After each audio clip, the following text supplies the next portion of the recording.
Reincarnation of the Strongest Sword God audiobook by Kevin. Chapter 441, Second Evolution. When the system had expelled the Zero-Wing party from God's domain, Shi Feng had been automatically sent into his sleep space. He had not completely logged out and could still browse the internet. He could also communicate with his friends. Calling out his system friends list, Shi Feng discovered that every one of his friends was in a leave state, not in God's domain. They were all in their respective sleep spaces. Nobody's on God's domain. What's going on here? Shi Feng was puzzled, as this was the first time he had encountered something like this. He had been kicked out of the game before he had a chance to read the emergency notification. Now he couldn't log into God's domain and could not contact anyone to ask about the previous notification, following which Shi Feng contacted Aqua Rose and the others, hoping to gather some information. Unfortunately, Aqua Rose and the others were in a similar situation. The system had logged them out of the game upon receiving the notification as well. I guess I can only check the official forums, Shi Feng sighed. Normally, crucial information was not available on the official forums. However, something big must have happened in God's domain if they had been forcefully expelled from the game. Sure enough, after logging into the official forums, he discovered that everyone was having a heated discussion over their expulsion. For some reason, however, everyone else had received their notification 2 hours ago, whereas Shi Feng's party had only received theirs a few seconds before the main God system started logging players out of the game. 2 hours ago? Wasn't that around the time I killed the Crimson Shadow Wolf? Shi Feng calculated the time, and it matched almost perfectly. Did killing the Shadow Wolf cause the main God system to start the second evolution of God's domain? Giving it some thought, Shi Feng felt that it was highly possible. Previously, when his party had entered into the land of the Fallen Star, they just happened to activate the free combat system. It was likely that the main God system had used their party as an experiment. After seeing that they had easily defeated the rare Lord-ranked Crimson Shadow Wolf, the main God system must have decided to initiate the second evolution of God's domain. Considering the situation, Shi Feng really did not know how to express the emotions running through his heart. Now that God's domain began the process of the second system upgrade, players would have to wait until the next day to log in. Many players on the forums had expressed their frustration with the new system upgrade. After the system underwent its first upgrade, the system gave its players a true taste of combat. The overall difficulty of the game had made a massive leap, affecting adventuring, grinding, and leveling for those in God's domain. Yet, just a short time after the first upgrade, the second system upgrade had already begun. After this upgrade, the difficulty of the game might shock most players. This upgrade also gave Shi Feng a headache. The second evolution of God's domain had occurred too quickly. Based on the original timeline, it shouldn't have happened for another several months. He was not prepared for it right now. Indeed, just as he had guessed, after the second system upgrade, the free combat system would be introduced into the game. In future battles, the requirement of a player's control over their skills would become extremely demanding, and mistakes might very well lead to friendly fire. It was especially true for AoE skills. After the second evolution of God's domain. Rather than dying at the hands of monsters, many players would send themselves to the graveyards with their own abilities. Due to this, many players would act conservatively when fighting in groups long after the upgrade. In addition, after the second evolution, the difficulty of dungeons had also significantly increased. However, although the second evolution had made the game more challenging and realistic, the system upgrade had also added a benefit for players, and that was the improvement to skill proficiency. After the second evolution, the combat style of players also undergone a major transformation. Players no longer needed to chant incantations or shout the name of their skills to use them. No, players would activate their skills with movement. Every skill possessed a standard set of movements. As long as players performed the corresponding movements, they could activate their desired skills. After the second evolution, players were no longer required to damage a monster with their skills to raise skill proficiency. Now, when players achieved a 50% completion rate with skills, they would gain 1 point to their skill proficiency. In addition, the awarded skill proficiency would increase with the percentage of their completion rate. That way, even if players fought monsters of the same level or 2 or 3 levels lower, they could still improve their skill proficiency. As players gained skill proficiency, their skill levels would also grow. With high-leveled skills, players would have a much easier time killing monsters. Players would undoubtedly find it challenging to adapt to such a combat style in the beginning. After adapting to the free combat system, however, players would discover that the new style allowed them to display more of their combat power. However, it would not be easy for players to adapt to this realistic combat style.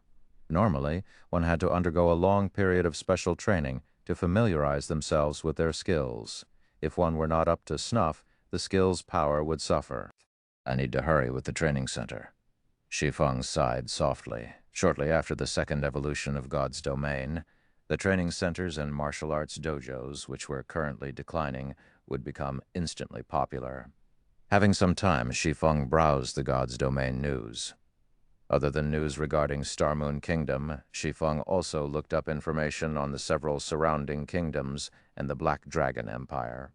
None of the empires in God's domain were to be underestimated. The competition within an empire was far more intense than the competition in a kingdom. A kingdom such as Star Moon only had around 4 or 5 competing first-rate guilds at the moment. Some smaller kingdoms might only have 1 or 2 first-rate guilds. However, empires were different. Not only did they govern massive areas, but there were also far more resident players. They also had an abundance of resources. The number of first-rate guilds residing in an empire was not something a single kingdom could compare with. Statistically, there were at least 7 first-rate guilds in an empire. There were also many second-rate guilds that rose to become first-rate guilds due to the investments of major corporations. In the past, there had been a total of 9 first-rate guilds in the Black Dragon Empire. The empire was many times stronger than the neighboring Star Moon Kingdom. In the future, if Shi Feng wanted to carve a place for himself in God's domain, dominating Star Moon Kingdom would not be nearly good enough. After a casual glance at today's God's domain news, Shi Feng felt an immense weight on his shoulders. Zero Wing had only obtained its guild residence after much difficulty, yet several first-rate guilds in the Black Dragon Empire had already established their own guild residences. In terms of development speed, these guilds were not far behind Zero Wing. Aside from these guilds establishing their own guild residences, the various large guilds had also begun purchasing prime real estate in multiple cities. These purchases included auction houses, virtual trading centers, banks, high-class restaurants, and the like. In the future, they would become a guild's main source of income. After God's domain had spent a few years developing, the world had considered it a second home for mankind. Most people around the world spent close to half their days in God's domain. Moreover, time passed slower inside God's domain than in the real world. 1 hour in reality equaled 2 hours in God's domain. Based on the amount of time one experienced, people's lives in God's domain might be even longer than their lives in the real world. In the setting of God's domain, NPC cities and player-established cities were different. If players lived in NPC cities, they would never have to fear becoming embroiled in the struggles between major powers. Player-established cities, on the other hand, could be destroyed. Hence, this had resulted in the real estate in NPC cities becoming extremely valuable. Nothing was more valuable than the real estate in NPC cities. The more Shi Feng read this information, the more he realized the necessity of earning a large number of gold coins. Otherwise, how could he compete with these well-funded first-rate guilds? Inadvertently, Shi Feng had spent over half a day researching the various large guilds in God's domain. Suddenly, as he exited the virtual gaming cabin, his doorbell rang. Chapter 442, New Style of Combat. Chapter 442, New Style of Combat. Shi Feng was somewhat surprised when he heard his doorbell ring. He had only recently moved into this new apartment, so not many people knew where he lived. Normally, Blackie and the others would only contact him by calling, not hunting him down so early in the morning. Who is it? Shi Feng wondered as he tapped his quantum watch to display the view outside his door. Taking a close look, Shi Feng jumped with fright when he saw who it was. The person currently standing outside his door was none other than the female class monitor, Zhao Ruoxi. She currently wore sportswear, and her hair was pulled back in a ponytail. She radiated a youthful aura and looked absolutely mesmerizing. Why is she here?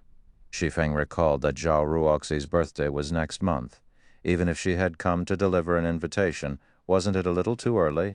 However, since she had already arrived, Shi Feng could not pretend he wasn't home. Helpless, he quickly tidied himself up and went to the door. As soon as Shi Feng opened the door, Zhao Ruoxi's almond eyes widened. With a concerned gaze, she asked, "Shi Feng, did you really agree with Uncle Xiao to participate in a match?" Hearing Zhao Ruoxi's question, Shi Feng understood the gist of the situation. Xiao Yan and Xiao Yu were strongly connected to the Zhao family. How could the Zhaos not have heard of such a dramatic incident at the Big Dipper training center? "Yeah, I agreed to an exhibition match." Shi Feng nodded. "You really are laid back. Do you even know who your opponent is?" Zhao Ruoxi sighed helplessly as she examined Shi Feng's leisurely appearance. "No, I don't. However, Big Dipper will contact me about it ahead of time," Shi Feng said, shaking his head. "Do you even know how to be nervous?" Zhao Ruoxi grumbled.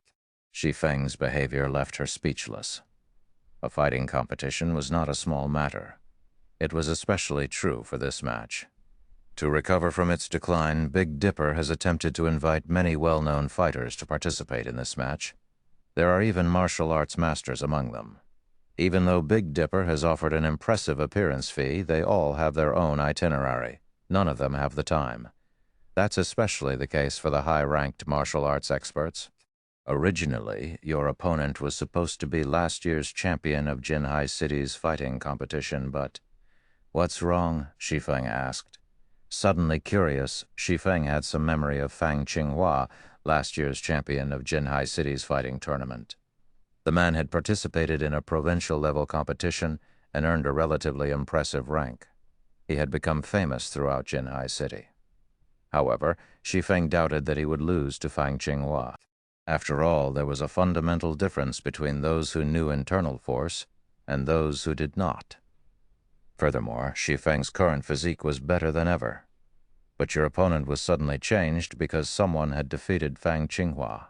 That someone is now your opponent. I heard that when he fought Fang Qinghua was defeated with a single punch. If it had been a normal defeat, that would not have mattered. However, when that person sent out his final punch, he had used internal force. He has even expressed great interest in becoming the head instructor at the Big Dipper Training Center, hence why he wanted to replace Fang Qinghua in this match with you. Although Zhao Ruoxi knew Shi Feng was proficient with internal force, the opponent was similarly an internal force expert. Moreover, the other party was very powerful. If the two really fought each other, no one knew what kind of result to expect. An internal force expert, huh? Interest suddenly sparked within Shi Feng. Internal force experts were not cabbages easily found in the streets. Even after a decade, such experts were extremely hard to find. Shi Feng had only mastered internal force due to luck, and he had never fought another internal force expert in the real world. However, before this, Shi Feng had never heard of there being an internal force expert in Jinhai City, let alone an internal force expert at the Big Dipper Training Center. In the past, there was no head instructor at Big Dipper. However, such a person had suddenly appeared. It was truly unexpected. Is history changing because of my reincarnation? Shi Feng pondered slightly. When he thought about the changes in God's domain, his certainty grew. After Zhao Ruoxi lectured Shi Feng for some time, she had noticed that her classmate did not seem particularly concerned about his opponent. Hence, she intensified her lecturing, hoping to dissuade Shi Feng from participating in the competition. A match between internal force experts was no laughing matter. One mistake could lead to serious injuries and could possibly have future repercussions. Shi Feng was an internal force expert. His future prospects were boundless. There was no need to risk his life for the position of Big Dipper's head instructor. In the end, however, Shi Feng refused Zhao Ruoxi's kind suggestions. He wasn't just doing it to become Big Dipper's head instructor for the most part. He was doing this for Zero Wing's future development. The 5 virtual gaming cabins and the 15 bottles of S-rank nutrient fluids were too important to Zero Wing. If Zero Wing could nurture more experts, Shi Feng would not have to exhaust himself running left and right for the guild. He could focus on his own desires. Following which, Shi Feng chatted with Zhao Ruoxi for some time. After Zhao Ruoxi left, Shi Feng started his daily training. Ever since he came into possession of a virtual gaming cabin, Shi Feng's training yielded far better results. Moreover, for reasons unknown, his mind had also become more active. If he could pair these effects with S-rank nutrient fluids, he might improve further in these areas without him realizing it. A day had passed. At 8 p.m., the system upgrade of God's domain was completed. When Shi Feng entered God's domain, his virtual body felt particularly loose. His 5 senses had also grown sharper. "Guild leader, I can't use any of my skills," Flying Shadow exclaimed. Initially, he had intended to rush off to investigate what had changed with the system upgrade. However, he suddenly discovered that he could not use any of his skills. "Nothing wrong here," Blackie said as he shot a dark arrow at a distant stone pillar. But after his spell struck the stone pillar, Blackie frowned. "That's weird. That wasn't where I had aimed for." Everyone became flustered shortly after logging back into the game. Melee classes could not use any of their skills, whereas mages' skills had weakened and become less accurate. Shi Feng did not immediately reveal the reason for this situation. Instead, he conducted a few experiments. Unsheathing the abyssal blade, Shi Feng swung the sword, his actions resembling the movements one would use when activating Chop, following which, a blade of light shot forward, slicing apart the stone pillar ahead of him, just as I thought. Shi Feng was quite satisfied with his attack. He could feel his improved control over his body. As for using only movement to activate skills, he was not the slightest bit surprised by it. On the contrary, he adapted to the change smoothly, following which he used Earth Splitter, Thundering Flash, Thunder Flame Explosion, and most of his other skills, stupefying Aqua Rose and the other observers. "Guild leader, how did you do that?" Fire Dance had already tried to use her skills many times. However, regardless of whether she shouted or chanted the name of her skills silently, nothing worked. How was an assassin without skills supposed to kill monsters? "Yeah, let us in on the secret. Guild leader." Flying Shadow was equally anxious. "It's very simple. After this evolution of God's domain, you no longer activate skills with speech or incantation. Now, you have to perform the proper movements to use your skills. Go ahead and give it a try." In the skill menu, there are clips of the movements relating to the skills. Shi Feng could not help but smile when he saw anticipation filling everyone's eyes. In reality, even if he had not revealed the change, everyone would have discovered it for themselves after some time. It was especially true for the players who had frequently changed their skill menus. There had not originally been video tutorials to explain how to use a skill in the skill menu. Now, however, there were. The videos were specifically meant to serve as a standard for players, teaching them how to use their skills more efficiently. After listening to Shi Feng's explanation, everyone began their own experiments. In such a way, Shi Feng's party of 6 tested the new mechanics as they searched for an exit in the land of the fallen star. While Shi Feng's group explored, they were unaware that players throughout God's domain had descended into madness. Chapter 443, Completion Rate. Chapter 443, Completion Rate. After God's domain's second evolution, skill use demanded far more of players. Even experts needed a relatively long period to adapt to this new system. As Shi Feng's party searched for the exit in the land of the fallen star, battles against the cavern's inhabitants were unavoidable.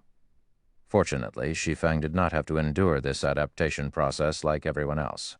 Activating most of his skills was second nature to him. He had no problems dealing with a few elites and special elites. As for Aqua Rose and the others, they used these monsters to practice. It was especially true for melee classes like Fire Dance and Flying Shadow. Currently, they each faced a level 27 elite ranked Wolfman warrior, both of them activating their skills continuously as they fought. Fire Dance brandished the True Fire blades, drawing a red arc that cut across the Wolfman warrior's body. A flower of blood bloomed, and immediately a damage of 2,749 appeared above the elite monster's head. However, to the Wolfman warrior, which possessed 42,000 HP, this damage was nothing. System: eviscerate completion rate 56%, resulting in 69% of skill's effect. Skill proficiency +1. Glancing at the combat notification window, Fire Dance frowned, feeling unsatisfied with her completion rate. The Wolfman warrior bellowed angrily. Lifting its war hammer, it slammed the weapon down on the assassin before it. Turning her feet slightly, Fire Dance easily evaded the war hammer. Reversing the grip on one of the True Fire blades, she spun around and shoved the blade into the Wolfman warrior's back, her movements as smooth as flowing water backstab. 2,523. A.O. The Wolfman warrior howled with pain. System: backstab completion rate 69%, resulting in 83% of skill's effect. Skill proficiency +2. Fire Dance was far more proficient with backstab's movements than she was with eviscerates, the completion rate of the skill reaching a whole new level. However, Fire Dance was still unsatisfied. If this were the past, even without weapons such as the True Fire blades, she could easily dish out such high damage. After practicing a few times on the Wolfman warriors, Fire Dance understood how difficult it would be to adapt to the new combat system. There were simply too many variables. The might of a player's skill depended on the player's completion rate. It was nothing like the previous system where players could display 100% of the skill's effect with every use. Now, however, that was not possible. If one did not perform the skill's movements appropriately, the damage would be negligible. Moreover, it was even more difficult to move successfully during battle. Overall, combat was now 3 times as difficult as it had been. Fire Dance had previously been able to solo 1 or 2 special elites, and she even considered challenging a chieftain.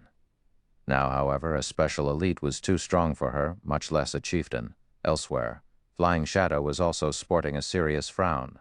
The more he fought, the more frustrated he became.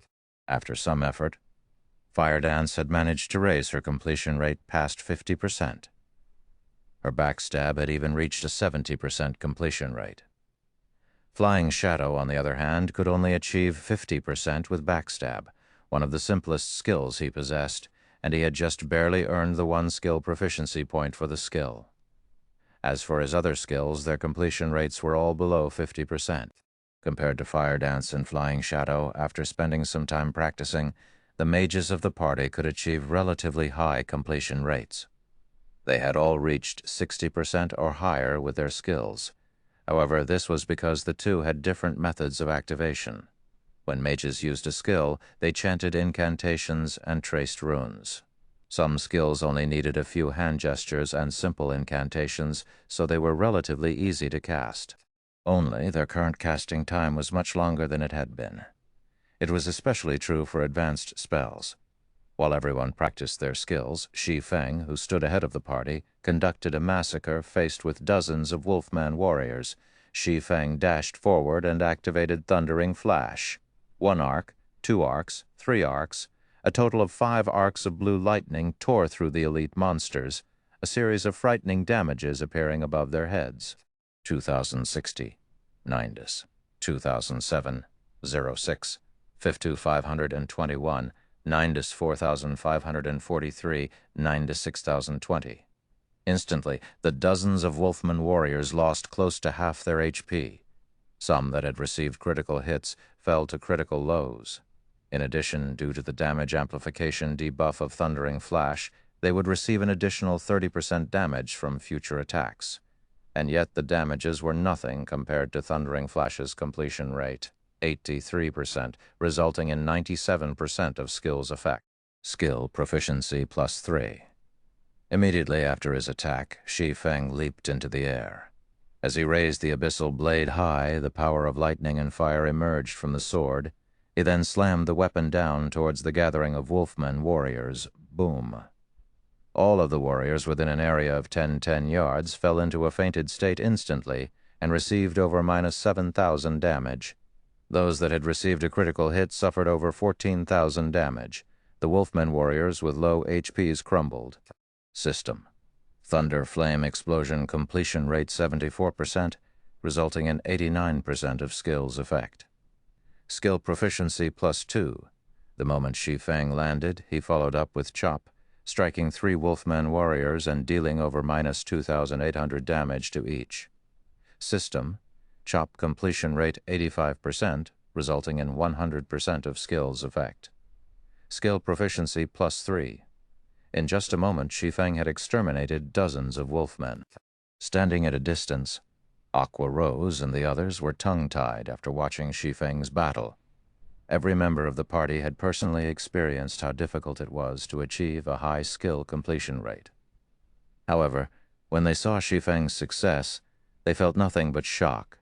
As for Shi Feng's feat of killing dozens of Wolfman warriors, none of them really had anything to say about it. The Wolfman warriors were merely elite monsters.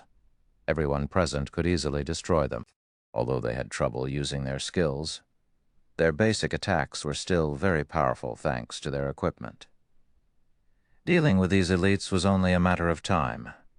The reason for their shock was Shi Feng's ability to reach a completion rate above 80%, yet after training arduously for the past 4 hours or so, they had only achieved above 50%. Moreover, even when using Thunder Flame Explosion, the skill Shi Feng was least proficient with, he could perform a completion rate above 70%. However, this was still not the most noteworthy aspect. Shi Feng's casual use and chaining of his skills were what impressed them the most. How could they not be shocked? "Guild leader, can't you just teach us how we can improve our skill completion rates?" Aqua Rose envied and admired Shi Feng's super high completion rate. "That's right. It's not like we're demanding much. I will be satisfied if I can reach a 70% completion rate." Lackey's completion rate had given him a headache. In the beginning, their completion rates had improved relatively quickly. Within half an hour, they had managed to achieve 50%. However, it had taken them over 3 hours to rise from 50% to 60%. Moreover, it only became more challenging to raise their completion rates the higher they went. By now, their completion rates had basically plateaued at around 60%. They could only display roughly 60% to 70% of their skill's potential. If they could stabilize their completion rates at 70%, they could almost display their previous strength. Only when a skill achieved an 85% completion rate could it manifest 100% of its effects. If the completion rate could rise past 85%, then the skill's effect would exceed 100%. If they could raise the completion rate of all of their skills past 85%, the combat power would surpass their previous selves. Everyone eagerly looked forward to such a day. Unfortunately, they had no idea how to overcome the challenge of the new system. "Do you guys really wish to know how to improve your completion rates quickly?" Shi Feng asked after tidying up the loot. He could not help but laugh as he looked towards his party members. Chapter 444, Path of an Expert. "Now?" Chapter 444, Path of an Expert.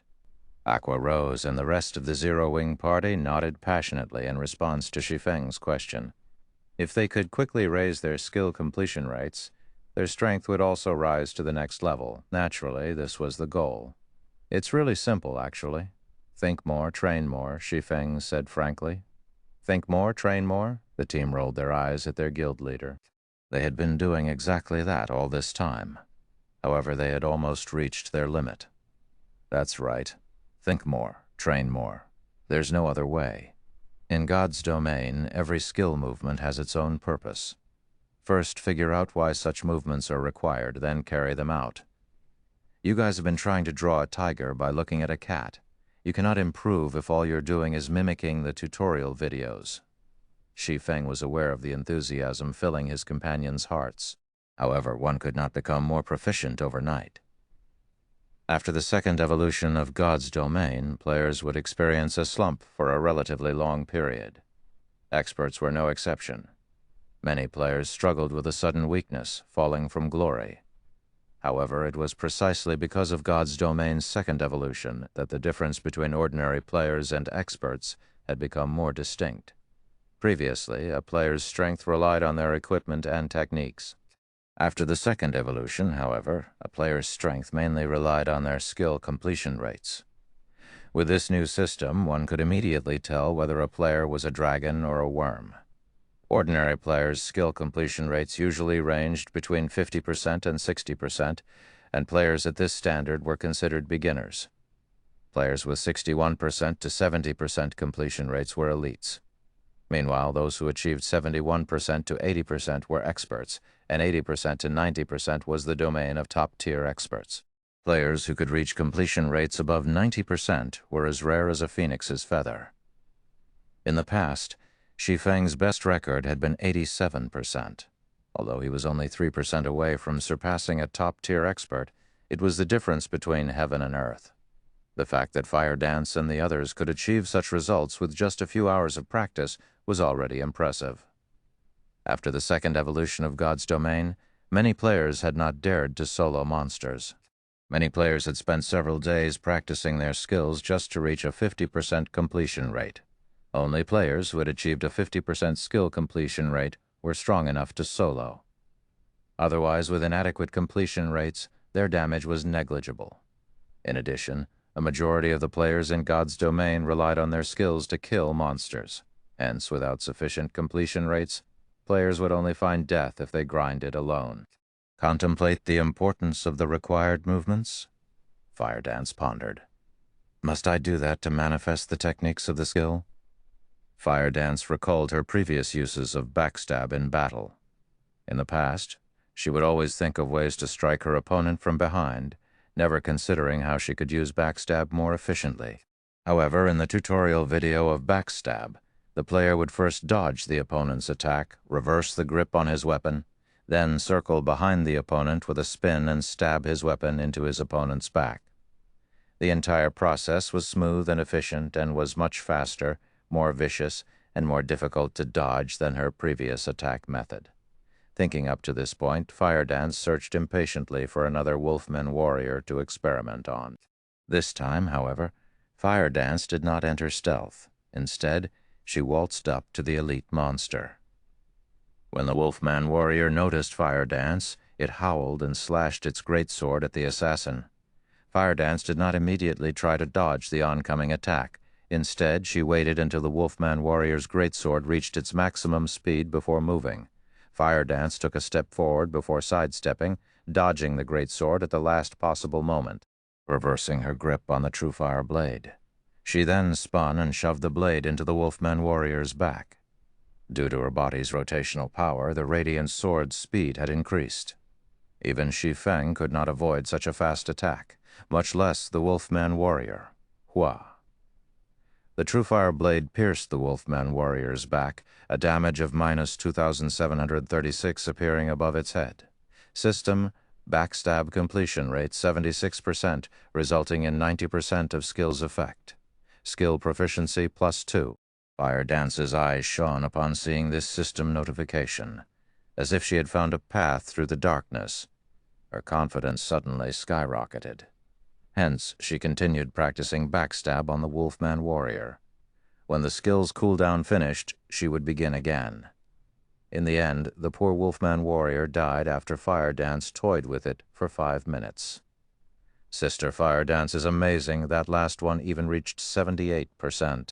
Flying Shadow's admiration intensified when he saw the final backstab Fire Dance had used on the Wolfman warrior. After watching Fire Dance's performance as if realization had dawned upon them, everyone hunted down their own targets to practice with. Meanwhile, Shi Feng continued to search for the exit in silence, not bothering to comment. Excessive guidance would lead to Fire Dance and the others to believe that his way was the only way. However, everyone had their own paths and unique fighting habits. Different habits and body types would lead to different skill techniques.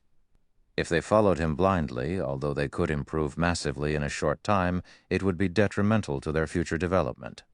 Thus, he wanted them to figure things out for themselves. In the past, Shi Feng had tried mimicking other experts, copying their every move in the hopes of improving his technique. Unfortunately, nobody had warned him about his actions' downsides. Although his strength had soared in a short time, in the end he had been stuck as a top-tier expert. No matter what he did, he could not overcome that final hurdle. In the past, he had never been able to use void steps. However, after reincarnating, Shi Feng discovered that only the path that suited him most was the best path. He was not other people, so how could he achieve any results if he followed a path meant for someone else? In the end, this revelation had allowed him to master void steps in this life, becoming significantly stronger. However, learning void steps was nothing more than the first step away from mimicry. He still had a long way to go and many aspects to explore before he could forge his own way. For a time, the land of the fallen star became a testing ground for Shi Feng and his party members. Without realizing it, they had spent over 7 hours in the land of the fallen star, and during this period they had killed numerous level 27 elite-ranked Wolfman warriors. Everyone's skill completion rates had constantly improved during this time. Although they could not consistently achieve 70%, they could still manage above 60%. The party had also mined over 1,300 pieces of starfire ore, their mining far more efficient than when they were outside this crystal cavern. Now they had accumulated over 20,000 pieces of starfire ore. Such a large stock of starfire ore was worth over 200 gold. Once Shi Feng refined the ore into starfire essence using the Philosopher's Stone, the total value would be over 800 gold. Even for first-rate guilds, 800 gold was a massive sum of money. If they obtained several hundred more gold, they could purchase relatively valuable real estate. If used for forging, the value of the starfire essences would rise by several folds. The thought alone excited Shi Feng. Guild leader, I've discovered a hidden door. Fire Dance suddenly reported Chapter 445, Golden Stone Tablet. Chapter 445, Golden Stone Tablet, Shelfer 45, Golden Stone Tablet. Silver flames engulfed a stone pillar. Everything within 10 yards of this flame had been incinerated, transformed into a field of white ash. Guild leader, the hidden door is inside this flame, Fire Dance said as she pointed towards the silver fire. Just before Shi Feng moved closer to have a better look, Fire Dance held him back, saying, Guild leader, be careful. The silver fire is extremely hot. When I stepped into that scorched region, I immediately lost 2,000 HP, such high flame damage. Although Shi Feng could tell that the silver flame was something extraordinary, he had not expected it to be so powerful.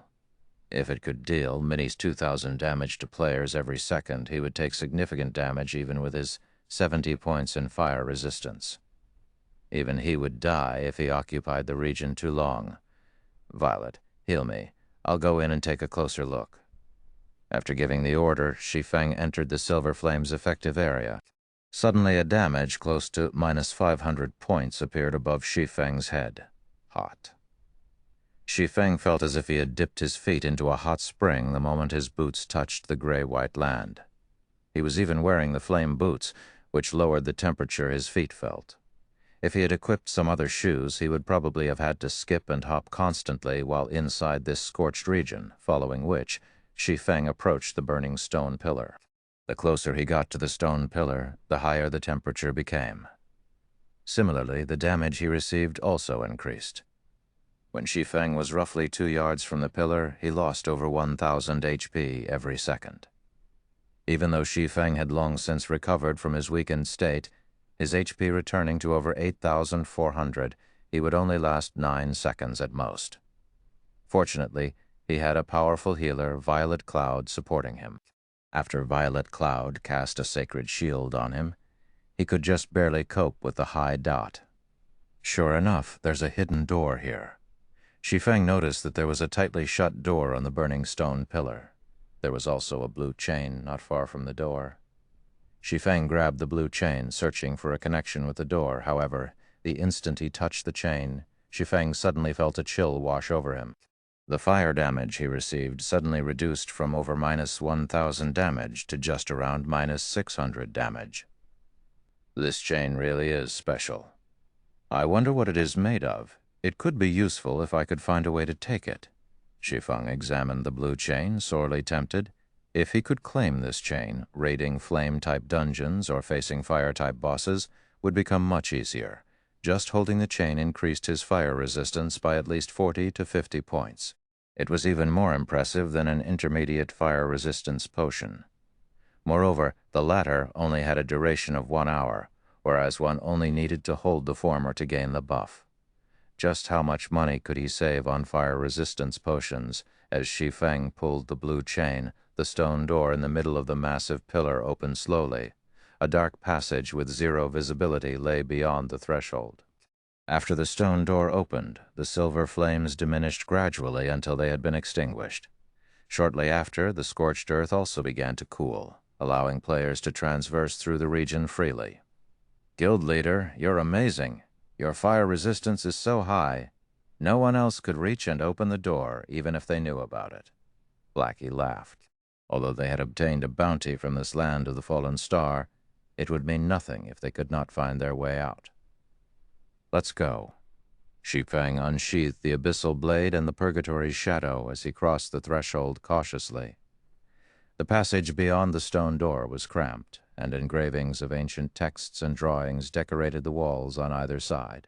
From the looks of them, these texts and drawings seemed to originate from an ancient era, and not even Shi Feng, someone who was very familiar with God's domain, recognized them. The passage allowed at most 3 people to walk abreast, so it would be extremely challenging to coordinate their attacks. Fortunately, the party did not encounter a single monster along their entire journey. After wandering down the passage for over half an hour, the party arrived at a towering altar. Massive statues of wolf-headed men guarded each side of the altar, and the silver flame dancing on the altar was the same flame Shi Feng and the others had seen outside the stone door.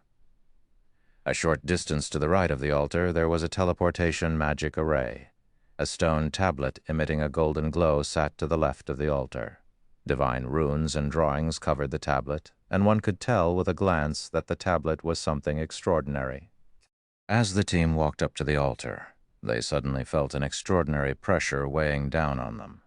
It felt as if someone pummeled them repeatedly with a sledgehammer.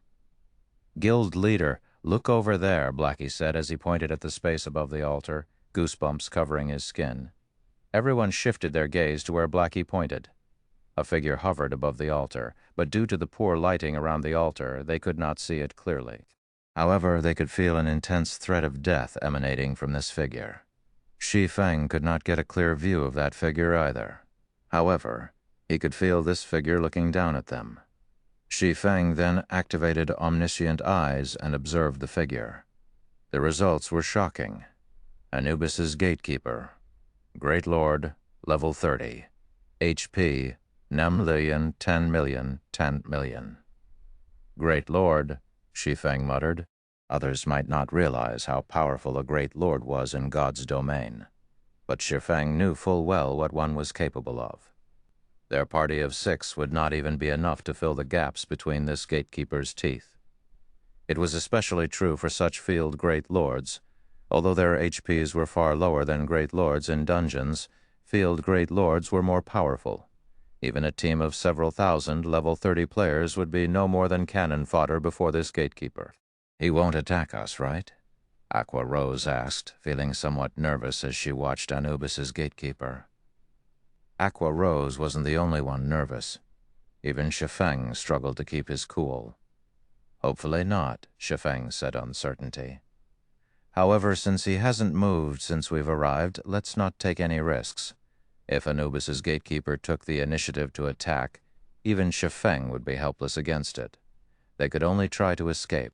They would only throw away their lives if they tried to confront it. Attempting to find some trick against it would also be suicidal. Powerhouses such as Great Lords wouldn't afford players such a chance. According to the tiers of God's domain, a Great Lord was the equivalent of a Tier 3 class. A Tier 3 class was as powerful as the city lord of an ordinary city. After Shi Feng and the others silently examined the area, they faintly understood their situation. That gatekeeper should be a monster tasked with guarding the golden stone tablet. So long as we don't touch that thing, the gatekeeper won't attack us. Shi Feng had experimented with the gatekeeper. When he approached the golden stone tablet, the gatekeeper's killing intent would intensify. As for the teleportation array on the other side, the gatekeeper had not reacted when he had approached it. "Aqua, you guys activate the teleportation array?" After some thought, Shi Feng said, "I'll grab that tablet, guild leader. "That's a great lord," Fire Dance said, horrified. Although none of them had ever seen a great lord in action, they could tell that, compared to this great lord, the Crimson Shadow Wolf they had previously faced was a joke. If Shi Feng really tried to steal the golden stone tablet, he might die in an instant. Chapter 446, Silver Flame. Chapter 446, Silver Flame. Everyone promptly agreed with Fire Dance's opposition. They acknowledged that Shi Feng possessed frightening combat power. He was so powerful that he even suppressed the rare lord-ranked Crimson Shadow Wolf in a direct confrontation. They, too, had previously thought Shi Feng might be able to oppress even a great lord by force, and that by the time they arrived at the ruined shrine in White Fog Canyon's core, they would have a chance of defeating the level 25 great lord there. After all, a great lord's loot was simply too tempting. It was especially true for a level 25 great lord, as the level 25 equipment it dropped was precisely what the core strength of the various guilds needed right now. If they could obtain an epic item, both the guild's strength and morale would improve significantly. However, now that they stood before Anubis's gatekeeper, they suddenly felt very tiny. A great lord and a high lord were from different worlds entirely. Escaping a great lord's wrath would be a miracle, much less defeating it. Admittedly, a treasure hidden behind a great lord would be precious. However, if Shi Feng tried to snatch the golden stone tablet, there was more than a 99% chance that he would be throwing his life away. This was simply not a worthwhile trade-off. Moreover, Heavens knew if the teleportation array would still work after Shi Feng stole the stone tablet. On the off chance that it didn't work, they would all die here. "Guild leader, why don't we come back after we've grown stronger? It's not worth risking your life for an unknown treasure," Aqua Rose advised. "You guys leave first. I'll try it by myself. If it really isn't possible, then we'll come back in the future," Shi Feng said, shaking his head. Although what Aqua Rose had said was logical, none of them knew the significance of the golden stone tablet under a great lord's protection. In his decade of adventuring in God's domain, the treasures he encountered that had been guarded by great lords were at least epic rank. Obtaining an epic item was definitely worth dying once. If he came back for it in the future, there was a possibility of someone else claiming the golden stone tablet. After all, the land of the fallen star was not particularly hidden. When everyone heard Shi Feng's determination, they had no choice but to obediently head towards the teleportation array and prepare to leave the land of the fallen star. However, just as Aqua Rose was about to activate the teleportation array, her hands suddenly froze as cold sweat began to drip down her forehead. Even the others at the teleportation array with her wore grim expressions. It was as if they were preparing to welcome a great enemy. That cold and intense killing intent felt like they had been dunked in ice-cold water, and they suddenly struggled to breathe. "Guild leader, if we activate the teleportation array, the gatekeeper will attack," Fire Dance whispered, as she glanced at Anubis's gatekeeper hovering in the air. "We really have no options." Shi Feng laughed bitterly. He currently had omniscient eyes active, so he felt the gatekeeper's chilling gaze as well. As soon as Aqua Rose activated the teleportation array, Anubis's gatekeeper would strike. It usually took close to 20 seconds to activate a teleportation array. If the person activating the array moved during this period, it would automatically shut down. 20 seconds. That was enough time for a level 30 Great Lord to kill hundreds of players, much less a measly party of 6. As this place was unique, they could not use return scrolls to leave either. In other words, if they wanted to leave, they needed to survive the gatekeeper for 20 seconds. Either that, or they could level here until they died, or simply die now and lose some EXP, skill proficiency, and a piece of equipment. If they did not wish to lose any equipment, they could remove everything they currently wore. That way, none of their equipment would drop. At worst, there was an extremely small chance of an item dropping from their bags. "It looks like I can only give it a try." No matter how Shi Feng considered the situation, he could not think of a decent solution. He was also unable to utilize the terrain to his advantage. Although the passage they came from was narrow, Anubis's gatekeeper wasn't so large that it could not follow him. Now, the only way the team could leave safely was if he lured the gatekeeper away. Otherwise, with the strength of a great lord and his extremely wide splash range, no one would survive. Fire Dance, get ready to activate the teleportation array. If the great lord's splash damage affects you, use Vanish or Wind Steps to block it. As long as you do not move, the teleportation array will not shut down. I'll kite the gatekeeper first. Focus on your timing, you guys. With that, Shi Feng activated Windwalk and dashed towards the golden stone tablet. Anubis's gatekeeper immediately shifted his sight to Shi Feng. When Shi Feng was only 10 yards away from the stone tablet, the gatekeeper suddenly vanished from above the altar before immediately reappearing in front of the golden stone tablet. Instantaneous movement, Aqua Rose gaped at the gatekeeper, disbelief filling her gaze. A great lord that knew instantaneous movement, could any player escape its slaughter? Such a powerful aura. Fire Dance's expression turned grim. Anubis's gatekeeper had initially been 90 yards from the party. Now that the gatekeeper was less than 40 yards away from everyone, its ferocity was on full display. Trespassers of the Holy Land, die! The gatekeeper revealed his fury as he glared at Shi Feng. Suddenly, the gatekeeper raised his right hand. In the next moment, a pitch-black spear as tall as Shi Feng appeared in the gatekeeper's hand. The great lord then swung the spear towards Shi Feng, Shu. A spear of light sliced through the air and arrived before Shi Feng. Not taking any risks, Shi Feng crossed his swords and used parry to block the attack. The instant the spear of light collided with the two swords, the impact forced Shi Feng's hands apart and sent him flying over 20 yards away. The group standing at the teleportation array was stunned. Every Zero Wing member present was familiar with Shi Feng's strength. Even in his normal state, he could contend with a lord of the same level. Yet, now, just a touch from the spear of light, which was far weaker than the gatekeeper's black spear, had thrown Shi Feng so far. Just how frightening was the gatekeeper? As expected of a great lord, even though I have the combat power of a Tier 2 class, it is not nearly enough.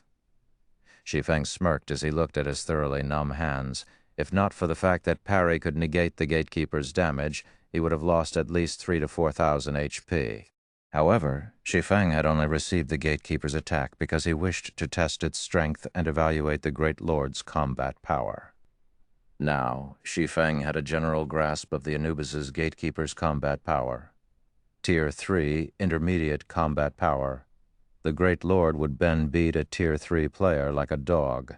However, even after striking Shi Feng, the gatekeeper showed no signs of stopping as it turned towards Fire Dance and the others.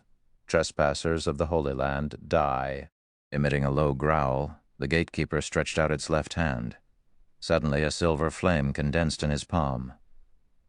In the blink of an eye, the originally fist-sized flame grew into a large fire the size of a house, and even Shi Feng, who stood over 20 yards away, felt a stinging pain from the temperature. Chapter 447, Contest of Strength. Just as Anubis's gatekeeper was about to unleash its silver fire on Fire Dance and the others, suddenly a black barrier appeared around the gatekeeper, containing the great lord, following which the flames gradually dispersed. Close one. Violet Cloud released a sigh of relief as she wiped the cold sweat from her forehead. Every Zero Wing party member shifted their gaze to Violet Cloud. Fortunately for them, Violet Cloud had managed to interrupt the gatekeeper's attack.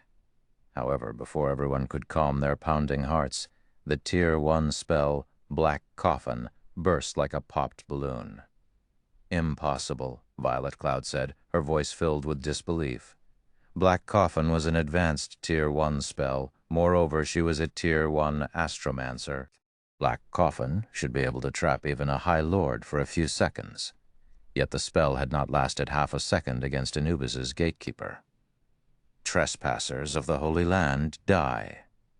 The gatekeeper waved his hand once more, collecting a larger and more intense silver flame than before. The silver fire also appeared faster this time. As the gatekeeper was about to bombard Aqua Rose and the others with his fire, a blood-red glow struck the great lord, dealing 5,021 damage. Although the damage was negligible to the monster, the gatekeeper froze and turned towards the attack's origin. Immediately, he discovered Shi Feng, the ant that he had sent flying earlier. The The tier suppression is too powerful. Shi Feng grimaced. The move he had just used was the additional skill of the blazing meteor, Flame God's Fury. The skill allowed him to deal 900% damage to the first target the blazing meteor struck. Yet, even with such power, his attack had only dealt around -5,000 damage to the Great Lord. It was not even 1/3 of the damage the skill was usually capable of dealing. Although Shi Feng possessed the combat power of a Tier 2 class, his character was still a Tier 1 class. A Great Lord was the equivalent of a Tier 3 class. With a difference of 2 tiers, the damage he could deal to the gatekeeper was significantly reduced. This was also one of the reasons why Shi Feng had not attempted to raid the level 25 Great Lord in the ruined shrine. Not only would tier suppression significantly reduce a skill's effect, but it would also significantly reduce one's potential damage. Moreover, this was in the event that the difference was only a matter of 2 tiers. Currently, Overwhelming Smile didn't have any Tier 1 players. Fire Dance, activate the teleportation array now. Shi Feng urgently shouted in the party chat as he returned the gatekeeper's chilling gaze. Knowing that time was of the essence, Fire Dance did as she was told. Immediately, the teleportation array, Fire Dance, and the others stood on shone with a dark blue glow as it started gathering mana from its surroundings. At this moment, Anubis's gatekeeper paid no attention to Fire Dance and the others. Instead, he suddenly disappeared, reappearing in front of Shi Feng. Raising his spear high, he swung the weapon down on Shi Feng. The gatekeeper's attack was different from the spears of light he had casually sent out before. Just the pressure preceding the attack turned Shi Feng's movements sluggish. Shi Feng hurriedly activated Defensive Blade to defend himself. However, Anubis's gatekeeper showed no intention of ending his assault after one strike. In quick succession, his spear darted toward Shi Feng again and again, searching for an opening. Peng. Peng. In 2 short seconds, Defensive Blade had been exhausted. Although Shi Feng had tried to counter the gatekeeper's attacks during this period, the pressure from the spear was simply too immense. His sluggish body could not keep up with the black spear's speed. Aqua Rose and the others were similarly shocked as they watched Shi Feng fight for his life. Although they had realized that there was a difference between a lord and a great lord, they had not realized the gap between the two was this massive. Shi Feng was not nearly strong enough to resist the gatekeeper. Thinking back on how the various guilds of White River City had boasted their plans to raid a great lord, the very idea was a joke. Guild leader. Anxiety filled Fire Dance's heart. She struggled with her desire to charge forward to help her guild leader, but the teleportation array was their only hope of leaving this place. If she moved, she would waste all their efforts. The others were similarly anxious. Although they wished to help, they could not. It was highly possible that their aid would lure Anubis's gatekeeper to the array. If that happened, they would all die. Moreover, even if they lent their assistance, it would not change the battle. Seeing as the black spear was about to strike at him once again, Shi Feng decided that he was done holding back. Purgatory Power. Heavenly Dragon's Power. Blade Liberation. In the blink of an eye, Shi Feng's strength reached an entirely different realm. Purgatory Power increased his attack speed by 100% and damage by 30%. Heavenly Dragon's Power increased his defense by 300% and strength attribute by 100%. Instantly, Shi Feng's strength broke past the 800-point threshold. Blade Liberation increased Shi Feng's strength by 80% and agility by 120%, allowing his strength to reach close to 1,500 points. With close to 500 strength, even a rare lord of the same level would be beaten mercilessly. At this moment, Shi Feng's body released a faint, bloody glow. Now, the black spear's pressure was ineffective against Shi Feng. Immediately, Shi Feng swung the abyssal blade upward, meeting the gatekeeper's attack head-on. Boom. The collision instantly created a storm in front of the altar. Shi Feng's teammates nearly lost their balance due to the resulting shockwave. "This shockwave is so powerful," Blackie exclaimed. "Nothing will happen to Guild Leader, right?" Flying Shadow was thoroughly shocked. Despite standing over 30 yards from the battle, The intense shockwave still reached them, rocking them back. One could just imagine how horrific the combatant's strength was. Guild leader had overpowered a rare lord easily with the strength he's using now. He should be able to hold the gatekeeper off for some time, Fire Dance said, uncertainty coloring her voice. The others also nodded in agreement. With strength capable of suppressing a rare lord, Shi Feng should have a fighting chance even against a great lord. If not, then a great lord was truly a heaven-defying existence. When the dust settled, everyone could finally see the conclusion of the exchange. They were all stupefied. Cracks spreading out as far as 10 yards away covered the ground beneath Shi Feng's feet.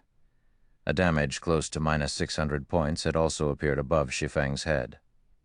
On the other hand, the gatekeeper of Anubis was completely unharmed. The great lord had not received a single point of damage.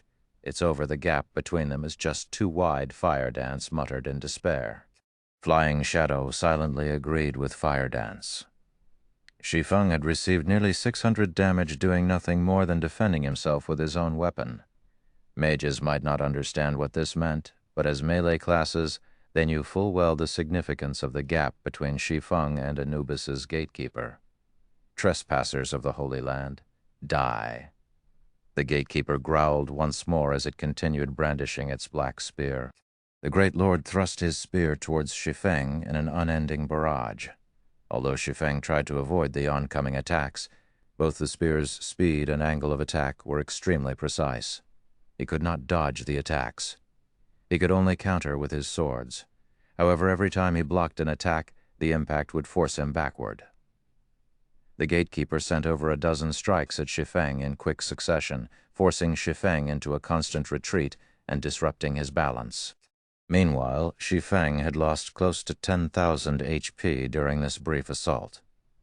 Fortunately, Dragon's power increased his HP by 300%, granting him a total of over 25,000 HP. The 300% increase in defense also allowed him to survive the brutal onslaught. If any other players stood in his place right now, they would have died long ago. Meanwhile, when Anubis's gatekeeper saw that his opponent had yet to fall despite receiving so many attacks, he suddenly flew into a rage. In the next moment, silver flames emerged around the gatekeeper's spear, instantly causing the surrounding temperature to soar.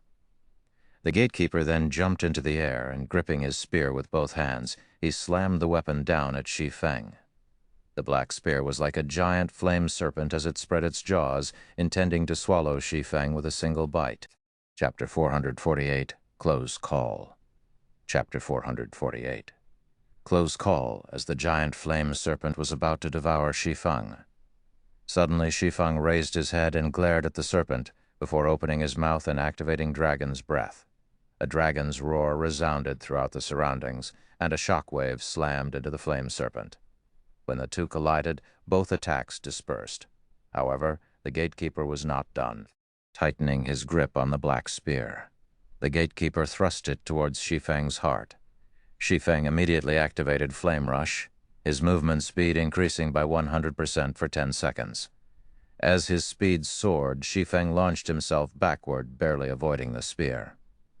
As expected, it really is pushing it too much to challenge a great lord with the combat power of a Tier 2 class. After Shi Feng landed, he focused on Anubis's gatekeeper, having no intention of initiating an attack. Survival was his main priority. He would delay as long as possible. Despite using his twofold berserk technique and pushing his combat power to the max, he had still lost close to half of his HP after a few seconds. If not for the fact that he was a Blade Saint and that he owned a fragmented legendary item, the gatekeeper's spear would have long since claimed his life. However, Anubis's gatekeeper clearly had no intention of letting Shi Feng delay for time as he raised his spear and slammed it into the ground. Suddenly, the great lord split into 3 copies of himself, each copy having a maximum HP of 6 million. Crap! Shi Feng could not help but curse. Although the gatekeeper had split his strength by 3, with each copy significantly weaker than the original, they still possessed the combat power of a Tier 3 class. Even if Shi Feng faced one of the copies one-on-one, he would not find his opponent any easier to deal with. On the other hand, Shi Feng now had to deal with 3 gatekeepers simultaneously. The danger he currently faced was far from just 3 times greater. Having no other option, Shi Feng used Phantom Kill, his doppelganger appearing by his side. Although his doppelganger only possessed 70% of his attributes, it could still relieve some of the pressure. Trespassers of the Holy Land, die. The 3 gatekeepers charged at Shi Feng, launching a barrage of attacks. Without hesitation, Shi Feng used a 9-dragon slash to pin down the middle copy. Both he and his doppelganger then turned and fled in opposite directions. Even if he were a Tier 3 class, he still could not take on 3 great lords at once. When the 2 unrestricted gatekeepers saw the identical Shi Fengs running off in different directions, they split up from each other to chase both the original and the doppelganger. As for the gatekeeper pinned down by 9-dragon's slash, he remained where he was. For a time, a game of cat and mouse transpired, although the gatekeeper's ability to split himself into 3 copies had greatly increased the danger Shi Feng faced. The situation had also given Shi Feng a lifeline. The 3 gatekeepers' attributes could not compare with the original Great Lords. Initially, Shi Feng had been far slower than his adversary. Now, however, their speeds were almost equal. Moreover, after Anubis's gatekeeper split himself, his copies could no longer use instantaneous movement. His copies were only capable of chasing Shi Feng on foot, and this allowed Shi Feng to catch a breather. The seconds ticked by slowly. To Shi Feng, the seconds felt like hours. Both Shi Feng and his doppelganger lost HP rapidly as time passed. As for Violet Cloud at the teleportation array, she refrained from healing her guild leader even once. It was not because she did not want to or that she couldn't, but because it was likely that she would pull the aggro of one of the gatekeepers if she did. If that happened, none of them would leave this place alive. Hence, Shi Feng had to rely on regeneration potions to recover his HP. 15 seconds into channeling the teleportation array, Shi Feng's doppelganger died. Now, Shi Feng had to deal with 2 gatekeepers alone. Realizing that the situation had become unfavorable, Shi Feng immediately retrieved a speed scroll from his bag. After using the scroll, he dashed into the narrow passage their party had come from. All 3 gatekeepers instantly took up the chase. In less than 3 seconds, the gatekeepers had caught to Shi Feng. However, Shi Feng suddenly turned to smirk at the 3 great lords. Goodbye. Shi Feng smiled faintly as he activated space movement. He then jumped into the black hole that appeared before him and disappeared from the narrow passage, leaving behind 3 dumbfounded gatekeepers. Although the land of the fallen star prohibited the use of return scrolls, he could still use space movement. Only, the skill's range was limited to the area within the land of the fallen star. He could not use the skill to leave. When Shi Feng had approached the golden stone tablet for the first time, he had marked its coordinates.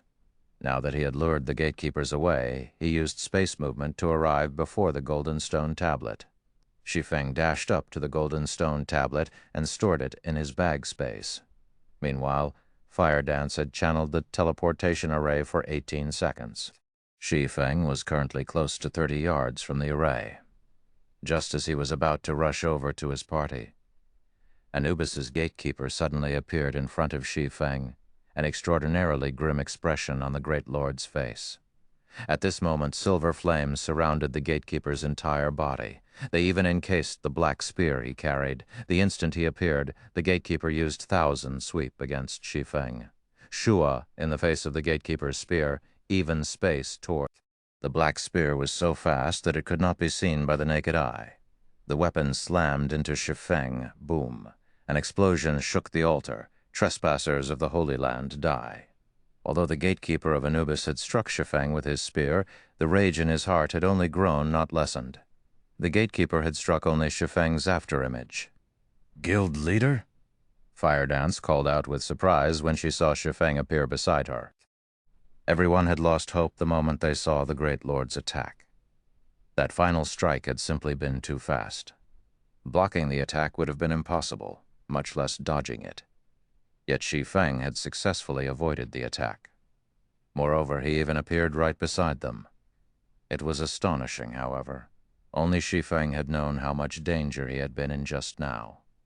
The instant the gatekeeper appeared before him, he had immediately used silent steps on Fire Dance. Had he hesitated in the slightest, he would have definitely lost his life. All of you shall die. Anubis's gatekeeper bellowed as he glared at Shi Feng. He then threw his black spear towards Shi Feng's group. The weapon was extremely fast. None of them had time to respond to the oncoming attack. Meanwhile, there was still slightly over 1 second before the teleportation array would activate. That 1 second was more than enough time for the spear to annihilate them all.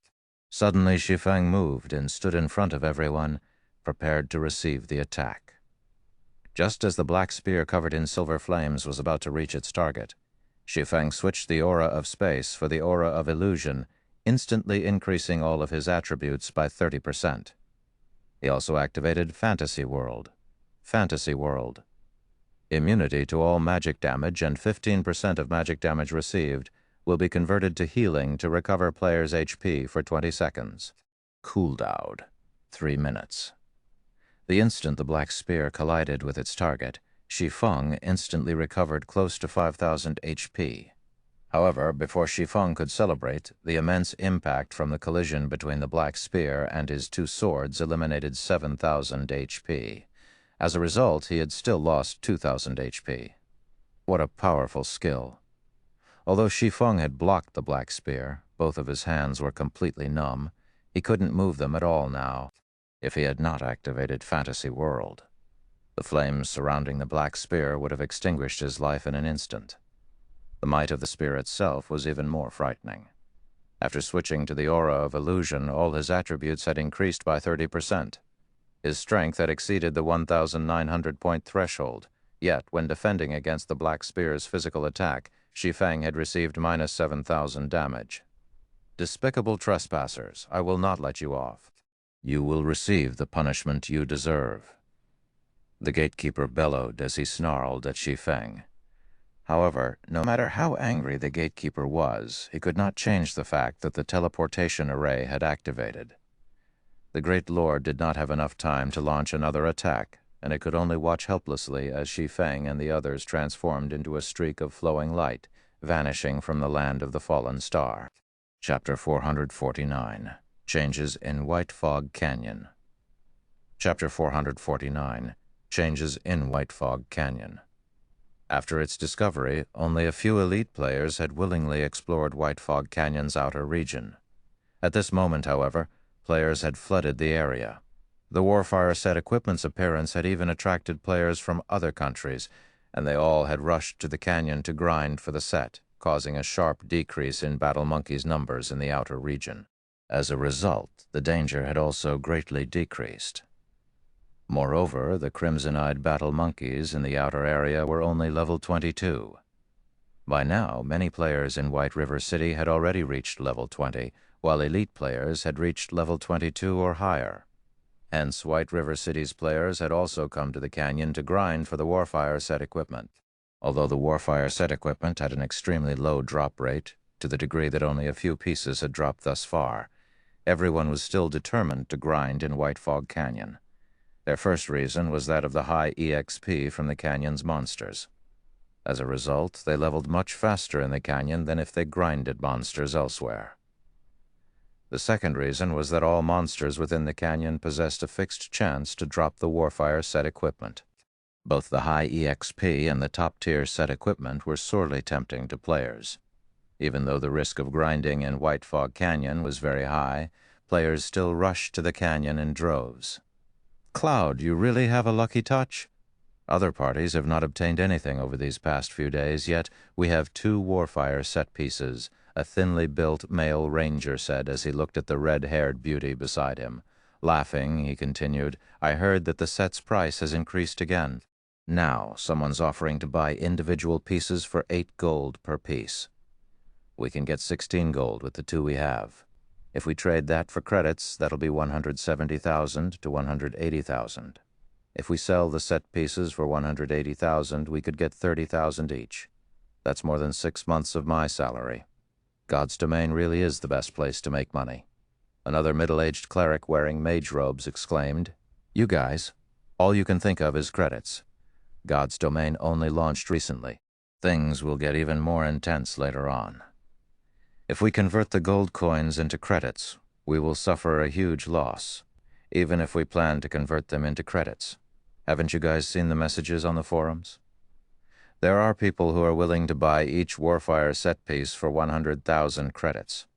2 pieces mean 200,000, the Shield Warrior, Virtuous Cloud, laughed faintly. At this moment, she too was excited. During this period, many parties spent their time grinding monsters in White Fog Canyon. Even so, the Warfire set equipment rarely dropped. From the news they had heard, only 1 or 2 pieces dropped each day. Originally, their party was on the brink of despair. However, after killing a level 24 Special Elite ranked armored battle monkey, a Warfire set piece dropped. The following day, after killing a group of crimson-eyed battle monkeys, another piece dropped. Instantly, they rose from the pits of hell to heaven. 1 piece was sufficient to recover their initial costs. With 2 pieces, they could make a fortune. With the gold coins they could earn, they could upgrade equipment. They could replace what they currently wore with some secret silver equipment. At that time, they could grind for the Warfire set equipment more efficiently. The new system upgrade is really a bastard. If the new combat system had not reduced our strength, we might have had a chance of claiming another set piece given a little time, the middle-aged cleric said. The other party members nodded, agreeing with the man's words. It was extremely difficult to use combat skills at the moment. Moreover, the newly implemented skill completion rate had left them speechless. Other than 1 or 2, their skills were all below 50%. They could only display less than 60% of their previous strength. Fortunately, White Fog Canyon was not as dangerous as it had been. Otherwise, they would have been in a lot of trouble. We can't do anything about the game's system upgrade. Moreover, everyone else is in a similar situation, Virtuous Cloud consoled.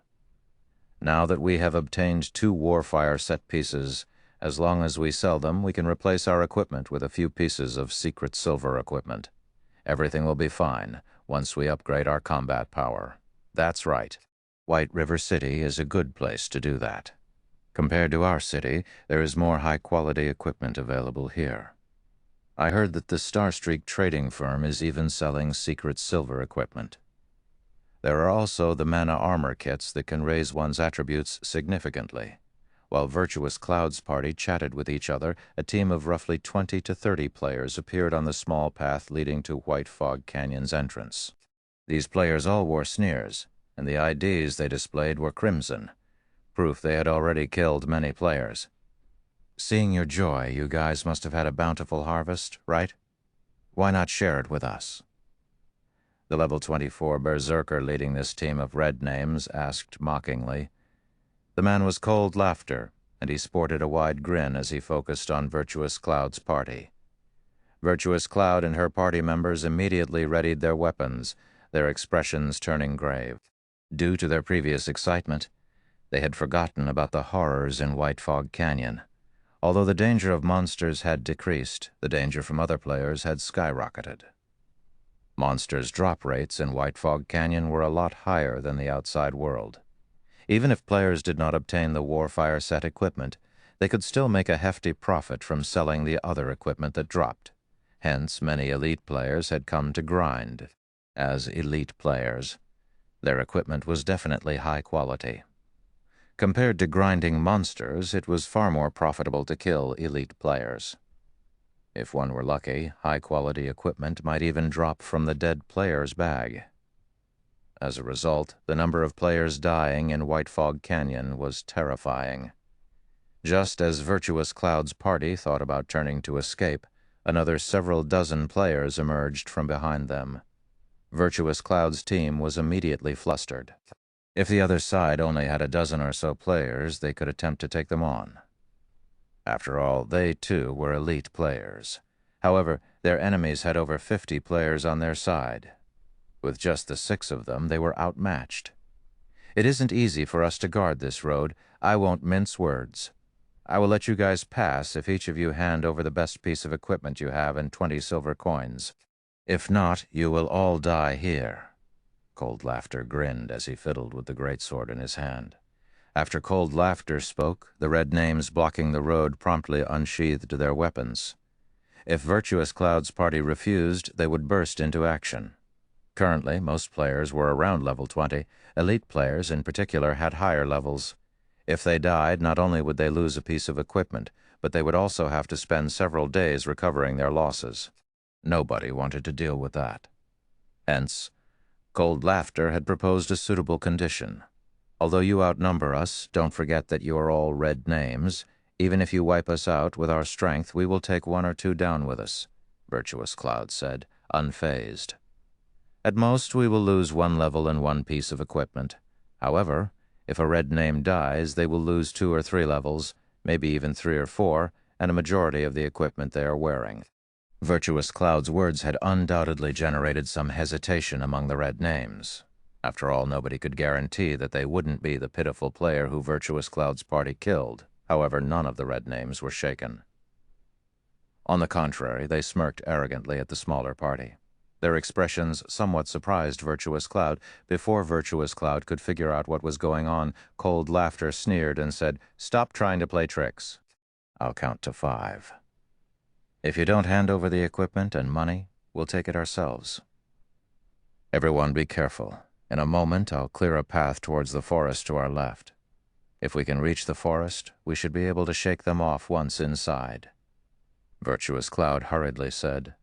Just as both sides prepared to take action, a black hole suddenly appeared in the air. In the next moment, 6 people fell from the black hole, landing between Virtuous Cloud's and Cold Laughter's groups. Chapter 450, Don't Fight. Chapter 450, Don't Fight. Virtuous Cloud's and Cold Laughter's groups were both stunned by the 6 who suddenly fell out of thin air. Boss Cold, check out their levels. The lowest among them is level 25. It doesn't seem like a good idea to provoke them, a level 23 ranger said, slightly breathless. Elite players at this stage of the game were mostly around level 22, while experts were around level 24. In Virtuous Cloud's party, only she was level 23, while the others were level 22. As for the red names, the highest leveled player was Cold Laughter, who was currently level 24, while everyone else ranged between level 21 and level 23. On the other hand, the 6 players that had suddenly appeared ranged between 25 and 27. It was common knowledge that each level demanded more EXP than the last. Disregarding their equipment, just the fact that some of them were level 27 was terrifying enough. Why do these people seem somewhat familiar? Cold Laughter was no fool. After taking a careful look at the newcomers, he used an identification skill. Suddenly, his lips curled into a smile. Sure enough, it's him. "Boss Cold? Who is it?" the ranger asked.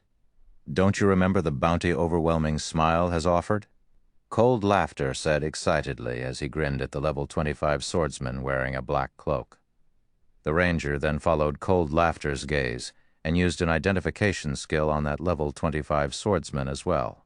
Immediately, he discovered that the swordsman's name was Black Flame. Black Flame?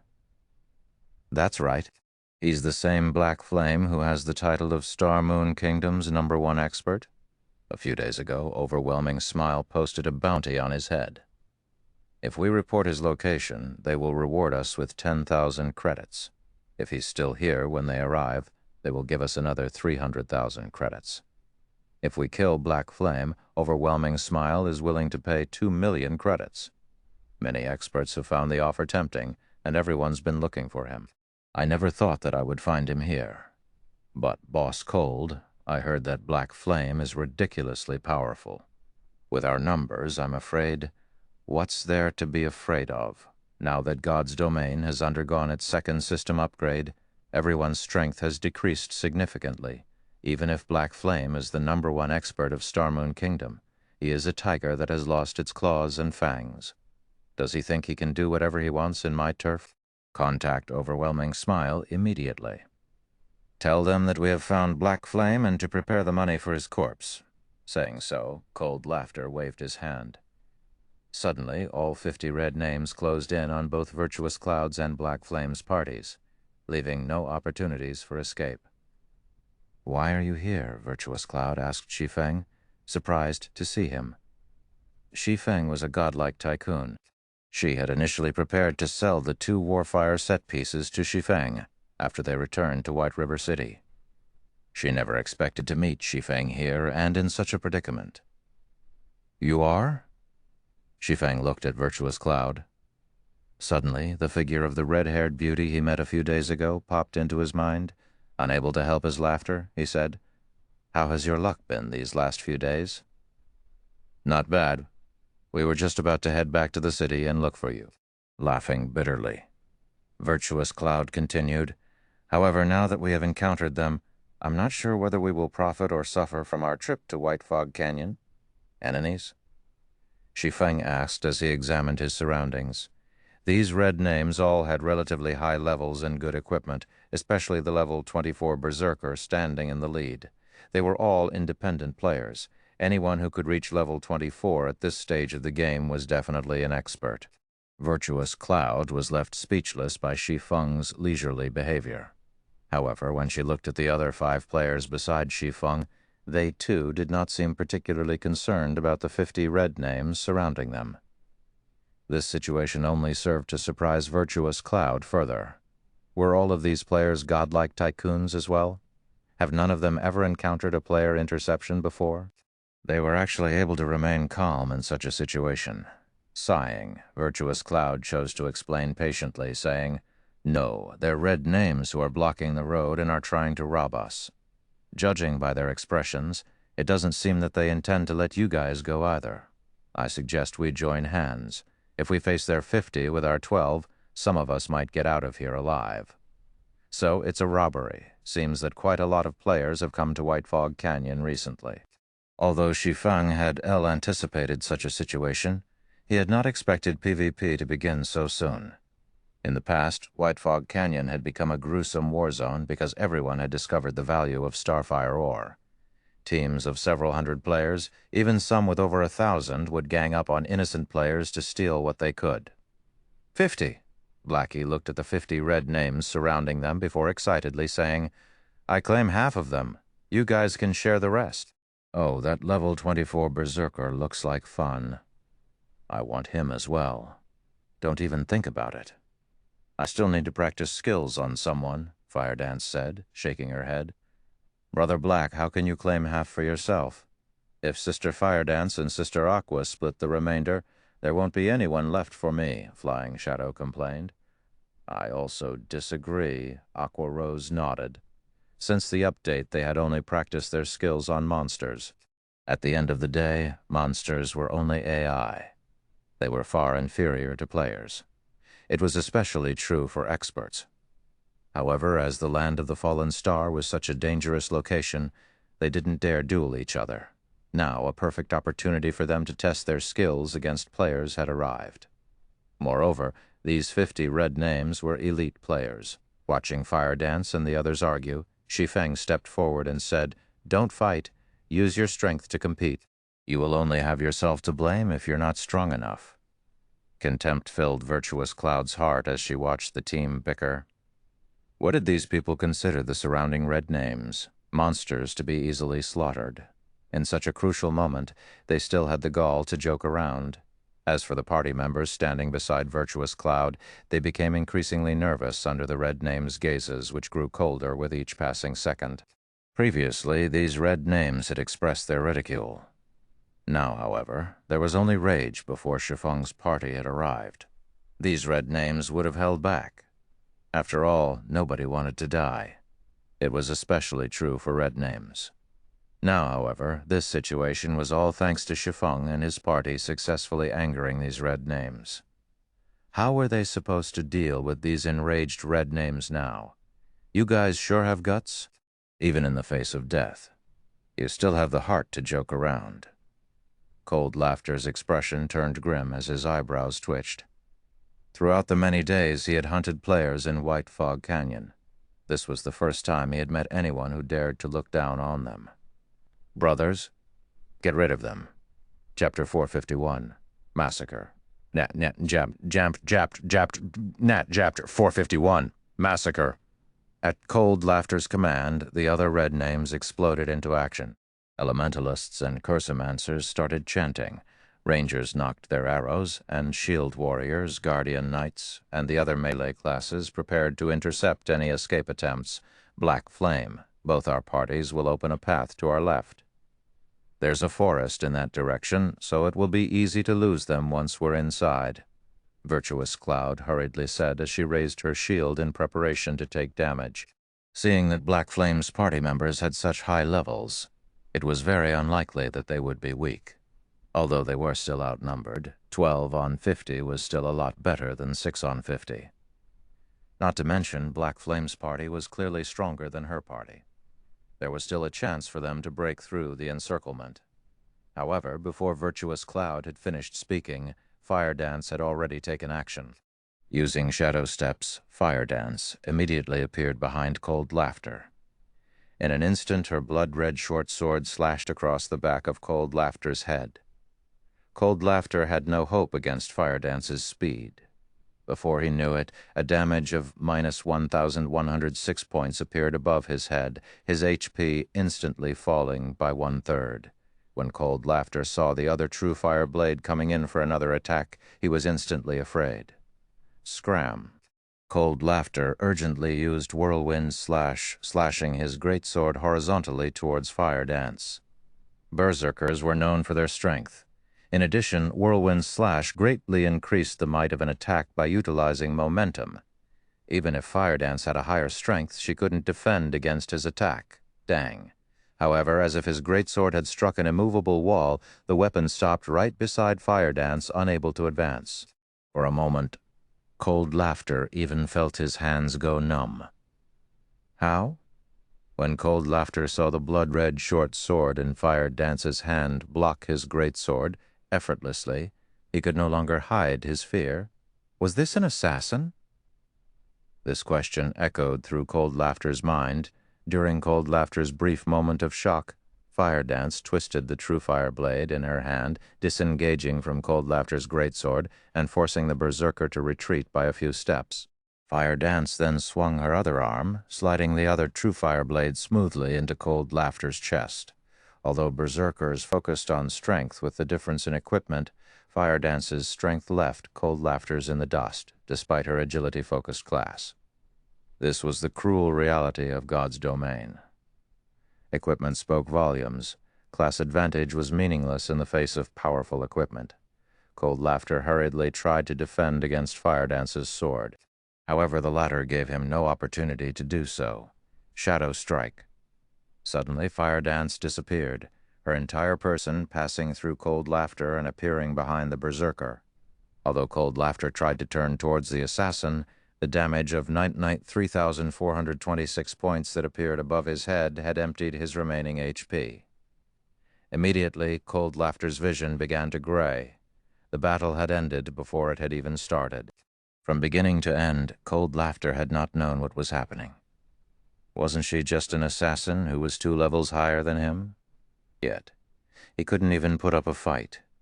Is the gap between players really that intense? Cold Laughter didn't understand. Fire Dance's appearance had shattered his past preconceptions. However, even if doubt filled the Berserker's mind, his body still fell to the ground. Only an instant had passed from the moment Fire Dance had taken action. The surrounding red names had only noticed Fire Dance's disappearance before she suddenly reappeared in front of Cold Laughter. In the next moment, Cold Laughter's body hit the ground. Their boss and the only expert in their team had died, just like that. The consequences of death for a red name spoke for themselves. Not only had Cold Laughter dropped a majority of his equipment, but he would also lose at least 3 levels. Seeing this, the surrounding red names were scared stiff. So fast. Admiration filled Virtuous Cloud's gaze as she watched Fire Dance. No matter how one viewed Cold Laughter, he was not an ordinary player. The fact that he was level 24 and the leader of these elite players proved it. His dark red name also spoke of his countless player kills. He could not be underestimated, and she wasn't even confident of defeating the Berserker. Yet, Fire Dance had killed the red name in the blink of an eye. Meanwhile, after killing Cold Laughter, Fire Dance had not stopped. Spinning around, she dashed towards the enemy magical classes. Currently, the stunned crowd was like a herd of frightened sheep. Fire Dance reached the magical classes easily, and killing each with a single hit, she instantly eliminated another 3 players. Unwilling to fall behind, Blackie also began to wave his staff and cast Hell Flame. Green pillars of fire suddenly rose among the crowd, and any players the flames touched received multiple damages of over -2,000 points. Before these players could escape Hell Flame's range, they died. In an instant, another dozen or so players had lost their lives. Aqua Rose joined the fray, casting Flame Barrage and downing another 6 players. Flying Shadow had long since charged into the crowd as well, massacring the red names. Even though many tried to resist, Flying Shadow dealt with all of them easily. The male assassin was like a ghost, his movements erratic. None of the red names could even catch sight of the man, let alone damage him. On the contrary, due to friendly fire, they even killed some of their own. By the time the red names realized the situation, they had lost over half of their numbers. Run. With less than half of their original army remaining, these red names no longer had the confidence to face Fire Dance and the others. "Don't you think that it is a little too late to escape now?" Shi Feng could not help but sigh as he watched the scattering red names. Even if Shi Feng's party and these red names were on the same level regarding attributes, which they certainly were not, Fire Dance and the others would still have annihilated them easily. In a moment's time, Fire Dance's group of 5 had devastated the 50 red names. Equipment and corpses littered the ground. With a rough estimate, the red names dropped close to 300 pieces of equipment. Furthermore, the lowest quality was bronze ranked. If sold, they could make a fortune from the loot. Virtuous Cloud, who stood beside Shi Feng all this time, was utterly shocked. Only now did she realize why Black Flame's party members had been so calm. So they weren't putting on an act at all. Virtuous Cloud glanced at Shi Feng, a hint of shame surfacing on her face. Originally, she thought that Shi Feng's group was simply a bunch of rich tycoons who were ignorant about worldly affairs.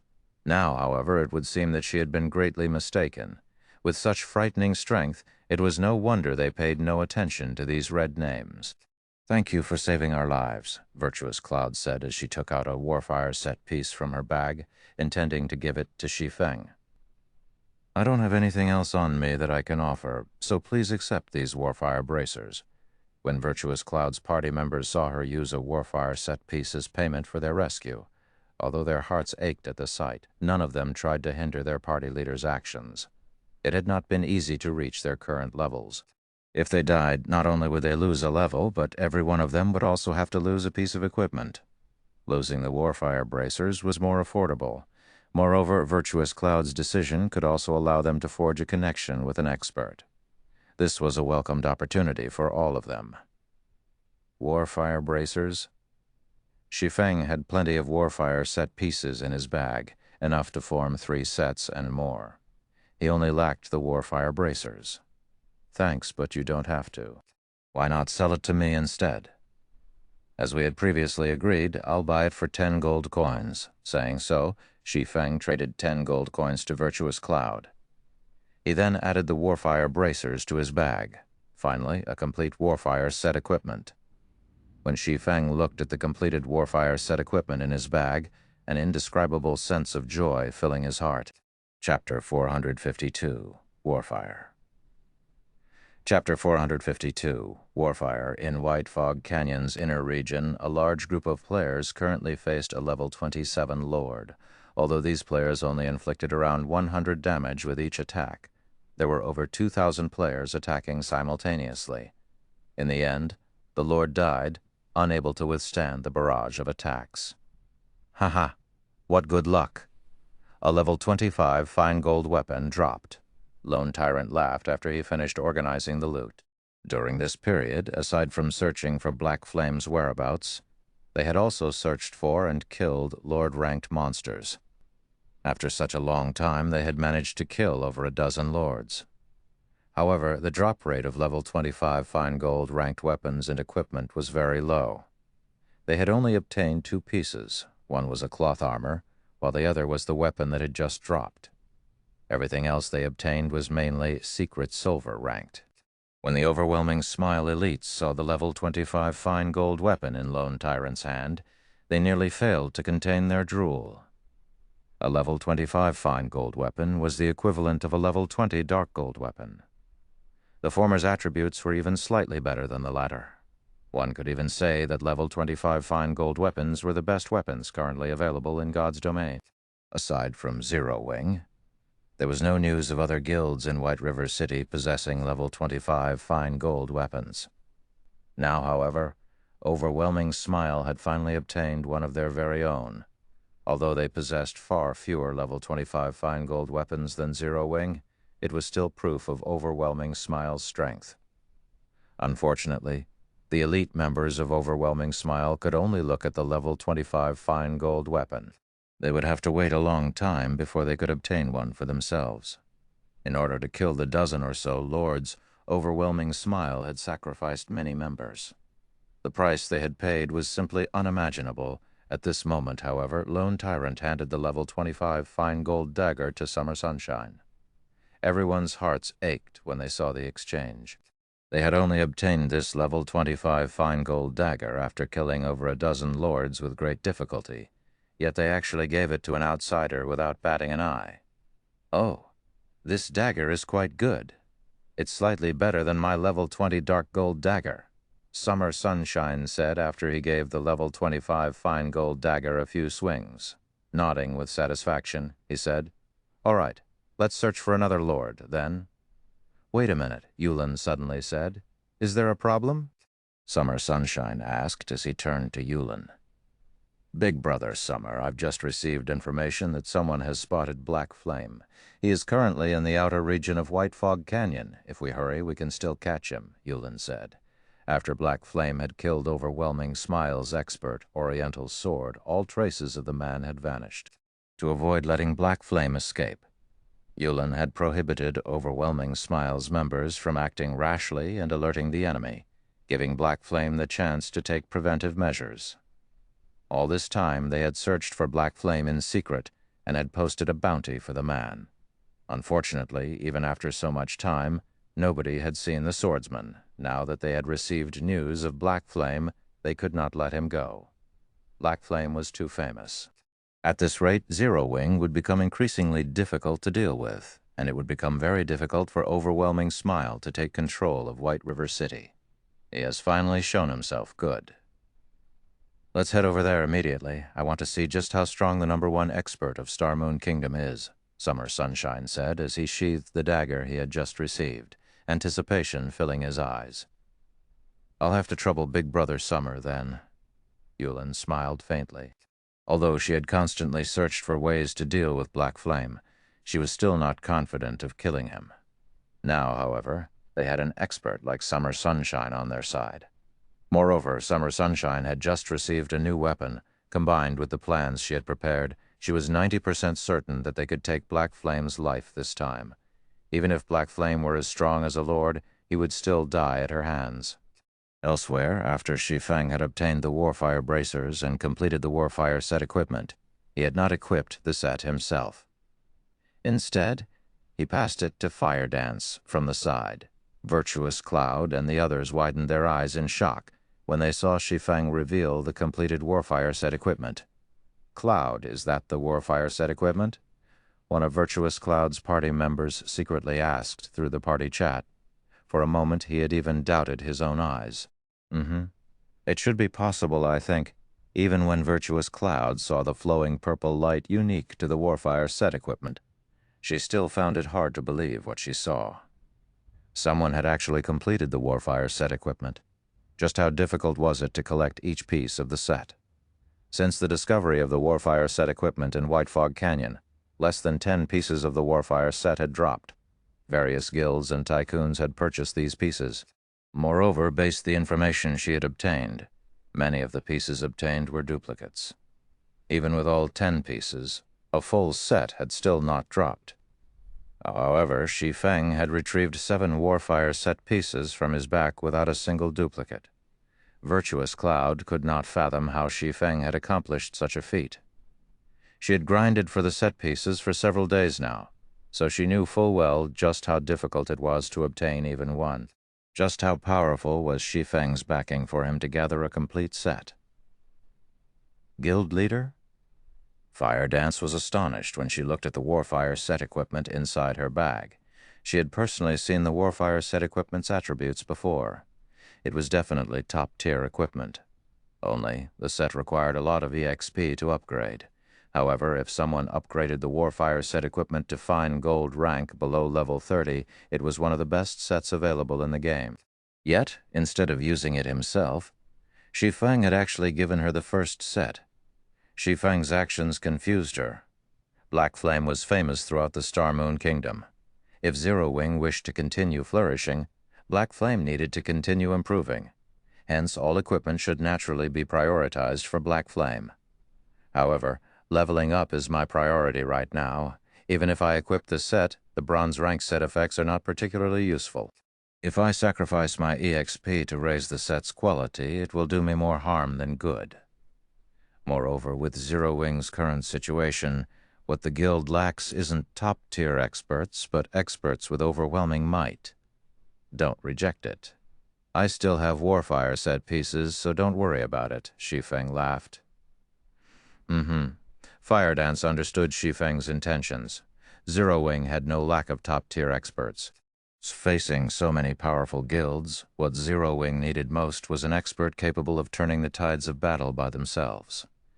Following which, Fire Dance replaced her equipment with the Warfire set equipment. Immediately, Fire Dance started upgrading the set's quality. After her level fell from level 26 to level 25, the Warfire set equipment had reached Mysterious Iron rank. The basic attributes of the set had increased significantly. Warfire set equipment, Mysterious Iron rank can be evolved. Level 20, level 30, can be equipped by any classes. Set consists of 7 parts: head, chest, belt, hands, wrist, legs, and feet. Set effect: Mysterious Iron rank, 2-piece effect, all attributes plus 15.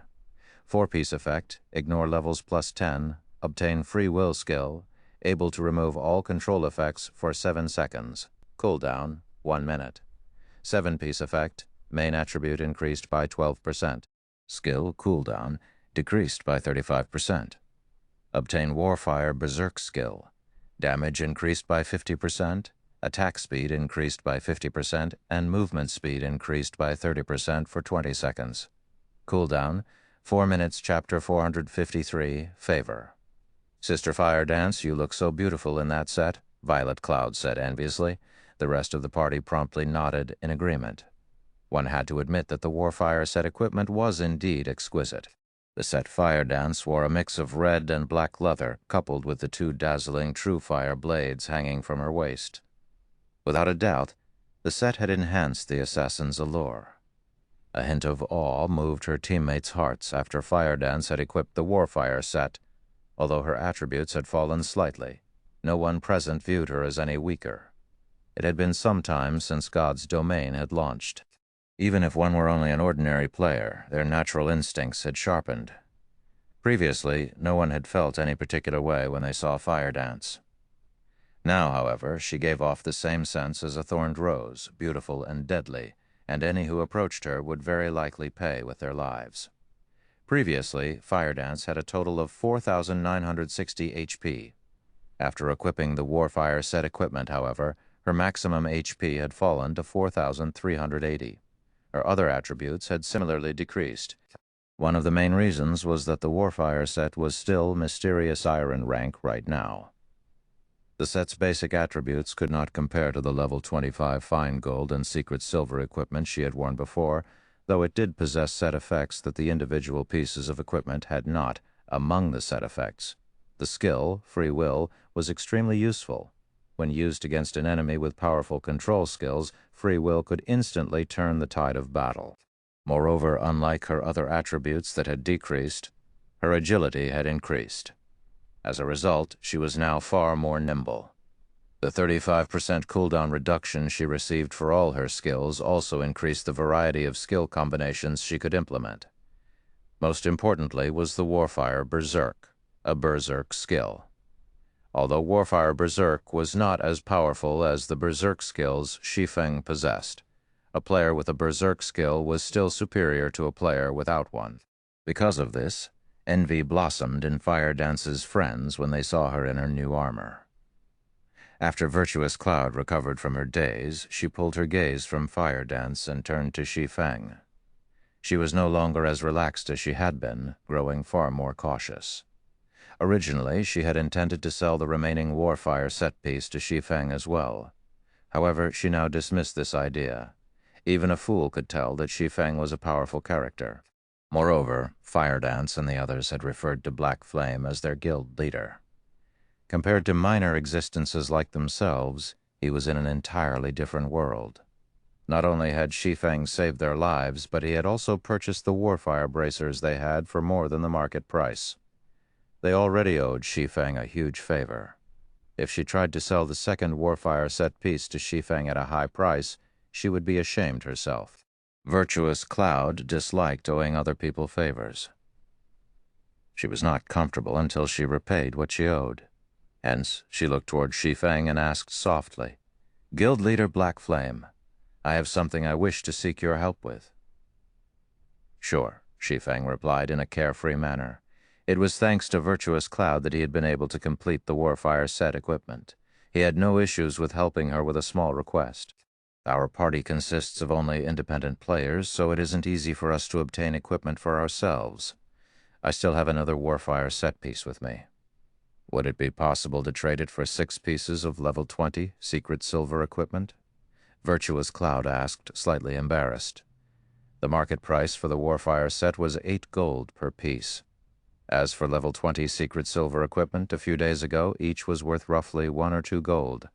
However, as players' levels increased and teams successfully raided more level 20 team dungeons, the value of secret silver equipment fell sharply.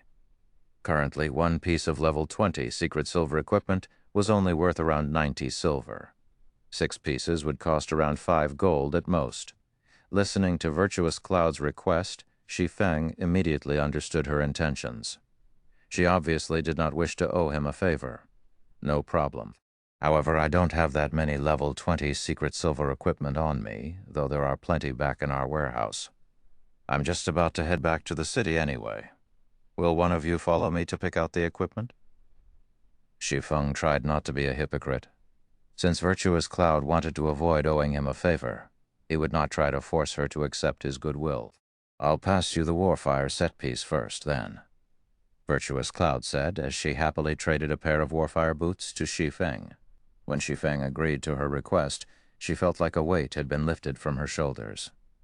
When Shi Feng saw that it was a pair of boots, he was somewhat disappointed, but in the end it was still another piece of the Warfire set. He'd rather have duplicates than none at all. After they had concluded their trade, Shi Feng and the others wandered down the main road, heading towards the exit of White Fog Canyon.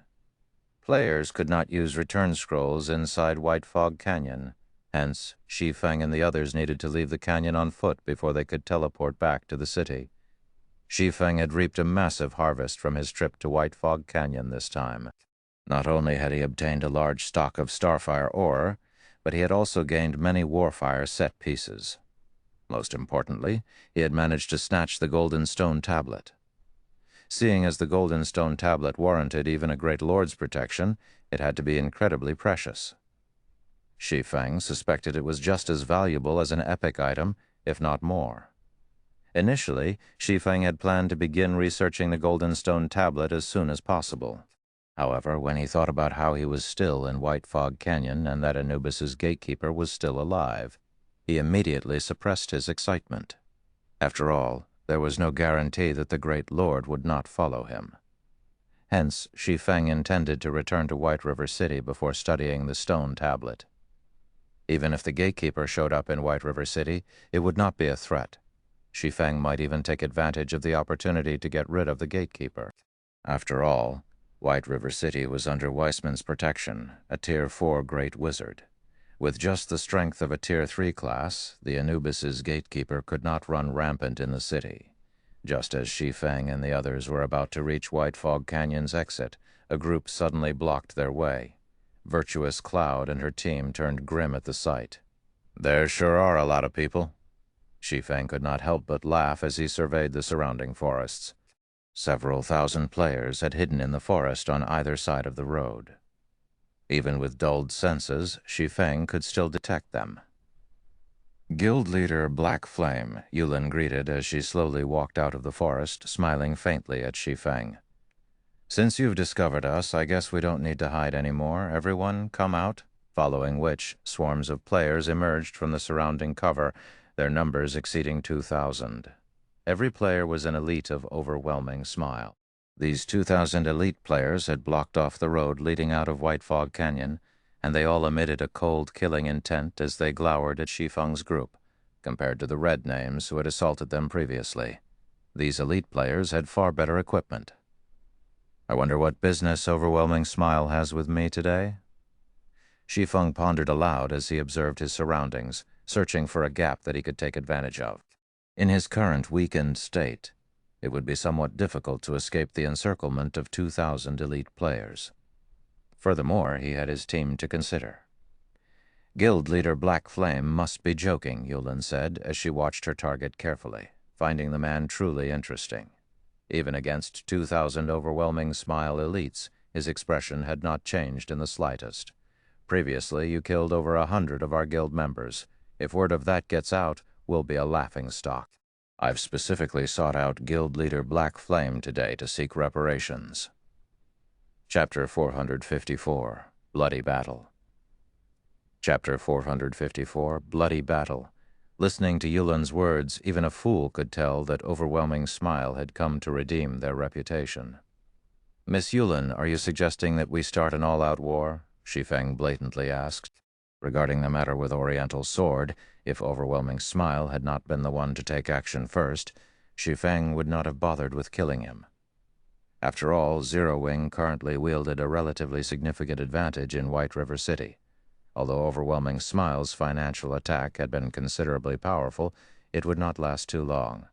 Even if Shi Feng ignored it, Overwhelming Smile would soon self-destruct.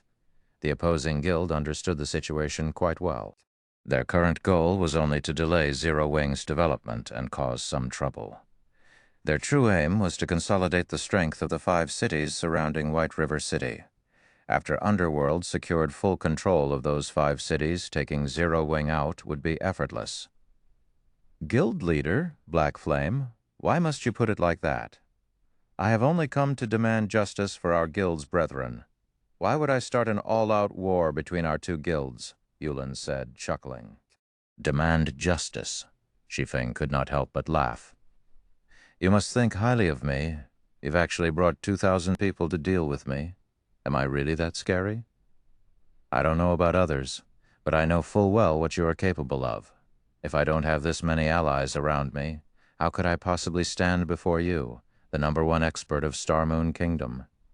Yulin said as she shook her head. If Shi Feng had been alone, Yulin would have been certain that Shi Feng could escape. He might even kill her before he fled. After all, he had done just that with Lone Tyrant. Now that so much time had passed, Yulin refused to believe that Shi Feng had not grown stronger. Since Zero Wing was capable of offering top-tier equipment to even its ordinary members, as the leader of the guild, how could Shi Feng's equipment be inferior? What are your intentions, then? Shi Feng asked. As long as you let us kill you once, we will forget about this matter altogether. How about it? Yulin said. Neither of our guilds stand to benefit from an all-out war.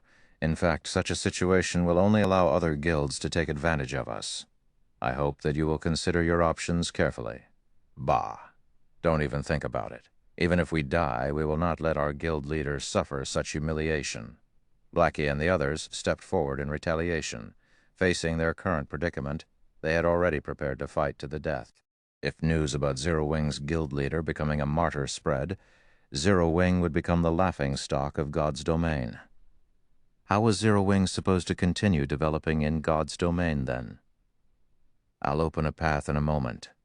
Escape if you can, Shi Feng ordered his party as he unsheathed the abyssal blade and the Purgatory's shadow, a cold glint flashing in his eyes. He then turned to Virtuous Cloud. Apologizing, he said, I really am sorry for dragging you into our guild's struggles. However, if you are to clarify things with overwhelming smile, they should not touch you. After all, this is a matter between guilds. Independent players are innocent. Currently, Shi Feng was still in a weakened state with all of his attributes reduced by 80%, although he did not know what the outcome of today's battle would be. He swore that he would repay this debt of blood tenfold in the future. Guild leader Black Flame, don't worry about it. Those red names should have killed us. How can we sit by and do nothing when you've been cornered? Virtuous Cloud stated as she raised her secret silver shield and walked to the forefront of the team. Virtuous Cloud's party members nodded in agreement as they readied their weapons. They were prepared to face the 2,000 elite players alongside Shi Feng. An army of 2,000 elite players, their silent stance in the distance was enough to frighten any ordinary player, much less the killing intent they emitted. When Virtuous Cloud and her party members saw overwhelming Smile's battle formations, they paled. The pressure they felt from this army was far greater than any they had felt from red names in the past. Virtuous Cloud suddenly thought of the red names they had faced as nothing more than cute dolls. Against 50 players, they still had a chance to flee. However, against 2,000 players, only death awaited them. Since you insist on being stubborn, don't blame us for being rude. Yulin's lips unconsciously curled into a smile when she saw the stern expressions of Shi Feng's team. Immediately, she made a wave with her hand. Kill them! Suddenly, the 2,000 elite players approached Shi Feng and his allies slowly and orderly. Simultaneously, a gigantic black magic array emerged in the sky. Suddenly, the magic array released a black light that covered the sky before enveloping every player on the battlefield. Everyone's vision suddenly turned black, unable to see anything at all. After a brief moment of darkness, however, the players regained their sight and felt no discomfort whatsoever. Shi Feng was suddenly shocked. This is the effect of the Tier 3 magic scroll, Dead Zone. Any life forms exposed to the black light are silenced for 5 minutes. The scroll's effects also prohibit the usage of any tools.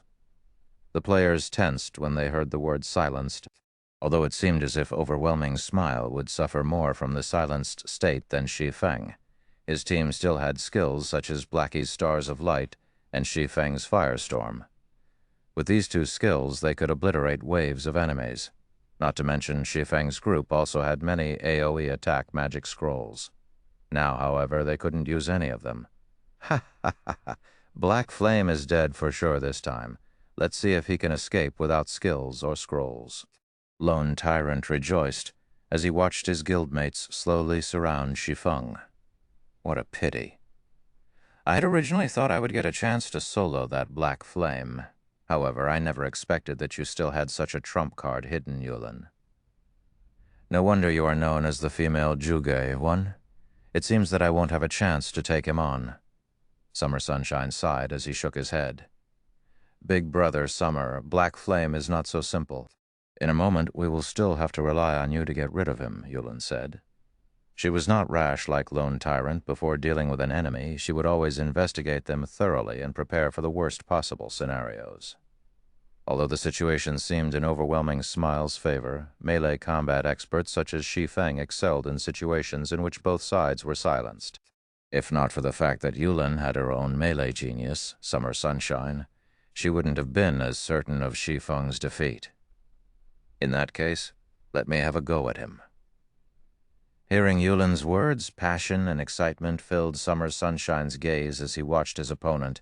Finished speaking, he took a step forward before dashing towards the battlefield. TL notes.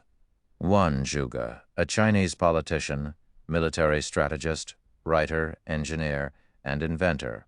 https://nbinquepnbppedio.org/wiki.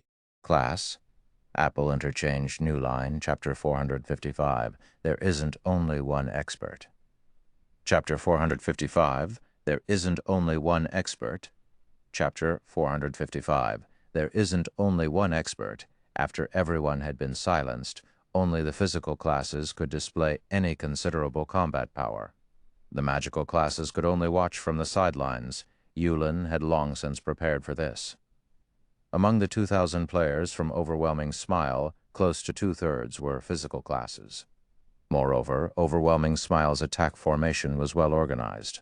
Shield warriors and guardian knights led the attack, closely followed by the berserkers, swordsmen, and assassins. Rangers stood the furthest behind, launching a ranged attack. The road leading out of White Fog Canyon had suddenly transformed into an ancient battlefield. Advanced towards the left, Shi Feng took the lead and charged towards thinnest concentration of enemies. His and Virtuous Cloud's teams promptly followed. However, before Shi Feng and the others had taken even a few steps, hundreds of arrows suddenly blotted out the sky. Virtuous Cloud's 3 magical class members were simply too weak in terms of agility and strength. Moreover, magical classes were usually not adept at dodging attacks, as they usually dealt damage from a safe distance. Hence, when the first wave of arrows rained down on them, the 3 party members immediately died and dropped a piece of their equipment. Stranger Mouse. Virtuous Cloud's vision turned red after she watched her party members die. Glaring at the Overwhelming Smile members in front of her, she gripped her shield and charged forward. Die. Unfortunately, although Virtuous Cloud's equipment and level were considerably good, she could not hold her own against 5 shield warriors and guardians knights of the same caliber. The Overwhelming Smile elites forced Virtuous Cloud back, preventing her from reaching the rear rangers.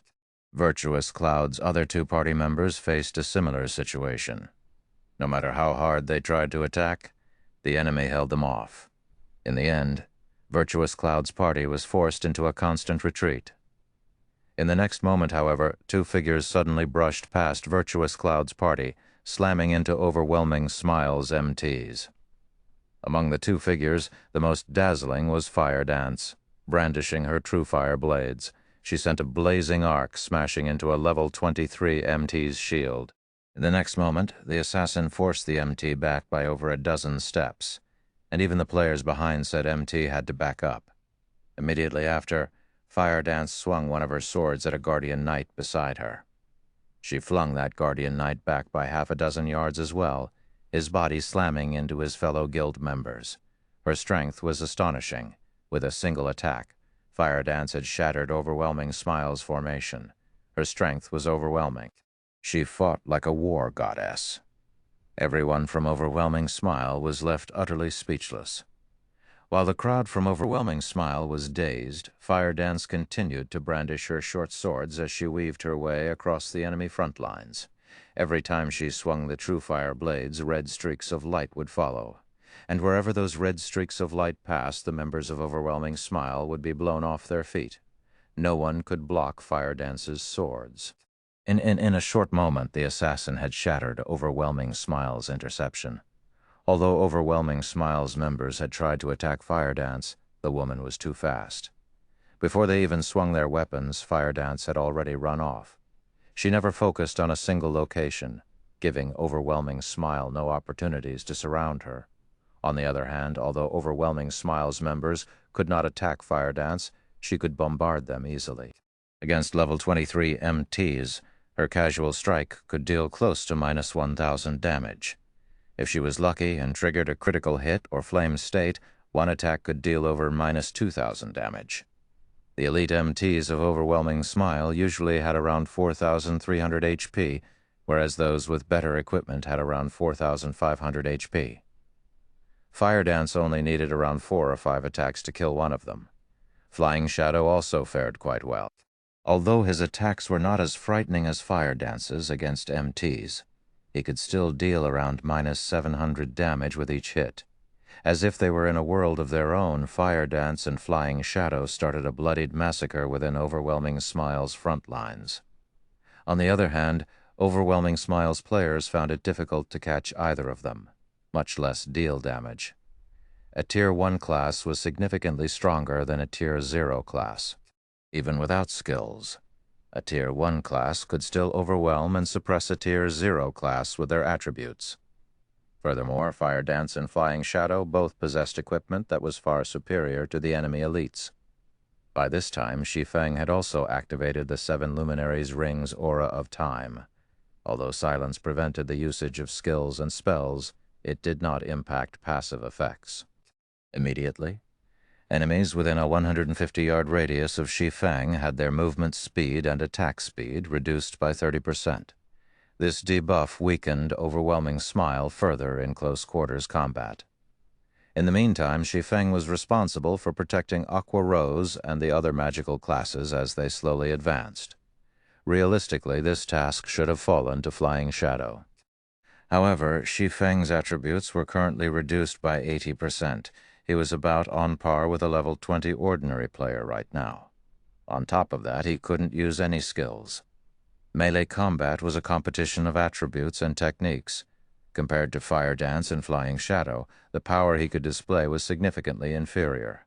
Hence, it was better if he focused on deflecting arrows for the others. In a few moments, Fire Dance and Flying Shadow had carved out a path of blood, allowing Shi Feng and the others to pass safely. How did that Fire Dance become so strong? Lone Tyrant, who observed the battle from afar, was dumbfounded as he watched the unstoppable assassin, his fists clenching. He refused to believe this scene was real. He had personally witnessed Fire Dance's strength before. Although she was certainly a top-tier expert, she had not been unstoppable. Moreover, Fire Dance was an assassin, not a strength-based class.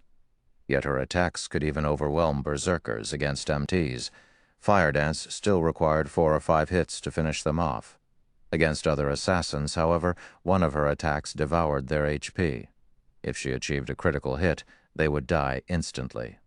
This scene had frightened Overwhelming Smile's assassins to a standstill. Sure enough, Zero Wing is trouble. Yulin frowned as she watched Fire Dance's performance. When she had planned this assault, she had not considered Fire Dance and the others as forces to be reckoned with. Facing 2,000 players in a melee battle, a top-tier expert was limited in what they could accomplish. However, Yulin never expected such a performance from both Fire Dance and Flying Shadow. "Kill them, those in the back. Keep up. Do not let them escape," Yulin shouted anxiously. Originally, one black flame was enough trouble. Now, however, there were Fire Dance and the slightly weaker Flying Shadow. If Overwhelming Smile did not kill these 3 people today and hinder their growth, they would only become more dangerous in the future. The longer Yulin watched Fire Dance and Flying Shadow slaughter her people, the more she felt that God's domain was completely different from past virtual reality games. It was far more beneficial to have individuals with overwhelming combat power than it was to rely on the strength of numbers. Overwhelming Smile members began to converge on Shi Feng's group faster. However, due to the Aura of Time's effect, the army could not keep up with Shi Feng and his team's movement speed. As a result, the distance between them only increased as time passed. Meanwhile, the number of enemies between Shi Feng's group and Freedom continued to decrease. Just as the Zero Wing members and their surviving allies were about to break free from the encirclement, a dark figure emerged from the crowd and dashed towards Shi Feng. This was none other than the level 26 assassin Summer Sunshine. Even with the movement speed reduction effect of the Aura of Time, Summer Sunshine was still frighteningly fast. He quickly caught up with Shi Feng, who covered Aqua Rose and the others' retreat. "You should just stay behind." Summer Sunshine chuckled as he stood in front of Shi Feng, blocking his path. Chapter 456, Death God. "And just who are you, brat? What a big mouth you have. Believe it or not, if I wasn't silenced right now, I could wipe the floor with you at any given second." Due to having been silenced, Blackie had been disappointed that he could not display his strength. With Summer Sunshine's sudden appearance and his arrogant tone when he spoke to Shi Feng, Blackie was instantly enraged. So fast. Looking at the youth in front of them, Aqua Rose discovered that he was actually level 26, the same level as her. She also felt an intensity radiate from this assassin. This intensity was heavier and more chilling than that from a Lord-ranked monster. In particular, with confidence and arrogance, he looked at them as if they weren't even the same species, but some lower life forms. He looked down on them like a god over mortals. Just who is this person? Aqua Rose was stunned and confused. Currently, her intuition warned her to flee from this man. This was the first time since she had begun playing God's domain that she had ever experienced such a feeling. Standing beside Aqua Rose, Violet Cloud was similarly on high alert. After participating in Ouroboros's internal competition with Shi Feng, she had some understanding of monster-like experts. Compared to Aqua Rose, she knew how frightening these kind of people could be. Immediately, she pulled Blackie, who was prepared to throw himself to Shi Feng's defense, back, warning him, "Brother Blackie, be careful. That man isn't as simple as he looks. He's on an entirely different level than we are." Violet Cloud's caution calmed Blackie immediately. When he examined Summer Sunshine again, cold sweat suddenly dripped down his forehead. Previously, the frustration of being silenced had clouded his mind, so he had failed to detect the powerful aura or the boundless killing intent that emanated from the cocky assassin. "Oh, you guys aren't too shabby after all. You're only the second group of players that I've met since I arrived in Star Moon Kingdom to possess such sharp senses. White River City really is an interesting place." Summer Sunshine could not help his surprise when he saw Aqua Rose and the others' reactions. Not even Underworld's so-called great expert, Ming Sha, had sensed how powerful he was. Yet, Aqua Rose and the others had managed to do so.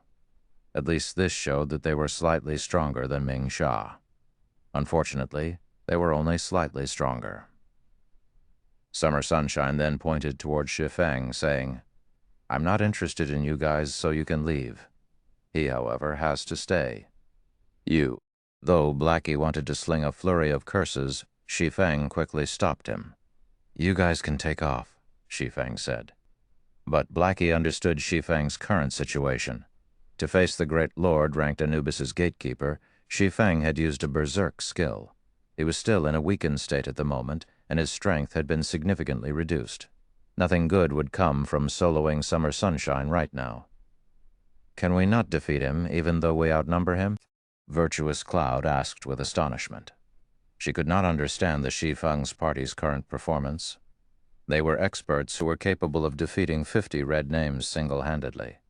Yet now, a single assassin had stopped them in their tracks.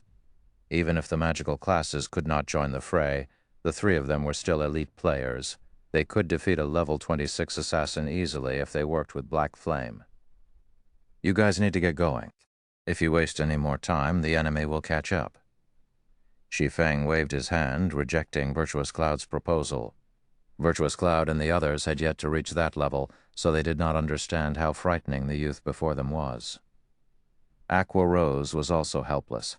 If they had not been silenced, they could have helped in this fight. In their current condition, however, they would be nothing more than cannon fodder to the assassin.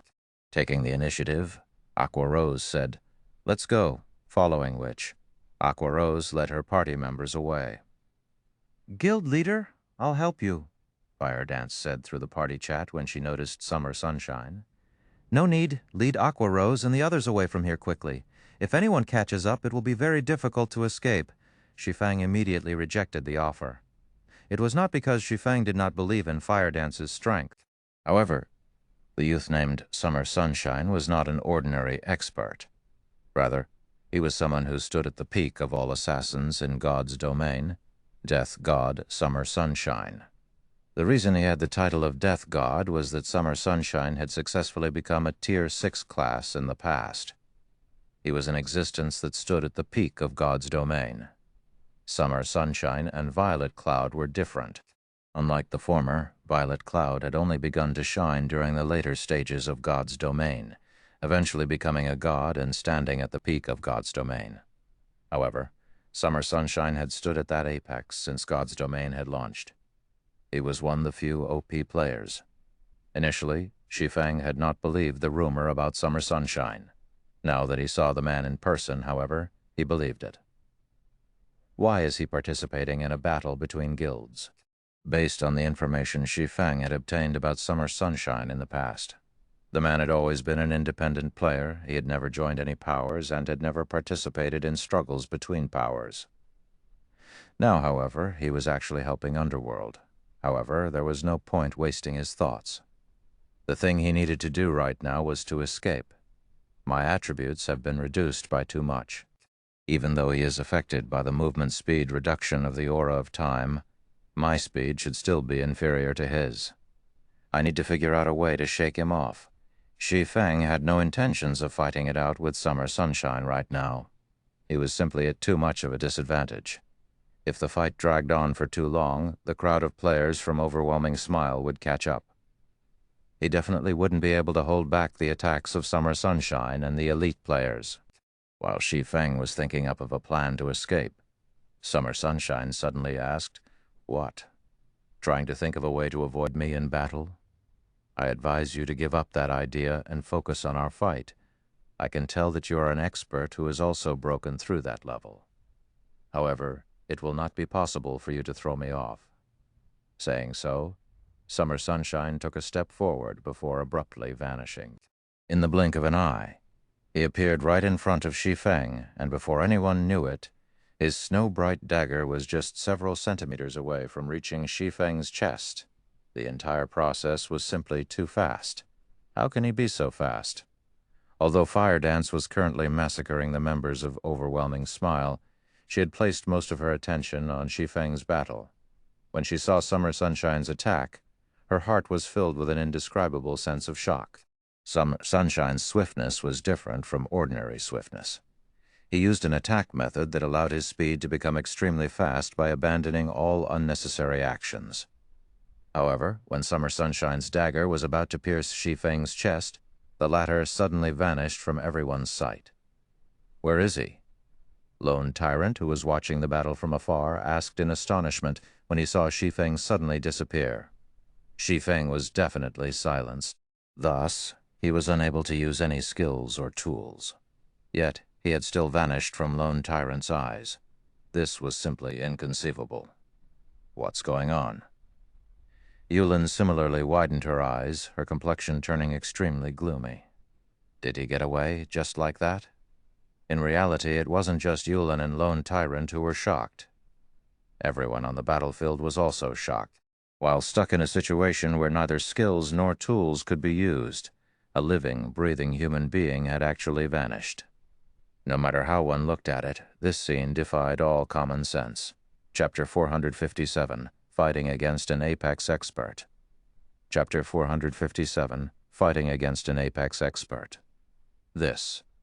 Aqua Rose also could not help her surprise when she saw Shi Feng disappear. It wasn't just Aqua Rose who was confused. Even Blackie, who was standing beside her, was stupefied, not to mention Virtuous Cloud and her party, who had little knowledge regarding Shi Feng. Everyone present couldn't use any of their skills, and the same went for their tools as well. Just what sort of method did Shi Feng use to disappear from everyone's eyes? Moreover, unlike assassins who had to go through a short process before vanishing, Shi Feng had taken only an instant to disappear completely. How could I forget that guild leader has this move? At this moment, Fire Dance suddenly recalled that Shi Feng knew Void Steps. Aqua Rose and the others had never seen Shi Feng use Void Steps before, so they did not know that Shi Feng possessed such a card. As for Fire Dance, Flying Shadow, and Violet Cloud, they had personally seen Shi Feng use Void Steps before, so they knew how powerful this technique was. Even if Summer Sunshine was incredible, he would be rendered helpless in the face of this move. After all, an enemy that one could not see was quite frightening. Moreover, the attack method gave one no time to react at all. Even if Summer Sunshine removed all excess movements and increased his body's speed to the maximum, he still could not block Shi Feng's sword.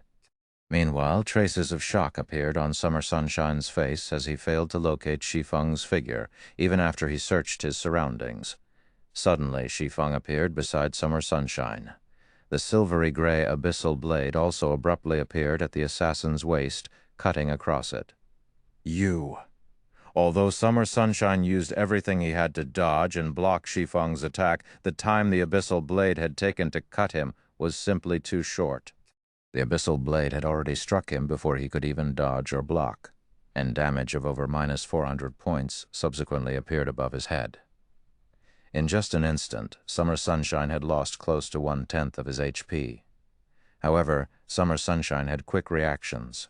After being attacked, he counterattacked, his dagger suddenly striking at Shi Feng's back with even greater speed. With the distance between them so close, there was simply not enough time for Shi Feng to withdraw his sword and defend himself. In addition, Summer Sunshine's attack had no unnecessary actions, so his dagger moved at an extremely fast speed. Let alone now, even if Shi Feng was not in a weakened state, he would still have great difficulty defending against this strike. In Shi Feng's desperate attempt at dodging, the dagger missed its mark and only managed to scrape Shi Feng's shoulder. Still, this single attack dealt over 800 damage to Shi Feng, taking close to half his HP away. You're quite good. You've actually managed to damage me. However, it seems that your attributes have been greatly weakened. I just attacked you once, and you already lost close to half of your HP, Summer Sunshine stated in a carefree manner as he looked at his injured waist. That footwork of yours is amazing. However, you are bound to reveal yourself when you attack. Your one strike took away only around 1/10 of my HP. Even if I just exchange damage for damage, it will still be your loss 3 moves later. But since you were able to harm me as a reward, I won't suppress you using my attributes. I'll let you see what real strength is. Summer Sunshine spoke in a very casual and overbearing tone. However, Shi Feng did not think that Summer Sunshine was bluffing, because the moment the assassin finished speaking, the aura surrounding him underwent a complete change. Previously, he had still leaked out a little killing intent. Now, however, he completely sheathed it. The gaze in his eyes no longer focused on a single point. Instead, it was a gaze that took in everything in the surroundings, looking at everything objectively. This move was none other than omnivision. However, compared to when Soaring Snake and the other amateurs used it, Summer Sunshine had mastered it to the realm of perfection, as expected of the death god of God's domain. It seems he won't be that easy to deal with. Shi Feng had never fought against such a powerful character in the past. To be precise, he had not had the qualifications to do so. Although a Tier 3 Sword King was similarly very amazing in the eyes of ordinary players, in front of God-tier players he was no different from an ant. In the past, there was a saying that went around in God's domain. Everyone beneath God-tier was an ant. Without becoming a Tier 6 class, one would never know how frightening Tier 6 players truly were. The assassin standing before him was an expert that had always stood at the very peak of God's domain. Shi Feng had never expected to fight such an expert. However, the past and the present were different. First and foremost, the Summer Sunshine before him right now had yet to become a God-tier expert. Meanwhile, Shi Feng himself knew void steps and advanced footwork. Defeating Summer Sunshine and escaping was not necessarily impossible. As for escaping, looking at Summer Sunshine's speed, Shi Feng knew escaping was not an option unless he defeated the assassin. In reality, there was another method he could use, and that was to execute void steps continuously. However, due to his attributes being reduced, the distance he could move each time was also greatly reduced. Moreover, using void steps multiple times in quick succession was mentally taxing. He would most likely lose consciousness before he could even run 100 or 200 yards away. It seems that I can only try to take care of him by continuously using void steps. Shi Feng really could not think of a better idea right now. Melee combat relied on attributes and techniques. In terms of attributes, Shi Feng was no match for Summer Sunshine at all. Hence, he could only try to gain victory through techniques.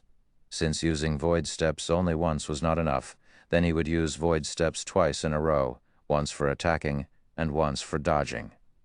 After thinking up to this point, Shi Feng immediately used void steps and dashed toward Summer Sunshine. Suddenly, Shi Feng disappeared from everyone's eyes once more. A short moment later, Shi Feng appeared beside Summer Sunshine once more, and the abyssal blade was also sweeping towards the assassin's abdomen. Dang! Suddenly, the sound of metal clashing rang out, a dazzling spark appearing around Summer Sunshine's abdomen. Instead of landing on the assassin's abdomen, the abyssal blade was actually blocked by his dagger. Immediately after, Summer Sunshine used his other dagger to strike at Shi Feng's blind spot. Shi Feng was shocked. However, with equally fast speed, he promptly used void steps and just barely dodged the dagger's attack. Everyone's hearts trembled when they saw Shi Feng and Summer Sunshine exchanging moves. He couldn't have possibly seen through guild leader's footwork, right? Fire Dance could not help but be shocked. Void Steps was an advanced technique that allowed Shi Feng to easily defeat a chieftain. Yet Summer Sunshine had seen through it after just 2 uses. "Your footwork really is mysterious?" Summer Sunshine chuckled lightly as he looked indifferently at Shi Feng, standing 4 yards away from him. "Originally, when I first saw that footwork, I really did think that you had disappeared. However, when you used it the second time, I can say with certainty that you did not disappear. Only that footwork of yours forces my eyes to automatically ignore all information relating to your existence, which is why you seem to suddenly disappear from my eyes. Unfortunately, you've met me. If it were anyone else, they would really be rendered utterly helpless against you, without undergoing special training." "That's right," Shi Feng nodded, having no intention of hiding the mechanics of Void Steps. Although Void Steps was an advanced footwork, it was not invincible. In the face of a god-tier expert, it was nothing but a joke. Only, Shi Feng had not thought that Summer Sunshine would see through it so quickly. Sure enough, Summer Sunshine's title of Death God was not undeserved. He really was as strong as a monster. Just as Shi Feng was thinking of how he should deal with Summer Sunshine, the latter took a step forward, then abruptly dashed towards Shi Feng. Chapter 458, Fleeting Sword. Chapter 458, Fleeting Sword. Straight-line attacks were very easily seen through, yet Summer Sunshine did not seem to care about using them at all. With Omnivision, Shi Feng's every action was being scrutinized by Summer Sunshine. Even if Shi Feng thought about his next move, Summer Sunshine could immediately see through it and react appropriately. He was not afraid of his attack being seen through at all. Moreover, unlike Summer Sunshine's previous assault, this time, whether it was his movements or the dagger he was swinging at Shi Feng, neither made any noise. His attack was both quick and silent, and it simply gave one no time to react at all.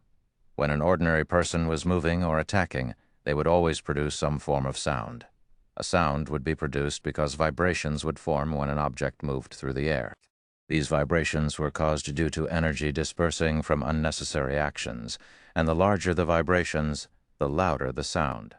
Although attacks that generated thundering sounds looked very imposing, a lot of energy was wasted.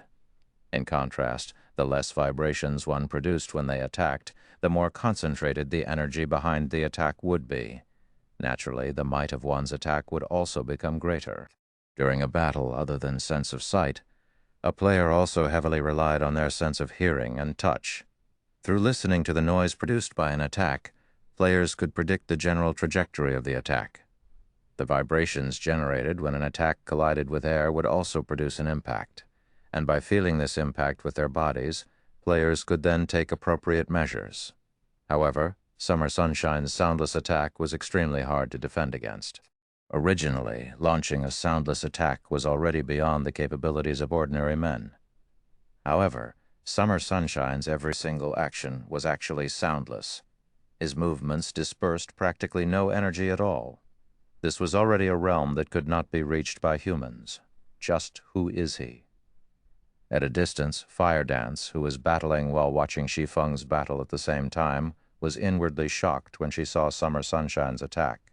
She felt that it was simply inconceivable. Summer Sunshine fully embodied the class known as Assassin, and this was exactly what Fire Dance had been pursuing all along. Originally, Fire Dance had thought Shi Feng was belittling her strength too much, which was why he had barred her from fighting against Summer Sunshine. Now, however, it would seem that Shi Feng's decision was indeed correct. The gap between Fire Dance and Summer Sunshine was simply unimaginable. If they fought, she did not possess even the slightest chance at securing victory. Sure enough, he really is a monster. Shi Feng inwardly sighed when he saw Summer Sunshine charging at him. He finally understood why Summer Sunshine was capable of standing at the peak of God's domain. After experiencing a decade of battles, Shi Feng had only managed to achieve a soundless attack after much difficulty. Even so, not every move of his could achieve such a state of soundlessness. Yet every single action of the assassin before him was actually soundless. The gap between them was simply unfathomable. Shi Feng knew that he was currently not a match for Summer Sunshine at all. If he was not silenced nor in a weakened state, he might possess a chance of contending against Summer Sunshine. If he had to rely on pure techniques, however, there was simply no chance for him to win. If this fight took place in reality, it was highly possible that Shi Feng would have been defeated by Summer Sunshine in just a single move, although Shi Feng knew that he was not a match for Summer Sunshine, for reasons unknown. There was a sense of joy filling Shi Feng's heart right now. Come. Shi Feng no longer held back. He used Void Steps again and charged at Summer Sunshine. Void Steps placed a severe burden on its user's mental power.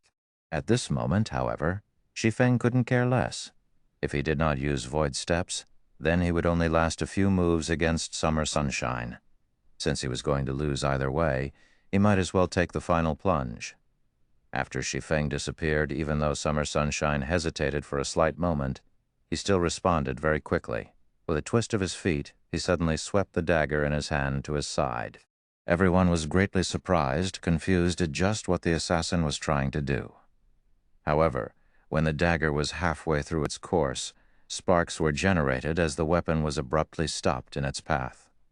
Immediately after, Shi Feng's figure was revealed. Before anyone could react, Shi Feng used Void Steps and disappeared from everyone's sight once more.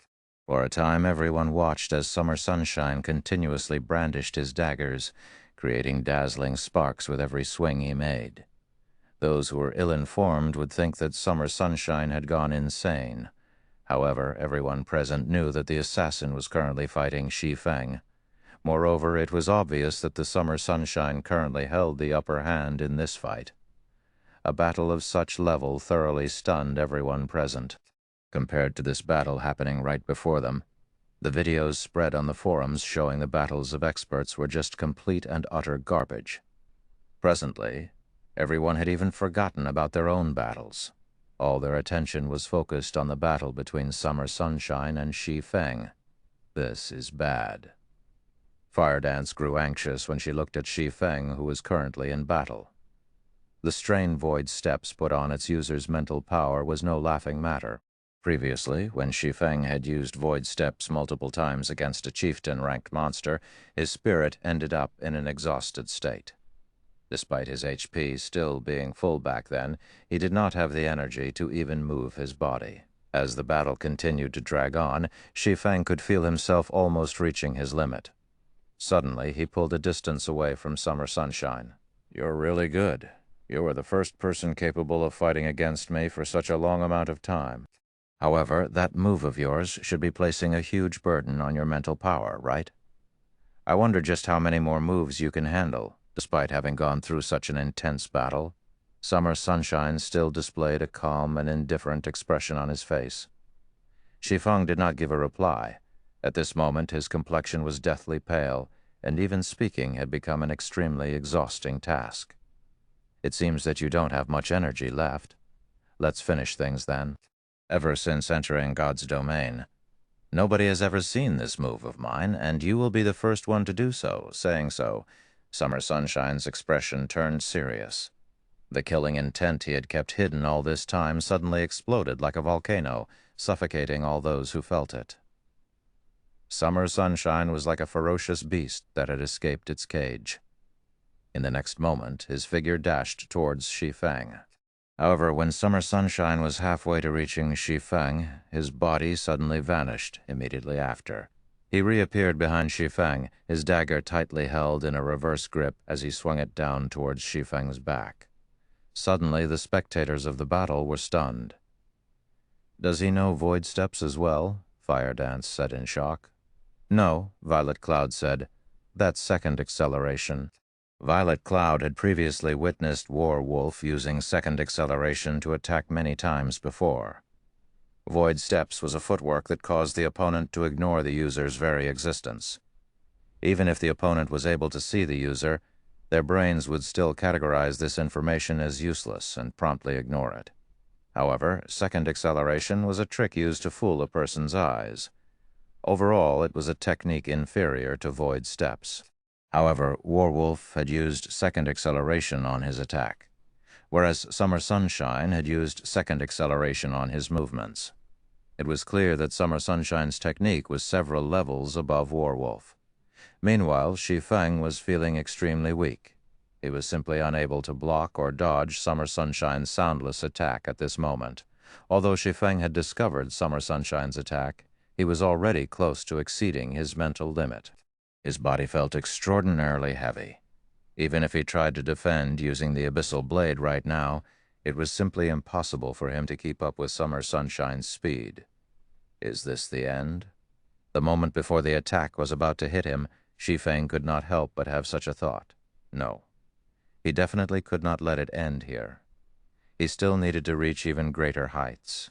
He definitely could not be defeated here. I need to block it. I must block it. My movements need to be faster, much faster. At this moment, Shi Feng was wholeheartedly trying to make his movements much faster and more precise. However, he no longer possessed the energy to control the other parts of his body. He could only use the most conservative way he could think of to block Summer Sunshine's attack. At this moment, Shi Feng's mind had already forgotten to think, his body forgetting to breathe. When there were only a few centimeters left between Summer Sunshine's dagger and Shi Feng's body, the abyssal blade in Shi Feng's hand suddenly slid into the snow-bright dagger. Dang. The impact of the two weapons caused the snow-bright dagger's trajectory to shift, and as a result, the dagger only brushed past Shi Feng's body. Chapter 459. Catastrophic.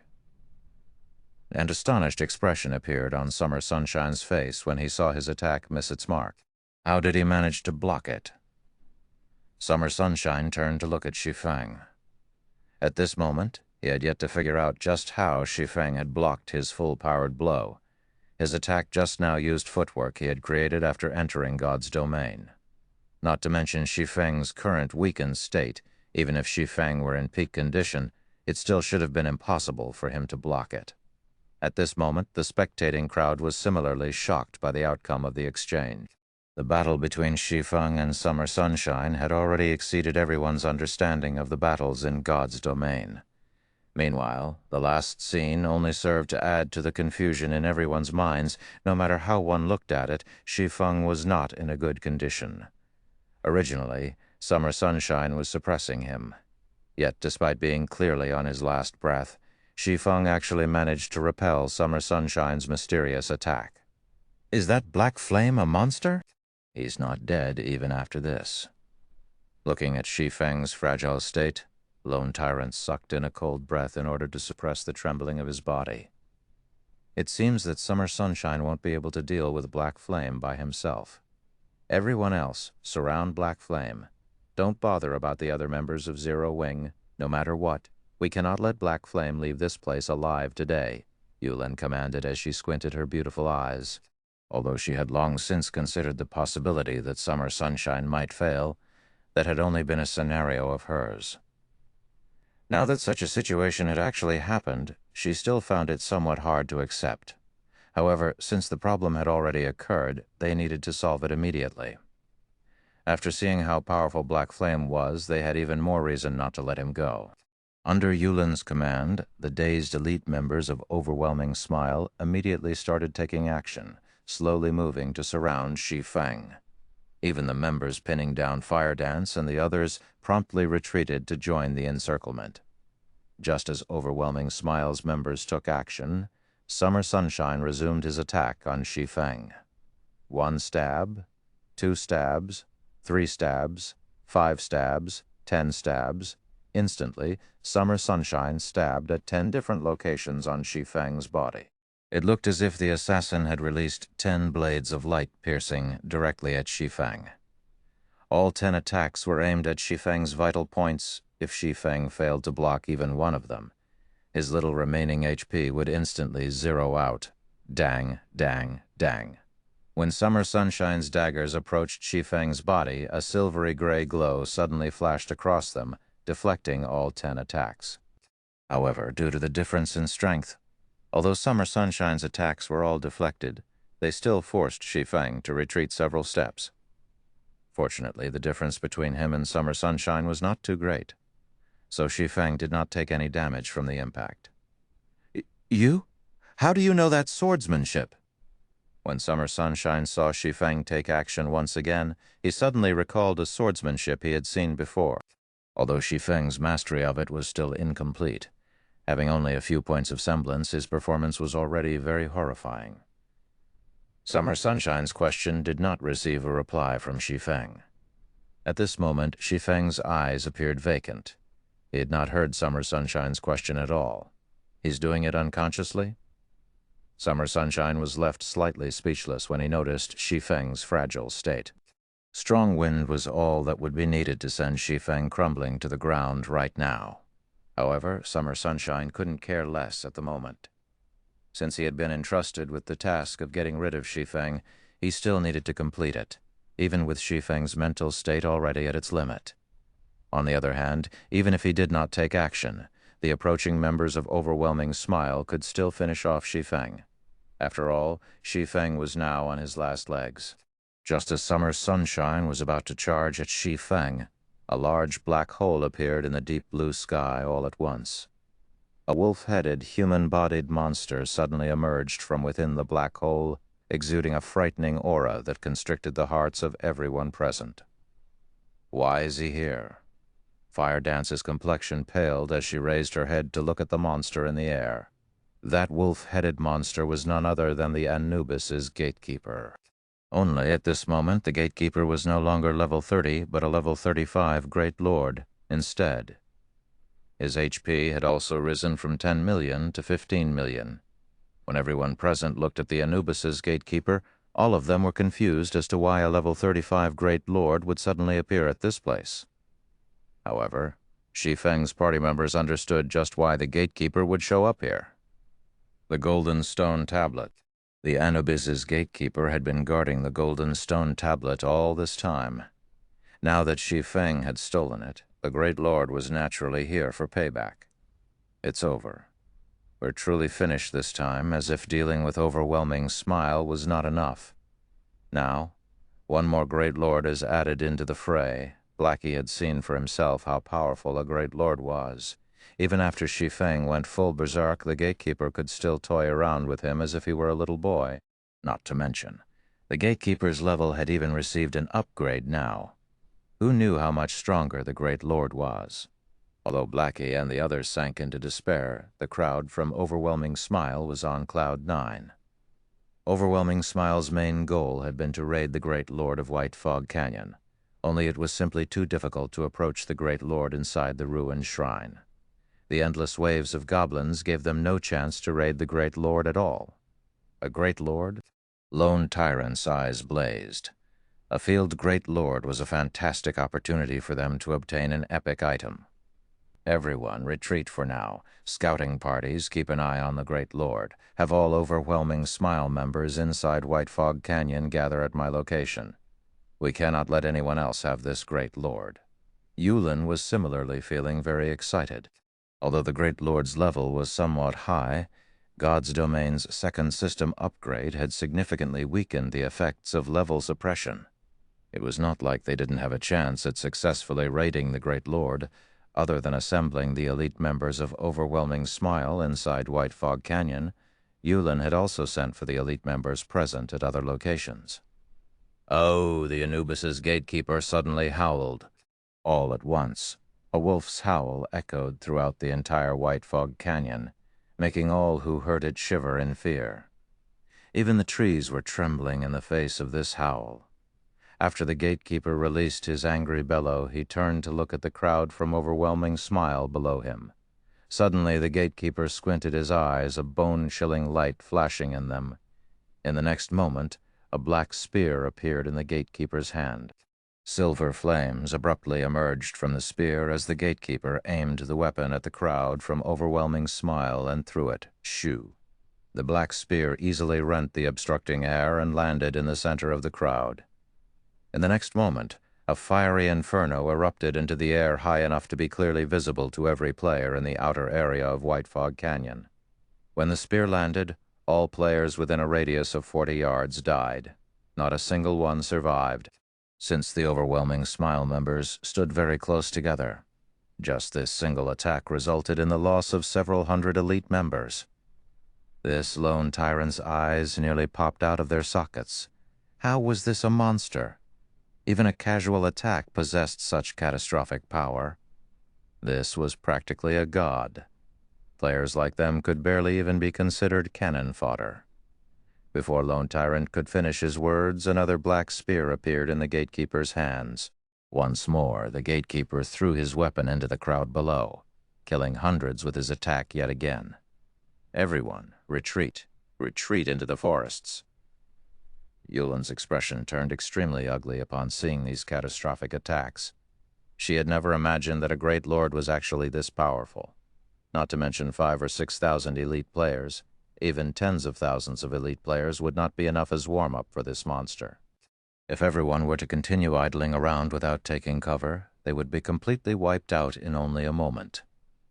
As for Black Flame, they could only set him aside for now. Upon hearing Yulin's command, everyone promptly charged towards the forests without hesitation. Nobody was foolish enough to stand around and serve as live target practice for the Anubis's gatekeeper. Summer Sunshine looked at Shi Feng, then at the gatekeeper in the sky, heaving a sigh. He turned around and departed. Fire Dance immediately charged up to the nearly unconscious Shi Feng and dragged him into the nearby forest to hide. After hiding themselves among the trees, Shi Feng and the others were freed from their combative state. At this moment, Shi Feng was forcibly logged out of God's domain and put into his sleep space. Chapter 460, All-Out War. Chapter 460, All-Out War. During the time Shi Feng was in deep slumber, White Fog Canyon had become a forbidden land for players. White Fog Canyon was a special region where return scrolls were unusable. After the Anubis's gatekeeper came out from the land of the fallen star, he would kill any player he met. As a result, countless players grinding for the Warfire set equipment were massacred. Although the various guilds in White River City tried to overwhelm the gatekeeper through sheer numbers, how could a level 35 Great Lord possibly be that easy to deal with? After receiving a few annihilation spears from the gatekeeper, the various guilds in White River City acknowledged their mistake and promptly withdrew from White Fog Canyon, no longer daring to take even half a step inside. At this moment, everyone realized that, compared to the high lords they had raided before, a great lord was on an entirely different level. Although high lords possessed many AoE skills and could cause players a significant amount of trouble, their usage of such skills was infrequent. They would still give players a little breather, as for a great lord. Without hesitation, a great lord would immediately use spells of mass destruction. Moreover, it would use them repeatedly in quick succession. Even several tens of thousands of players would not suffice to raid a great lord. Fortunately, the Anubis's gatekeeper would not leave White Fog Canyon and only roamed inside the canyon itself. As a result, White Fog Canyon was no longer a gold mine for players, but a forbidden land instead. As for the players grinding for the Warfire set equipment, they all gave up on the enterprise.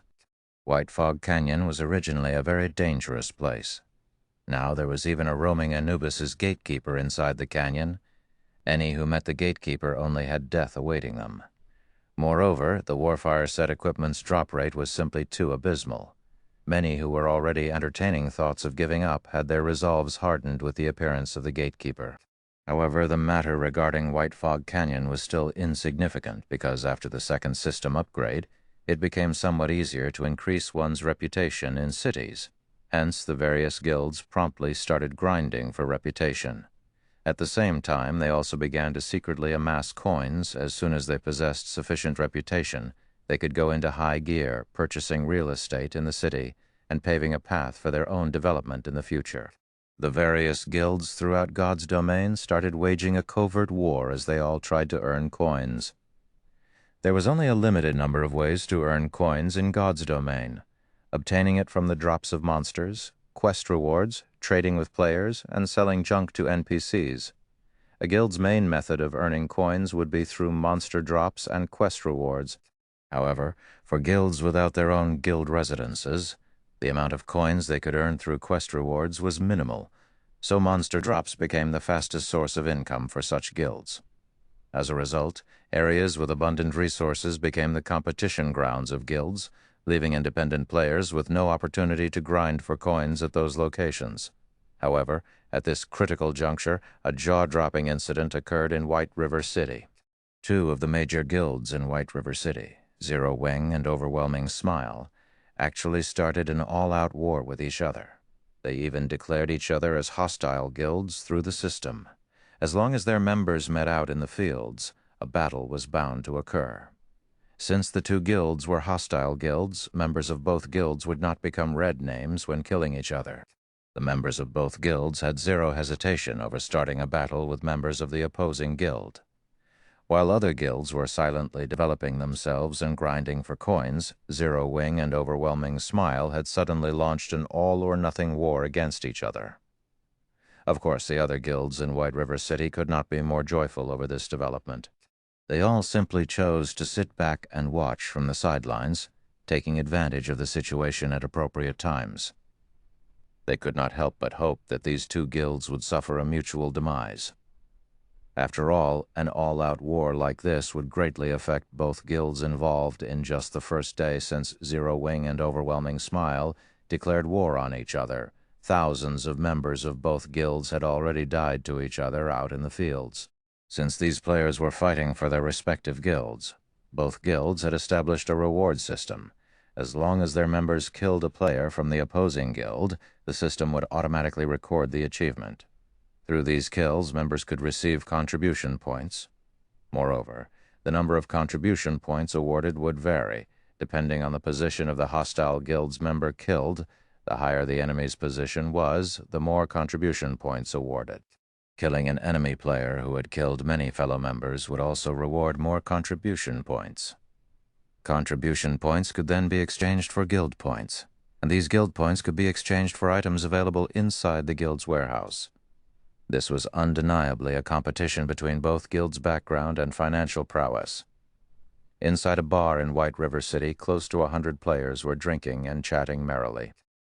They discussed their personal harvests, matters regarding the secret pavilion's God's Domain experts list, and such topics.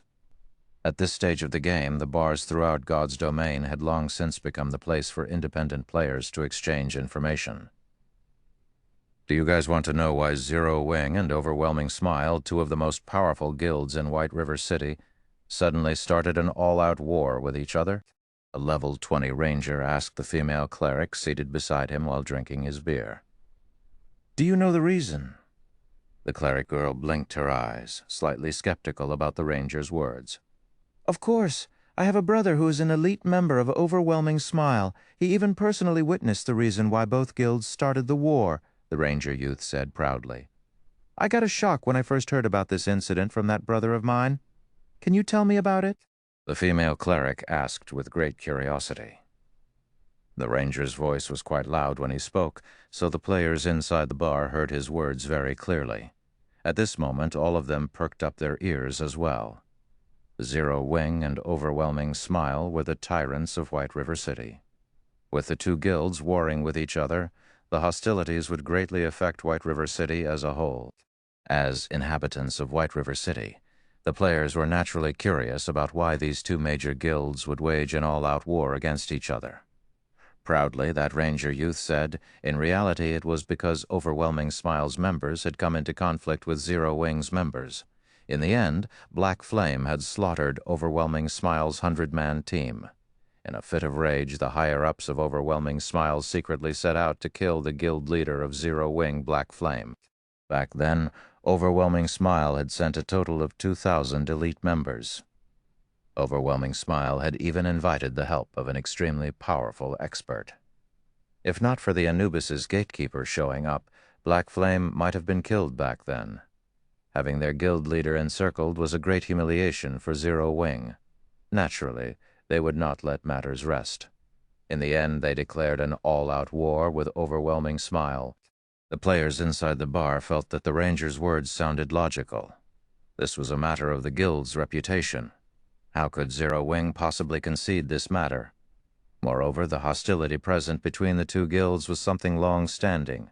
Obviously, after the encirclement this time, Zero Wing could finally endure Overwhelming Smile's antics no longer. I wonder which guild will come out victorious in this all-our war. I think that it should be Overwhelming Smile. The guild's main headquarters is based in Maple City. It also possesses massive financial support. Haven't you seen how excellent the benefits offered by Overwhelming Smile are? Just the monthly salary of the elite members is enough to make one drool. How could Zero Wing possibly compare? It should be Zero Wing. After all, this place is White River City. Zero Wing possesses a guild residence here. Moreover, there are plenty of experts in the guild. You can't imagine just how excellent the benefits provided by their guild hall are. Among them, the most welcomed is the private rooms. One can accumulate double EXP buffs by resting inside these private rooms.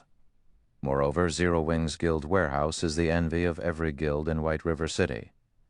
There are plenty of level 25 equipment stored inside. Right now, many of the players who had defected to Overwhelming Smile regret leaving in the first place. For a time, everyone in the bar discussed the war between the two major guilds. However, a party of 6, seated at a corner of the bar, smiled contemptuously over this matter. It seems that Black Flame only amounts to this much. Leader, must we really go searching for him? A level 26 swordsman murmured. Search. Only after testing him would we know whether or not he qualifies. Thank you for listening to the story on KevinAudio.com, Chapter 461, Exceeding Potential. When the sun set, Shi Feng had already been in deep slumber for over a dozen hours.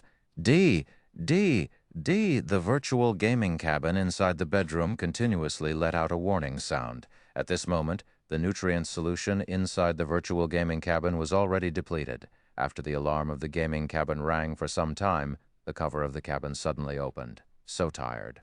Shi Feng opened his eyes and unwillingly climbed out of the virtual gaming cabin. He then took a look at the time. What? I've actually slept for 18 hours. Although he had exceeded his mental limit once again, it was not as severe as the first time. Even so, he had still slept for such a long time. Just what is going on here? After Shi Feng woke up, his entire body felt drained. Even the nutrient solution he had refilled just a few days ago was completely exhausted. Normally, a full tank of nutrient solution could last a player 15 days. The previous time, Shi Feng had exceeded his limit. Some solution still remained. Now, however, the tank was completely emptied. However, compared to the matter of the nutrient solution's depletion, his body's current condition was much more inconceivable for Shi Feng. Not only was his body extremely weak, but he also felt a piercing hunger that he had never felt before. He was so hungry that he could eat an entire cow right now. Although Shi Feng did not understand what was going on, he did know that, if he did not replenish his body's nutrients at once, he could very well faint from hunger. He immediately retrieved the 2 bottles of S-rank nutrient fluid he had set aside for his parents. At this moment, Shi Feng could clearly tell that the hunger he was feeling did not come from his stomach. Instead, it was his body that starved of energy. Even eating a meal would not sate this hunger. What he needed to do right now was replenish the energy of the cells inside his body. Meanwhile, the S-rank nutrient fluids were the best solution for this problem. After removing the cap, Shi Feng directly gulped down a bottle of S-rank nutrient fluid. When the S-rank nutrient fluid reached Shi Feng's intestinal tract, the originally cooling liquid suddenly transformed into a warm current that moved through his blood, re-energizing his entire body. 5 minutes after drinking the S-rank nutrient fluid, Shi Feng felt much more comfortable than before. His spirit had also recovered significantly, and his body was no longer trembling as it had before. The value of 1 million credits was really not overstated. However, this feeling only lasted for a short while before the feeling of hunger flooded his mind once more. He felt as if he was a wolf that had been starving for 3 consecutive days. A bite of meat was simply not enough to sate him. The hunger he was feeling right now was even more intense than earlier. Is 1 bottle not enough? Shi Feng was speechless. A single battle actually required him to sacrifice 2 bottles of S-rank nutrient fluids. No choice. Shi Feng could only remove the cap on the last bottle of S-rank nutrient fluid and empty its contents. Originally, one had to wait an interval of 3 to 5 days before consuming another bottle of S-rank nutrient fluid, as the energy contained within the liquid was extremely concentrated. A person's body was simply incapable of completely absorbing all that energy. Instead, drinking 2 bottles consecutively would only damage one's body due to overnutrition. When Shi Feng drank the second bottle, he felt a little heartache. Each bottle cost 1 million credits. Moreover, one could not simply purchase S-rank nutrient fluids, even if they could afford it. In the past, even though he had been the guild leader of Shadow, he only got to drink 1 bottle a month. Now, he had actually drunk 2 bottles in a single day. If others were to find out about this, they would definitely look down on him as a wastrel. However, S-rank nutrient fluids were indeed amazing. After drinking 2 bottles and resting for a few minutes, Shi Feng was already completely rid of his fatigue. His body had also recovered to normal, following which Shi Feng drank another dozen or so bottles of A-rank nutrient fluid before recovering to his peak condition. Is it my imagination? After recovering completely, Shi Feng suddenly discovered that his 5 senses were much more acute than before. Originally, he could never hear the chirping of birds when inside his bedroom. Now, however, he could actually hear it. Besides being able to hear the chirping of birds when Shi Feng looked at his own room, he was also able to see with much greater clarity than before. His mind had also become much faster. Did breaking through my mental limit multiple times allow my brain to become more active? Shi Feng's heart was filled with ecstasy. He had tried fortifying his body many times before to increase the flow of blood into his brain, in addition to providing his body with various nutrients. He had done so to develop his brain's potential and boost its activity level so that he could create his legacy in God's domain. Now, he had actually achieved a breakthrough.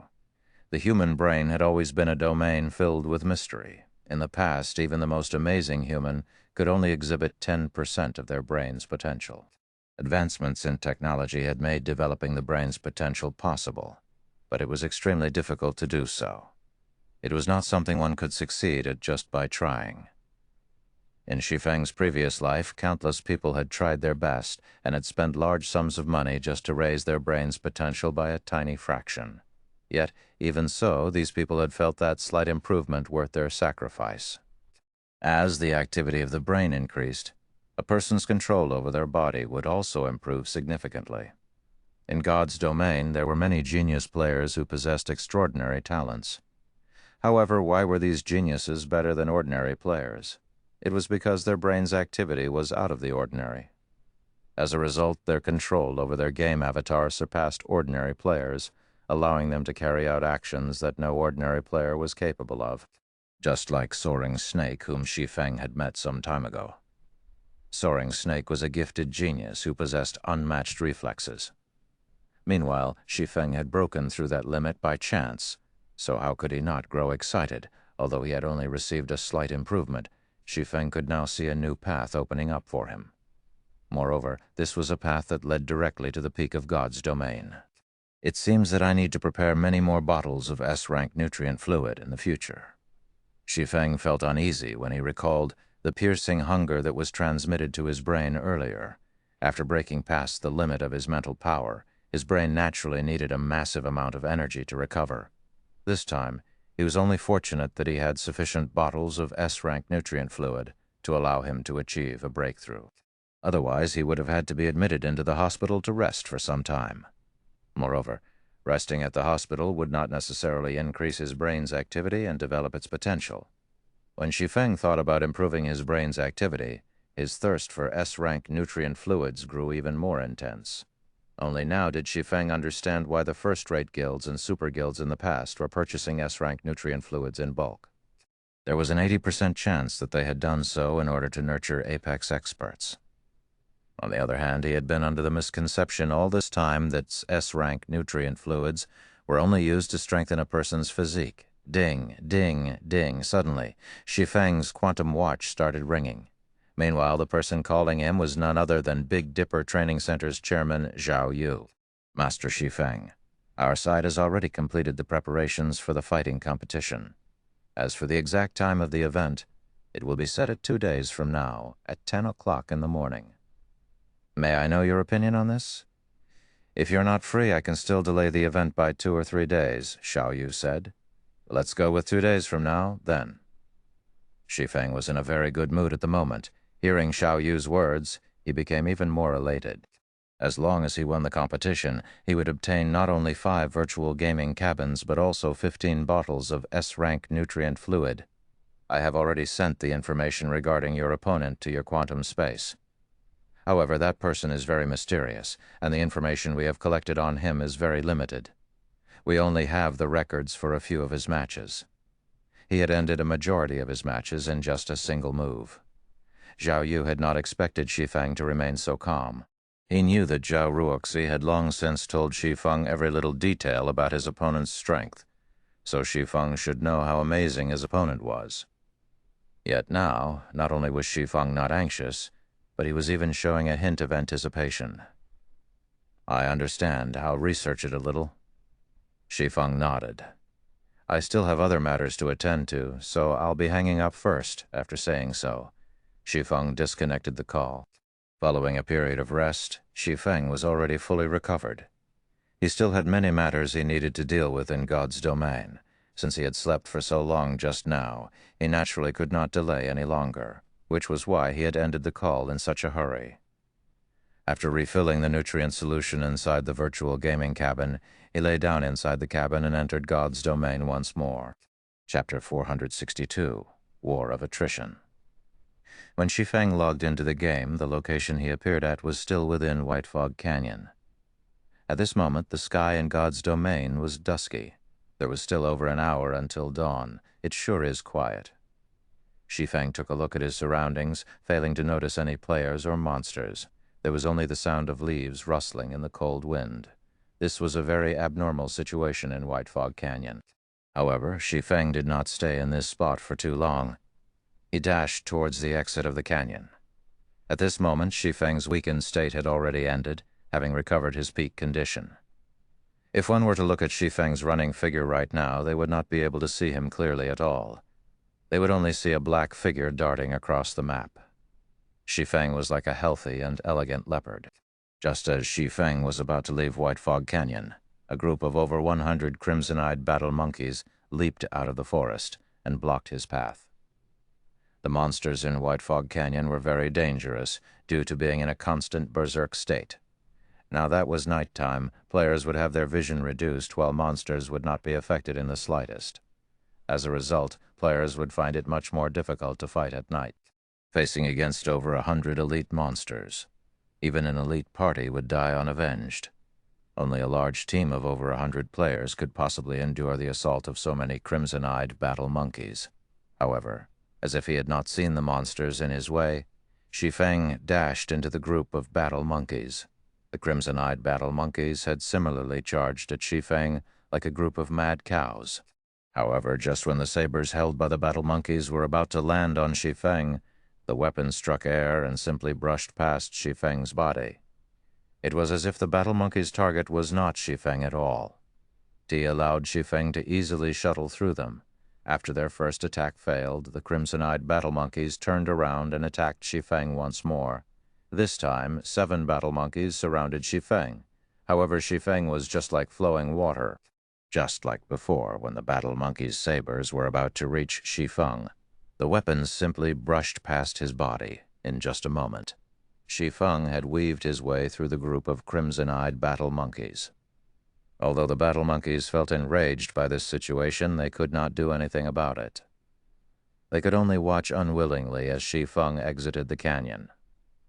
The improvements brought about by an increase in brain activity sure are significant. Shi Feng was full of smiles as he turned back to look at the crimson-eyed battle monkeys. Although he could defeat such a number of battle monkeys by himself, he definitely would not have been able to effortlessly dodge such an encirclement. This achievement was all thanks to his increase in brain activity. Not only did this change improve his brain's perception of danger, but it had also advanced his control over his own body.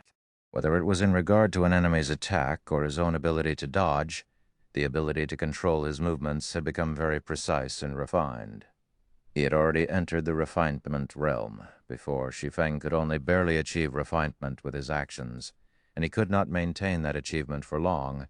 He could only be considered to have taken half a step into the refinement realm. Even so, half a step was already an amazing feat. Meanwhile, he had now completely entered this realm, becoming much stronger than he had been before. Even if he had to face Summer Sunshine's assault right now, he believed that he would not end up in such a miserable state where he would be required to use void steps to dodge. After leaving White Fog Canyon, Shi Feng immediately unfurled a return scroll and activated it. Shortly after returning to White River City, Shi Feng discovered that the number of players here were much more numerous than before. The players were all recruiting team members. Money farming team, 17 waiting for 3. DDs are welcomed. Must be level 20 or above. Frozen Waterfall Independent Party recruiting, 12 waiting for 8. We welcome all sorts of pros. Must be level 21 or above.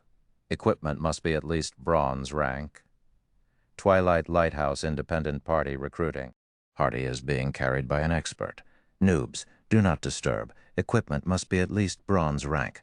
Drops will be auctioned among team members. Many players were recruiting for level 20 team dungeons out in the streets. This situation really surprised Shi Feng. Whether it was Frozen Waterfall or Twilight Lighthouse, both were challenging 20-man team dungeons. Their difficulty was considered intermediate among level 20 team dungeons. Currently, even a normal guild team would not necessarily succeed when clearing one. Yet there were actually so many independent teams recruiting for these dungeons. This situation truly confused Shi Feng. He had gone offline for just one day. Just when did the independent players of White River City become so powerful? Aside from the shouts of recruitment by independent players, Shi Feng also heard news regarding the all-out war between Zero Wing and Overwhelming Smile. Up to now, the losses suffered by both guilds had already exceeded 2,000 players. Moreover, the battles between both guilds were growing intenser as time passed. In the beginning, the skirmishes that occurred only involved dozens of players before slowly growing into the hundreds. At this point in time, both guilds were already waging wars involving over 1,000 players. Zero Wing really is amazing. Their total kill count right now has already exceeded 5,000 players. Meanwhile, Overwhelming Smile has only managed to kill around 2,000 Zero Wing members. I know, right? I heard that Zero Wing's assassin Fire Dance alone has killed more than 300 Overwhelming Smile members. Many players were done in by her, and she has even managed to kill Lone Tyrant, giving Overwhelming Smile a huge headache. Right now, her fame is no longer beneath Black Flame. Other than Fire Dance, there is also Flying Shadow, another assassin of Zero Wing. His kill count is just slightly below Fire Dance's. Right now, he has already killed more than 200 members of Overwhelming Smile. In addition, there are also Aqua Rose, Violet Cloud, Cola, Blackie, and so on. Every one of them has killed over 100 players already. Other than the core members of Zero Wing, there are also many rising experts in Zero Wing. Among them is a berserker called Shadow Sword. His kill count is over 50. I hear that he has even managed to exchange for a level 25 fine gold equipment with the contribution points he obtained. Say, even though Overwhelming Smile also has a large number of experts, why aren't they able to fight against multiple enemies by themselves like Zero Wing's experts? Just why are Zero Wing's experts so strong? You don't know? I hear that Zero Wing's core members have completed their class change and have become Tier 1 classes already. In terms of attributes and skills, they are much more powerful than us players who have yet to complete our class change. Even when facing a player with the same attributes and equipment, a Tier 1 player can still easily defeat half a dozen Tier 0 players. Moreover, I hear that Zero Wing has over 50 Tier 1 players. Overwhelming Smile is naturally unable to contend against Zero Wing. It can't be, right? I hear that the class change quest is absurdly difficult. It is practically impossible to complete it without reaching level 27 or 28. Many have tried before, but all of them had failed. Moreover, if one fails their class change quest, they will have to wait a very long time before they can challenge the quest again. Just how have so many players from Zero Wing completed their class change? The players holding discussions on the street marveled at Zero Wing's strength. At the same time, they had also received a glimpse of how powerful a Tier 1 class was. It was not something a Tier 0 class could compare to at all. When Shi Feng heard these conversations, a faint smile appeared on his face. After so many days of effort, there were finally some results. Over 50 Tier 1 players could indeed play a huge role in a battle involving thousands of players. Unfortunately, with just 2 guilds battling against each other, wars involving thousands of players rarely occurred. A majority of the battles fought between the 2 guilds were merely small skirmishes that involved several dozen players. As a result, the potential of these 50-plus Tier 1 players was less than it could be. Moreover, when comparing the backgrounds and fundings of the 2 guilds, Overwhelming Smile was leaps and bounds above Zero Wing. Although Overwhelming Smile's death count was more than double Zero Wing's death count, Overwhelming Smile was supported by Underworld from behind. Their financial prowess was definitely more than a dozen times greater than Zero Wing's. Even if the compensation and rewards they gave was triple or quadruple of what Zero Wing gave, they could still afford to grind Zero Wing into dust. This was the reason why Shi Feng had been unwilling to start an all-out war all this time, as doing so would be very detrimental to Zero Wing. Following which, Shi Feng contacted Aqua Rose to get a more detailed understanding of the present situation. He then increased the contribution points awarded for killing enemy players, as well as increased the compensation of the guild members who died battling against the enemy. At the same time, he also made preparations to start raiding 50-man team dungeons and 100-man team dungeons. Guild leader, now that we have started an all-out war with Overwhelming Smile, if we increase the compensation and rewards, the expenses of the guild will increase by several times. If the war is extended, this amount will become astronomical. Moreover, the compensation and rewards we are currently giving out are already quite high. Even the guild members feel that they are good. There is simply no need for this extra spending. Aqua Rose knew that Shi Feng was rich, but even so, money should not be wasted in such a way. It was especially true for the rewards given out. If the guild members managed to kill 10,000 enemies, even if the guild only gave 1 additional contribution point for each kill, the guild would still have to pay for the cost of an additional 10,000 contribution points. Not to mention, as the fighting continued, large wars would occur more frequently. At that time, the contribution points the guild would have to pay out would increase by several times. No problem. I'll figure out a way to deal with the matters regarding money, Shi Feng said, shaking his head. The reason why he was increasing the amount of contribution points awarded was not for the purpose of exciting the guild members. Instead, he was doing so in order to hasten up the consumption speed of both sides. If it had been in the past, Shi Feng definitely would not fight a war of attrition with Overwhelming Smile. Now, however, things were different. He now had a large amount of Starfire ore in his hands. He would let Overwhelming Smile know what it truly felt like to crumble apart. Chapter 463, Imperial Heirloom. Chapter 463, Imperial Heirloom. I'll make the adjustments now, then. Aqua Rose could only nod her head in reply upon hearing Shi Feng's confident answer. Right. Have you compensated Virtuous Cloud and the others? Shi Feng suddenly asked. After all was said and done, Overwhelming Smile had ambushed them because of him. He also still owed Virtuous Cloud 6 pieces of secret silver equipment. However, due to his short hibernation this time, he had not been able to bring them to make their selection. I've already brought them to the guild's warehouse to exchange for 10 pieces of level 20 secret silver equipment. However, there is one matter that you definitely won't be able to guess, Aqua Rose said, revealing a mysterious smile. What happened? Shi Feng asked curiously. After Virtuous Cloud and her party saw our guild warehouse, they were downright stupefied.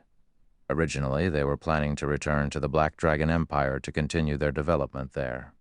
Now, however, the party has joined Zero Wing and should be carrying out some high-level guild quests at the moment, Aqua Rose replied. Aqua Rose was very optimistic about Virtuous Cloud's crew. An independent party attaining such high levels and good equipment was quite an amazing feat. Now that they had entered Zero Wing, it wouldn't be long before they became experts. In God's domain, though elite players were easy to find, experts were not. Now that Zero Wing was in an all-out war with Overwhelming Smile. It would be a long time before things settled down. After all, it was not possible for either side to defeat the other in one fell swoop. Moreover, battles between two warring guilds consisted mostly of small-scale skirmishes. Large-scale engagements occurred very infrequently. As a result, the importance of players with top-tier combat power grew even greater. If a large group of players took action together, they could easily be discovered as well as easily countered. However, if a party or an individual took action, they would be highly mobile. Hence, they would not be discovered so easily. If Zero Wing could form a party of experts and give a huge blow to Overwhelming Smile from time to time, they could easily force Overwhelming Smile into a passive state. Guild Leader, why don't we start raiding 50-man team dungeons now? Although the benefits we offer could attract quite a number of players to the guild, it is still not enough of an attraction for many independent experts. The things these experts seek are top-tier equipment and room for growth. Meanwhile, we can use the top-tier equipment we obtain from large-scale dungeons to attract these experts, Aqua Rose suggested. After seeing the reactions of Virtuous Cloud's crew yesterday, Aqua Rose came up with this idea. Previously, she had also tried inviting Virtuous Cloud and her party to join Zero Wing, but they had been reticent. However, after seeing the large number of level 25 fine gold and secret silver equipment, as well as plenty of level 20 dark gold equipment, they made up their minds right away. At that time, Aqua Rose had even considered displaying the 2 epic items inside their guild's warehouse. However, the epic items were Zero Wing's trump cards. It would be best if other guilds did not know about the existence of these items, so she had promptly dismissed this idea of hers. If she were to really put the epic items on display, then many guilds would definitely scheme against Zero Wing. Her action would no doubt create many more enemies for Zero Wing. The guilds that were maintaining neutrality might even side with Overwhelming Smile. At that time, Zero Wing's position would become very tenuous. Only core members who had signed a confidentiality agreement could know about the existence of the epic items. We still have to wait for some time regarding the matter of the large-scale team dungeons. However, we can begin raiding 20-man Hell Mode team dungeons. Shi Feng had been the guild leader of Shadow for many years, so he naturally knew what attracted experts.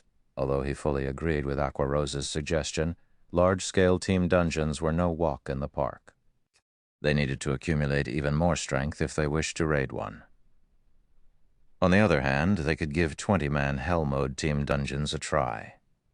Players had a fixed probability for obtaining dark gold items from 20-man Hell Mode team dungeons, though the majority of the items were fine gold rank. In addition, there were plenty of production materials that were available only in Hell Mode dungeons. The guild could also obtain guild popularity by clearing Hell Mode dungeons. As the guild's popularity increased, the guild quests commissioned by NPCs would also improve in quality, and this was what Zero Wing needed the most at the moment. I'll get everyone prepared right now, then. Upon hearing Shi Feng's words, Aqua Rose immediately went into action with great excitement. As for Shi Feng himself, he made a trip to the bank.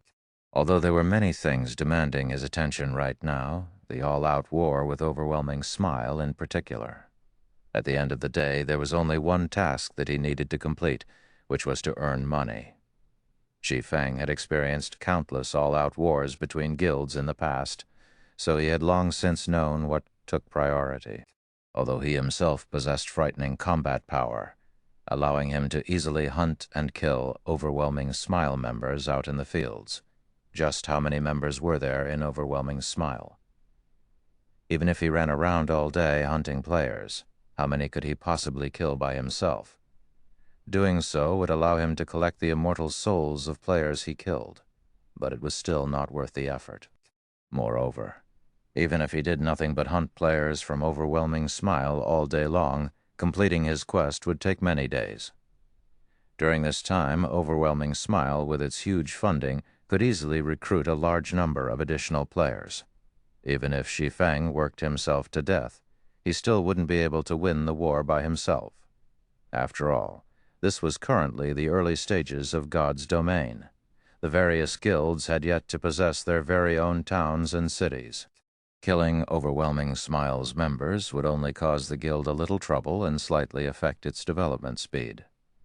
Most importantly, Shi Feng simply did not have the time to do something like this.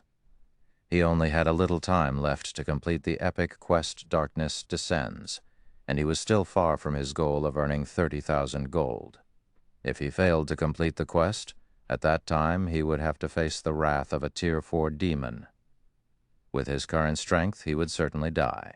Earning money was his top priority right now. The war between the two guilds would definitely grow more intense as time passed, and the same was true for the expenditure of both guilds. It was especially true for the expenditure on equipment. Aside from losing equipment as a result of dying, fights between players would also cause the durability of weapons and equipment to fall at a faster rate than when fighting monsters. Naturally, repairing these weapons and equipment would also require a large sum of coins. Presently, guilds had a limited source of income for coins. Guilds would only begin raking in large sums of coins once they possessed their own towns and cities during the middle stage of the game.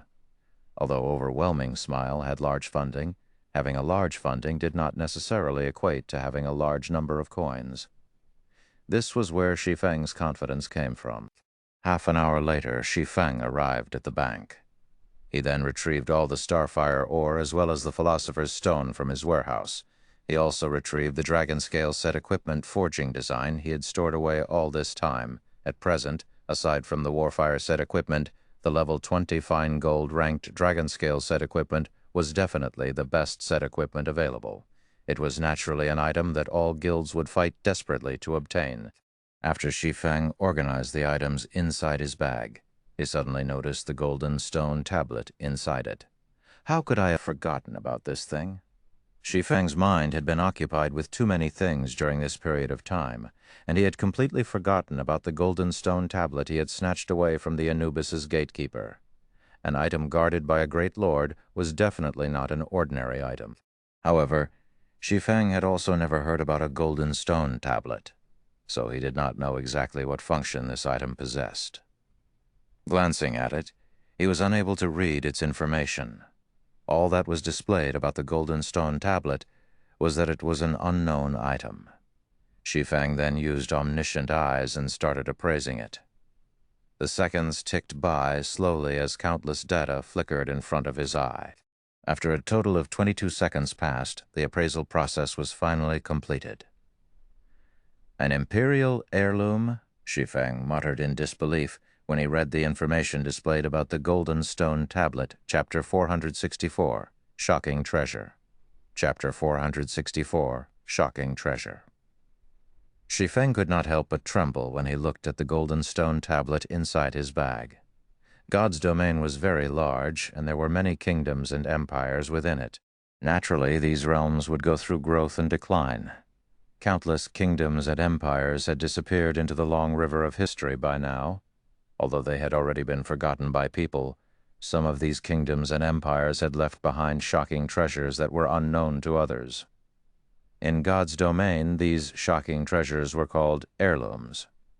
Heirlooms could be categorized into 4 different ranks. The first would be kingdom heirlooms, just as its name implied.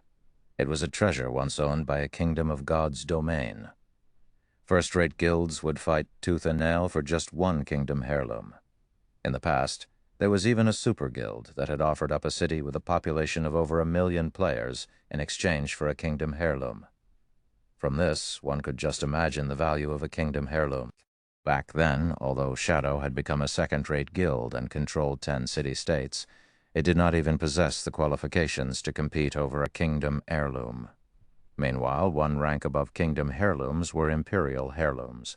An imperial heirloom was an heirloom left behind by a fallen empire of God's domain. Normally, the wealth of an empire was at least 3 to 5 times greater than that of a kingdom. The value of an imperial heirloom naturally was proportional.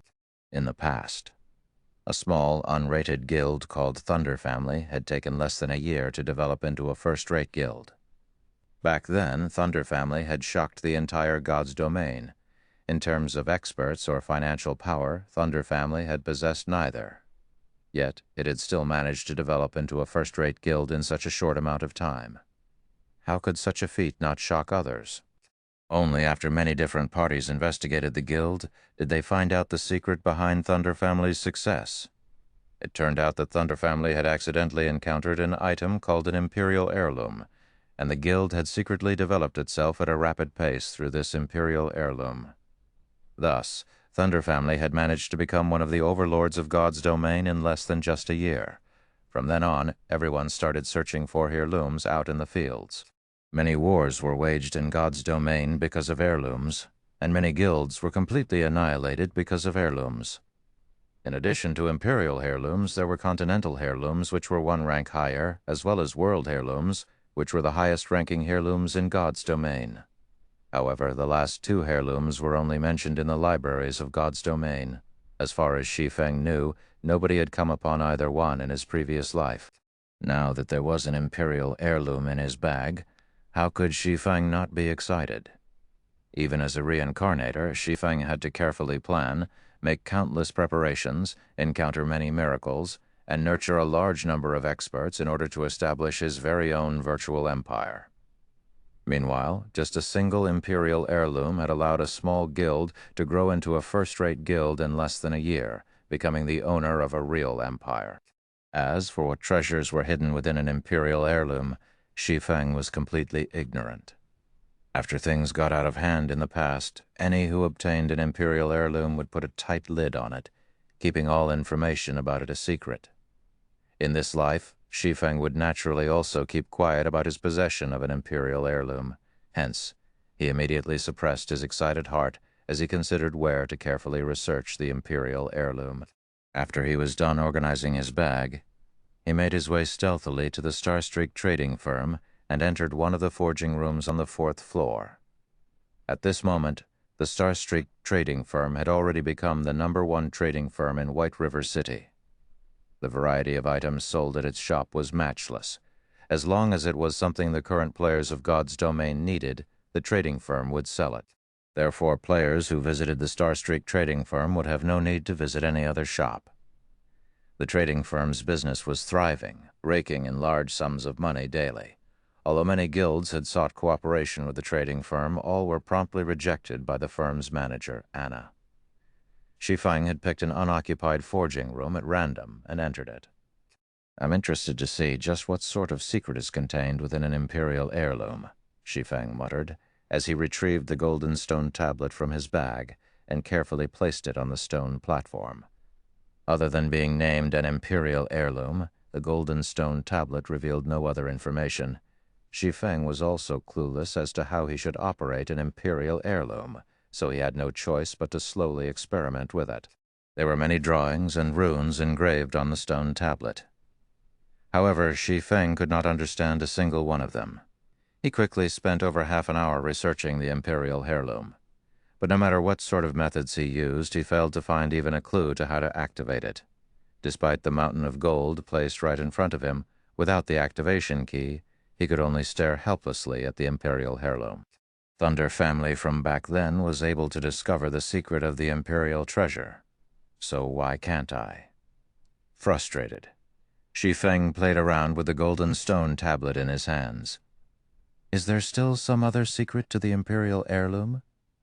It sounded logical when he thought about it. How could a great treasure capable of allowing an empire to thrive be so easily obtainable by players? If the activation of the imperial heirloom were a quest, then the difficulty of this quest should be legendary rank. A legendary quest was definitely not something players could easily complete. Let alone a legendary quest right now, Shi Feng already had a huge headache over just an epic quest. I can only set it aside for now. I might encounter some clues in the future, Shi Feng thought optimistically. Everything was bound to be difficult at the beginning, with the imperial heirloom now in his hands. What he needed to do next was to inquire around about it.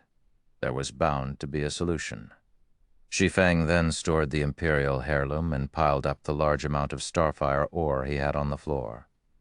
During this period of time, Zero Wing had harvested over 20,000 pieces of starfire ore. If sold at a price of 1 silver per piece, the total value of all this starfire ore would be over 200 gold coins. However, Shi Feng was going to convert them all into starfire essence right now. Originally, if players wished to refine starfire ore, they needed to hire an alchemist to refine the ore for them. Just a single refinement cost 1 silver coin. Moreover, the production of starfire essence was not guaranteed. However, there was a large possibility of obtaining 1 piece of starfire essence out of 2 pieces of ore. As a result, the market value of starfire essence was usually set at 4 silver coins per piece. Shi Feng, however, did not seek the services of an alchemist. After all, the philosopher's stone he possessed was much more powerful than any alchemist. In addition, not only did he not need to spend a single coin when using the philosopher's stone to refine starfire ore, but his odds of producing starfire essence were also much higher than those of NPC master alchemists. Following which, Shi Feng started refining the starfire ore. 1 piece, 2 pieces. The refining speed of the philosopher's stone was very fast. In just a moment, Shi Feng had already refined 100 pieces of starfire ore and obtained 83 pieces of starfire essence. Starfire essence, consumable, increases success rate of forging if added during forging process. In addition, the more starfire essence added, the higher the success rate. The refinement rate is good as expected.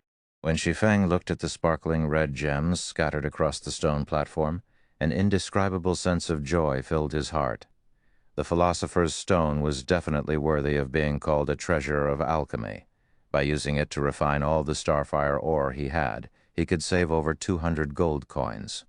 Time passed little by little. Before he knew it, Shi Feng had spent more than 7 hours refining all the starfire ore he had. In total, he had obtained 18,000-odd pieces of starfire essence. If converted to coins, the value of these starfire essences would be worth over 720 gold. In just 7 hours, Shi Feng had more than tripled the original value of the starfire ore. I can finally start forging now. Although Shi Feng had spent in excess of 7 hours repeating the same task over and over, he did not feel bored or tired. On the contrary, he was filled with excitement right now. Just the thought of being able to mass-produce the dragon-scale set equipment thrilled him greatly. If he let the members of the guild equip the set and take a stroll out in the city, the uniform equipment would definitely earn the envy and admiration of players all over White River City.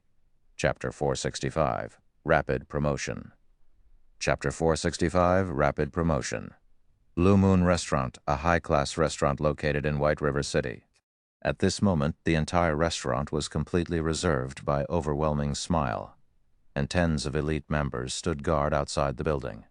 Each and every one of these elite members of Overwhelming Smile was in a very bad mood, which showed in the fierce expressions on their faces.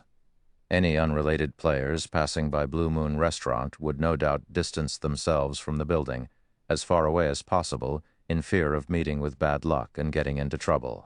Currently, Zero Wing and Overwhelming Smile were waging an all-out war with each other. While there was nothing bad to speak of about Zero Wing, the members of Overwhelming Smile were infamous for their tyranny. As long as Overwhelming Smile members felt even the slightest displeasure, they would try to make trouble for someone else. What Overwhelming Smile members did most frequently was field-hogging. They would lay claim to an entire area and chase away all non-guild members. However, although many independent players of White River City were furious over Overwhelming Smile's actions, nobody dared to actually voice their opinion.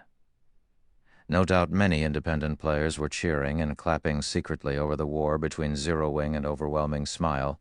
It was especially true when news spread mentioning that Overwhelming Smile's death count had increased significantly lately and was now past the 8,000 threshold.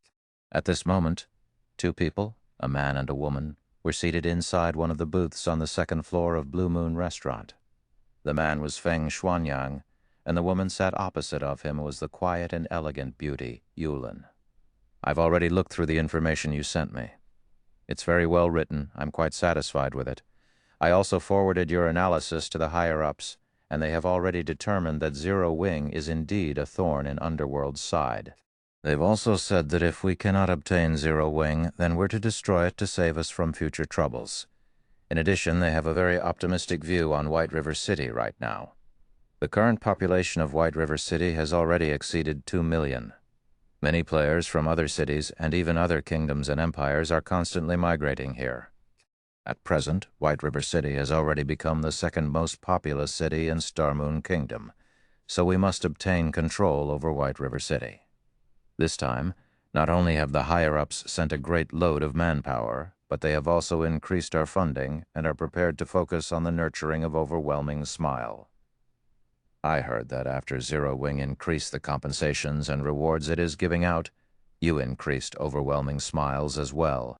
I believe it should have increased the burden on your side significantly, right? However, you can rest easy and feel free to continue contending with Zero Wing. The higher-ups have already gathered 500 gold as well as 300 million credits for you. The credits should have been sent to you by now. As for the gold coins, that will arrive in another hour or two at most. Afterwards, they'll be sending even more gold coins and credits. I hear that the higher-ups are very serious this time. Just the total amount of coins they're planning to invest into Overwhelming Smile may be over 5,000 gold, not to mention the credits. Saying so, Feng Xuanyang snapped his fingers. In the next moment, another 20 people entered the private booth. Every one of these 20 people was shrouded in a thick layer of killing intent. Their bodies were as robust as a grizzly bear's. Instead of looking like ordinary players, they looked more like a group of well-trained soldiers. These men are the underworld guards the higher-ups have dispatched. All 20 of them are party leaders, and every one of them leads a party of 6 members. In total, you will have 120 underworld guards to command as you see fit, Feng Xuanyang said, smiling. They are different from the other underworld guards.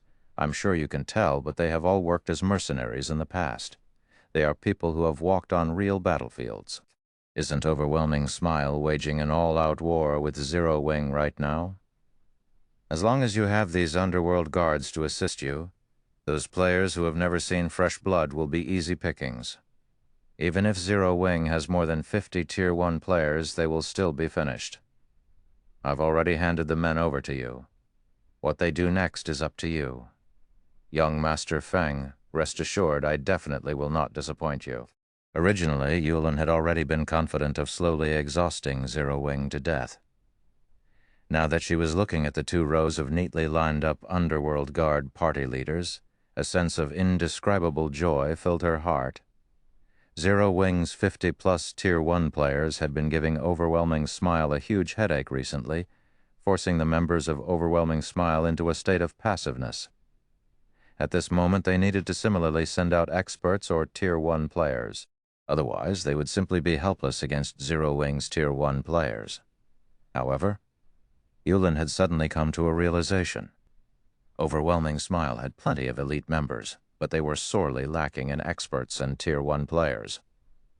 Although not all 20 of the underworld guards standing before her were necessarily experts, and their levels only ranged between 23 to 24, they were all veterans of the battlefield. Meanwhile, now that the battles in God's domain were growing increasingly realistic, these people would have an undeniable advantage. They were much more powerful compared to ordinary elite players. If they worked together, they should have a very frightening effect on field battles. Yulin could tell that the upper management of Underworld was taking things seriously this time. Currently, the various guilds in God's domain were desperately purchasing coins. They had even secretly established many money-farming teams. It was very difficult to accumulate 500 gold, not to mention they were also planning to invest an additional 5,000-plus gold coins in the future. With such a sum of money, dealing with Zero Wing would be a piece of cake. With the subsequent funding from Underworld, Yulin no longer had to worry about equipment. Currently, there were 3 main sources of equipment: dungeons, the auction house, and the virtual trade center.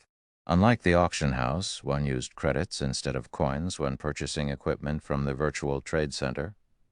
As a result, the prices of equipment sold there were very expensive. Even so, the wealthy did not mind doing their purchases through the virtual trade center. The first reason was due to the supply of weapons and equipment there being much more abundant. This was because, in order to earn credits, many workshops and players would post their items up for sale at the virtual trade center. The second reason was due to convenience. The currency of God's domain was not easily obtainable. Moreover, the trading procedures involved were very onerous. With such a large sum of credits, she could immediately fill up Overwhelming Smile's guild warehouse and rebuild the confidence of the guild members. At the same time, it would give Zero Wing immense pressure. Hence, on the same day Yulin received the funds from Underworld, she purchased weapons and equipment ranging between level 15 and level 20 from the Virtual Trade Center in bulk. The quality of the items ranged from bronze rank to fine gold rank. In total, she bought over 5,000 weapons and equipment, greatly boosting Overwhelming Smile's morale. At the same time, she also raised the death compensation and kill rewards. Seeing this change, many more members of Overwhelming Smile were tempted to join in the field battles for a time. Overwhelming Smile's momentum in White River City surpassed Zero Wing's. However, as the guild leader of Zero Wing, Shi Feng was completely ignorant about this occurrence. At the moment, he was focused on producing the Dragon Scale set equipment and frantically raising his forging proficiency. Recently, Shi Feng had been constantly busying himself with other matters. As a result, his forging proficiency had stagnated. Despite being the first person to become an advanced forging apprentice, he had long since fallen behind Cream Cocoa and the others. These future master forgers had already become true forgers. Meanwhile, Shi Feng himself still needed a lot of forging proficiency before he could become a forger as well. It should be known that only 3,000 proficiency points were required to get promoted from an intermediate forging apprentice to an advanced forging apprentice. Yet in order to advance from an advanced forging apprentice to a basic forger, 10,000 proficiency points were required. The amount required to rise a rank had more than tripled. Moreover, advanced forging apprentices did not receive proficiency points from producing common ranked items, resulting in a drastic reduction in promotion speed. Melancholic Smile and the other two had only managed to become basic forgers so quickly because of the basic strengthened armor. Kit forging designs Shi Feng had provided them. In the future, however, even the basic strengthened armor kits would not be able to help them with their promotions. Fortunately, the Dragon Scale set equipment Shi Feng possessed was different. Not only was it of a very high rank, but it could also provide him with bonus proficiency every time he succeeded in producing the set equipment. They also had the forging talent, Forging Genius, which had a fixed chance of giving him additional proficiency points whenever he succeeded in forging an item. Moreover, as the Dragon Scale was a fine gold set equipment, the EXP rewarded from its successful production was also very generous. However, when producing the Dragon Scale set equipment, Shi Feng had to spend 10 Starfire essences for each individual set piece. Moreover, even with the help of the various support tools he possessed, his success rate was less than 25%. Even so, Shi Feng was already very satisfied with this result. If it were anyone else producing the Dragon Scale set equipment, let alone 25%, it would be a miracle if they even managed a 10% success rate. Furthermore, the materials needed to produce the Dragon Scale set equipment were not particularly precious, and he also had plenty of Starfire essences. Hence, Shi Feng madly produced the Dragon Scale set equipment unmindful of cost. The more sets he produced, the more proficient he became. In addition, his increased brain activity also gave him an accurate grasp of the production process, allowing him to become increasingly faster and better at producing the Dragon Scale set equipment as time went by. Shi Feng never imagined that he would also have such a fortunate development. Finally, after investing more than a day's time, Shi Feng managed to completely use up all his materials and had succeeded at producing over 100 sets. He was also promoted to a basic forger during this period of time, his promotion speed leaving one simply speechless. Furthermore, he had also leveled up to level 26, his leveling speed even faster than when he was grinding monsters at White Fog Canyon, Chapter 466, Dragon Claw Set Equipment. That should be about enough. Shi Feng looked at his bag containing Dragon Scale set equipment with satisfaction. Currently, God's Domain players did not have very high levels, with a majority being around level 20. Hence, level 20 equipment had already become more common. This was apparent from the large number of independent teams raiding level 20, 20-man team dungeons. Even raiding normal mode, 20-man team dungeons would drop plenty of mysterious iron equipment at the very minimum. There was even a certain probability that a mysterious iron set equipment would drop. Even ordinary players wore a few pieces of level 20 bronze equipment, not to mention veteran and elite players. It was no surprise if one ran into a player with a full set of bronze equipment. The equipment that Guild's elite members wore was even more impressive.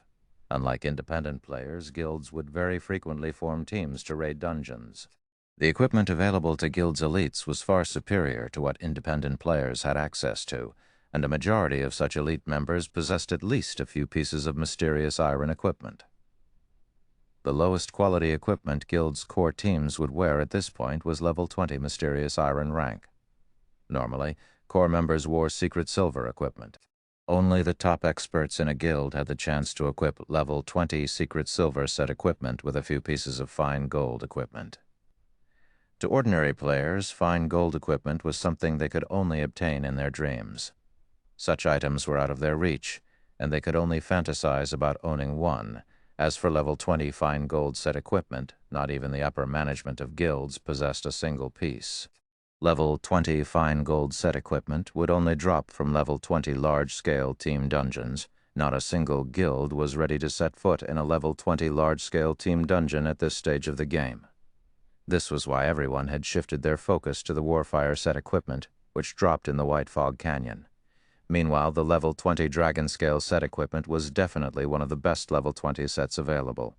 Although it could not compare to a Warfire set equipment that had been upgraded to fine gold rank, if one equipped the entire set, they would still surpass the requirements to raid a level 20 100-man team dungeon. The set would be of immense help to raiding large-scale team dungeons. Dragon Scale set equipment, fine gold rank, level 20, can be equipped by plate armor classes. Set consists of 6 parts: head, chest, hands, wrist, legs, and feet. Set effect. 2-piece effect. Ignore levels plus 10. Has a chance to trigger Fury effect when attacking, increasing damage by 20% for 6 seconds. 4-piece effect. Strength and endurance attribute increased by 10%. Defense increased by 20%. 6-piece effect. All skill cooldowns decreased by 20%. When attacking with a skill, there is a chance to trigger effect multiplier, increasing the skill's effects by 50%. Although the set effects of the Dragon Scale set equipment could not compare to those of the Warfire set equipment, they were still enough to tempt both guilds and players. Originally, Shi Feng had intended to equip the Dragon Scale set equipment himself. However, a level 20 fine gold set equipment was only as strong as a level 25 secret silver set equipment. Currently, he had several pieces of level 25 fine gold equipment and level 25 dark gold equipment. Combined, they were far superior to the Dragon Scale set equipment. Hence, Shi Feng gave up on the idea. However, after Shi Feng had spent over a day forging and produced the 105th set of Dragon Scale set equipment, by some stroke of luck, he had triggered the Black Steel Insignia's attribute increasing effect. As a result, the Dragon Scale set equipment had upgraded by an entire rank, becoming a level 20 dark gold set equipment. Now, it was equivalent to a level 25 fine gold set equipment. Shi Feng was overjoyed. After the Dragon Scale set equipment had upgraded, it was no longer called Dragon Scale. He had now created a Dragon Claw set equipment. This was also the only dark gold set equipment Shi Feng had ever produced. Dragon Claw set equipment, dark gold rank, level 20, can be equipped by plate armor classes. Set consists of 6 parts: head, chest, hands, wrist, legs, and feet. Set effect. 2-piece effect. Ignore levels plus 15. Has a chance to trigger Fury effect when attacking, increasing damage by 40% for 6 seconds. 4-piece effect. Strength and endurance attribute increased by 15%. Defense increased by 30%. 7-piece effect. All skill cooldowns decreased by 30%. When attacking with a skill, there is a chance to trigger effect multiplier, increasing the skill's effects by 100%. Aside from the fact that the Dragon Claw set equipment's basic attributes could overshadow even level 25 fine gold set equipment, the set effects had massively improved. The Dragon Claw's set effects were only slightly inferior to the fine gold-ranked Warfire set equipment. Only, the Warfire set was more suited for PvP, whereas the Dragon Claw set was more suited for raiding dungeons. In God's domain, experts would normally prepare multiple sets of equipment for themselves, and every set had different purposes. At the very minimum, experts would prepare a set for PvP and a set for dungeons. There were also sets that focused on flexibility, damage, and so on. In the past, Shi Feng had owned several sets of equipment at a time which he used when he fought dungeon bosses, during field PvP, and various other situations. In this life, however, he still did not have the capital to afford multiple sets of equipment. In the early stages of God's domain, top-tier weapons and equipment were very rare. Having a full set of top-tier equipment was already impressive, let alone multiple sets. Now that Shi Feng had the Dragon Claw set equipment, he immediately replaced the equipment he currently wore. As for the unused level 25 fine gold and dark gold equipment, he would store them in the guild's warehouse, leaving them for other members. As for the level 25 flame boots, however, Shi Feng kept them for himself. If he encountered an extremely fast enemy, he could use them to replace the Dragon Claw boots temporarily. After equipping the Dragon Claw set, Shi Feng's basic attributes increased significantly. His strength was close to exceeding the 500-point threshold. His HP had also exceeded 10,000. Granting him more HP than the Tier 1 Guardian Knight, Kola. If I activate the 7 Luminaries Ring's aura of Earth, I could easily become the #1 tank in Zero Wing. Shi Feng smiled as he looked at his own defense. Due to the Dragon Claw's set effects, he already possessed the defense of an MT. In addition, the aura of Earth's effects would increase his defense by 45% and reduce the damage he received by 35%. Just as Shi Feng was about to begin producing basic mana armor kits to serve as guild benefits, Aqua Rose suddenly contacted him. "Guild leader, I've just received news that someone from Overwhelming Smile has become a baron. They have purchased a plot relatively valuable private land in White River City and are currently establishing their own guild residence." "Overwhelming Smile?" Shi Feng could not help his surprise. Shi Feng was not surprised that someone from Overwhelming Smile had obtained the rank of a baron in White River City. After all, after the second evolution of God's domain, it became much easier to earn reputation in cities. Moreover, due to the appearance of Zero Wing's guild residence, the various guilds had long since turned their focus to grinding for reputation. It was natural that someone would have become a baron by now. However, purchasing a plot of private land and establishing a guild hall required a lot of money. Private land, in particular, was a huge headache. Shi Feng had only managed to obtain the Purple Sun Mansion due to a quest reward, saving him a ridiculous amount of gold coins. However, Overwhelming Smile could afford to purchase private land and even had the money to proceed with building a guild hall immediately. Even the cheapest plot of land in White River City cost over 1,000 gold. Adding in the cost of the cheapest guild hall, Overwhelming Smile would need to spend at least 1,500 gold. Although it had become much easier to earn coins, even a first-rate guild would need over a week to accumulate so much money. Moreover, purchasing coins in bulk through the virtual trade center would cause the price of coins to soar. How many credits would one need to purchase so many gold coins? Since when had Overwhelming Smile become so wealthy? Chapter 467, Sweeping God's Domain. Chapter 467, Sweeping God's Domain. Aside from establishing a guild residence, Overwhelming Smile has also recruited a team of experts. These experts have been ambushing our teams and killing many of our members. Some of our Tier 1 members have encountered them before, and although they were no match for our members in a one-on-one battle, those experts are well trained and coordinate with each other flawlessly. With 3 people working together, they can finish off one of our Tier 1 members quickly. We estimate that Overwhelming Smile has over 100 of these experts and has scattered them across various leveling areas. They randomly appear and kill our members who are questing or leveling, causing us tremendous losses. Although we have invested a lot of time and manpower into hunting these experts down, we have come up with nothing. Aqua Rose ground her teeth with frustration as she spoke about Overwhelming Smile's mysterious experts, and she wanted to hunt them down and end them personally. Thanks to these experts, Zero Wing had lost an additional 2,000 or so members in just one day. Ever since Zero Wing had declared war on Overwhelming Smile, the guild had only suffered around 6,000 deaths. This little group of experts had caused over 2,000 of those deaths. Moreover, they had caused so much damage in one day. Aside from the lost equipment and levels, the compensation costs wounded the guild's finances. If this situation repeated itself every day, the several hundred gold the guild had accumulated through guild quests would only last a few more days before it dwindled to nothing. This means that Overwhelming Smile is finally getting serious.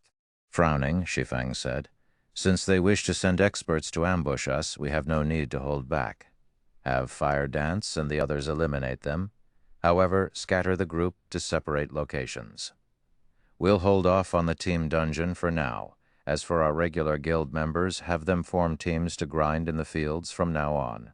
"Okay, I'll notify Fire Dance and the others immediately." Saying so, Aqua Rose disconnected the call. She then contacted Fire Dance and Zero Wing's other top combatants. Meanwhile, Shi Feng halted his work in the forge.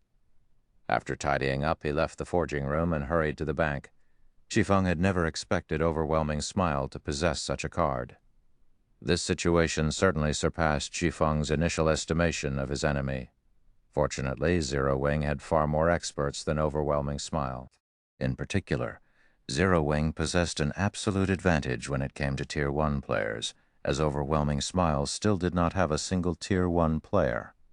All this time, Zero Wing's experts had split into 2 batches and took turns slaughtering Overwhelming Smile's members. This way, not only could they make Overwhelming Smile suffer, but they also wouldn't significantly hinder their own development. Now that over 100 experts had suddenly appeared in Overwhelming Smile, Shi Feng would not let them run free. Moreover, the fact that Overwhelming Smile now possessed their own guild residence was bad news for Zero Wing. Originally, Zero Wing had only attracted so many new players to the guild due to their guild residence. The benefits a guild residence offered persuaded the guild members to ignore Overwhelming Smile's high offers and continue their development with Zero Wing. Now, however, Zero Wing's members would be tempted to join Overwhelming Smile as the benefits they could obtain there were not inferior in the slightest. However, gold coins were still what was most important. Originally, Overwhelming Smile was only wealthy in terms of credits. To Shi Feng, the guild was no threat at all. After all, many of the items in God's domain could only be purchased with coins. Even if one had an endless supply of credits, the number of coins they could buy was limited. Furthermore, Overwhelming Smile was not the only guild in God's domain purchasing coins in bulk, further limiting what was available. In an all-out war between guilds, coins were the most consumed resource. There was the cost of purchasing and repairing equipment to consider, in addition to compensating guild members. Battles between players placed a massive burden on equipment durability. Take Shi Feng's battles, for example. A single strike from his sword could scrap bronze equipment. Only mysterious iron equipment could withstand his attack, and even then, it would only last a few extra hits. Even if the equipment was not destroyed, even elite players would cough blood with shock at the repair fee to recover the item. Although equipment could be purchased from the virtual trade center, and compensation could be paid out using credits, the system controlled equipment repair fees, and it did not acknowledge credits. A single player's repair fee was not much, costing around 2 silver coins. The repair fee for 10,000 players, however, would be at least 200 gold coins, a very frightening amount. Not to mention the higher quality equipment a player wore, the higher their repair fee would be. Although the repair fees were not the guild's responsibility, but the players'. How many times could a player afford to repair their equipment in a long war? Once players ran out of money, how could they continue to involve themselves in the war if their equipment was close to breaking? Unless they decided to risk themselves without weapons and armor. In the early stages of the war, the guild members would accept credits as compensation and reward. However, after some time, they would need to purchase coins with the credits they received. Hence, coins were the true foundation of wars in God's domain. Meanwhile, a guild's residence was a guild's main source of income for coins during the early stages of God's domain. If Overwhelming Smile included coins in their frightening financial power, it would create a terrifying combination. Shi Feng could not afford to continue focusing on plots to earn money. He needed to take action. After returning the Philosopher's Stone to his warehouse, Shi Feng used the 7 Luminaries gemstone and teleported to Blackwing City, taking the Dragon Scale sets with him.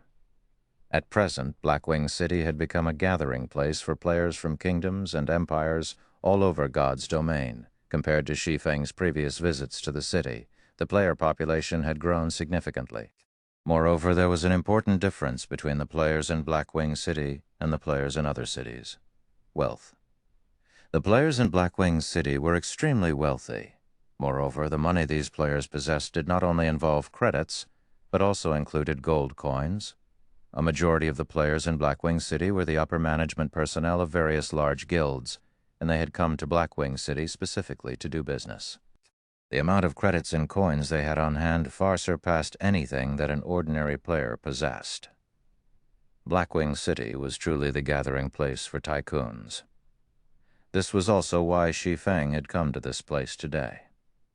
Shi Feng had no intentions of selling the Dragon Scale set equipment for credits. His goal was to earn gold coins.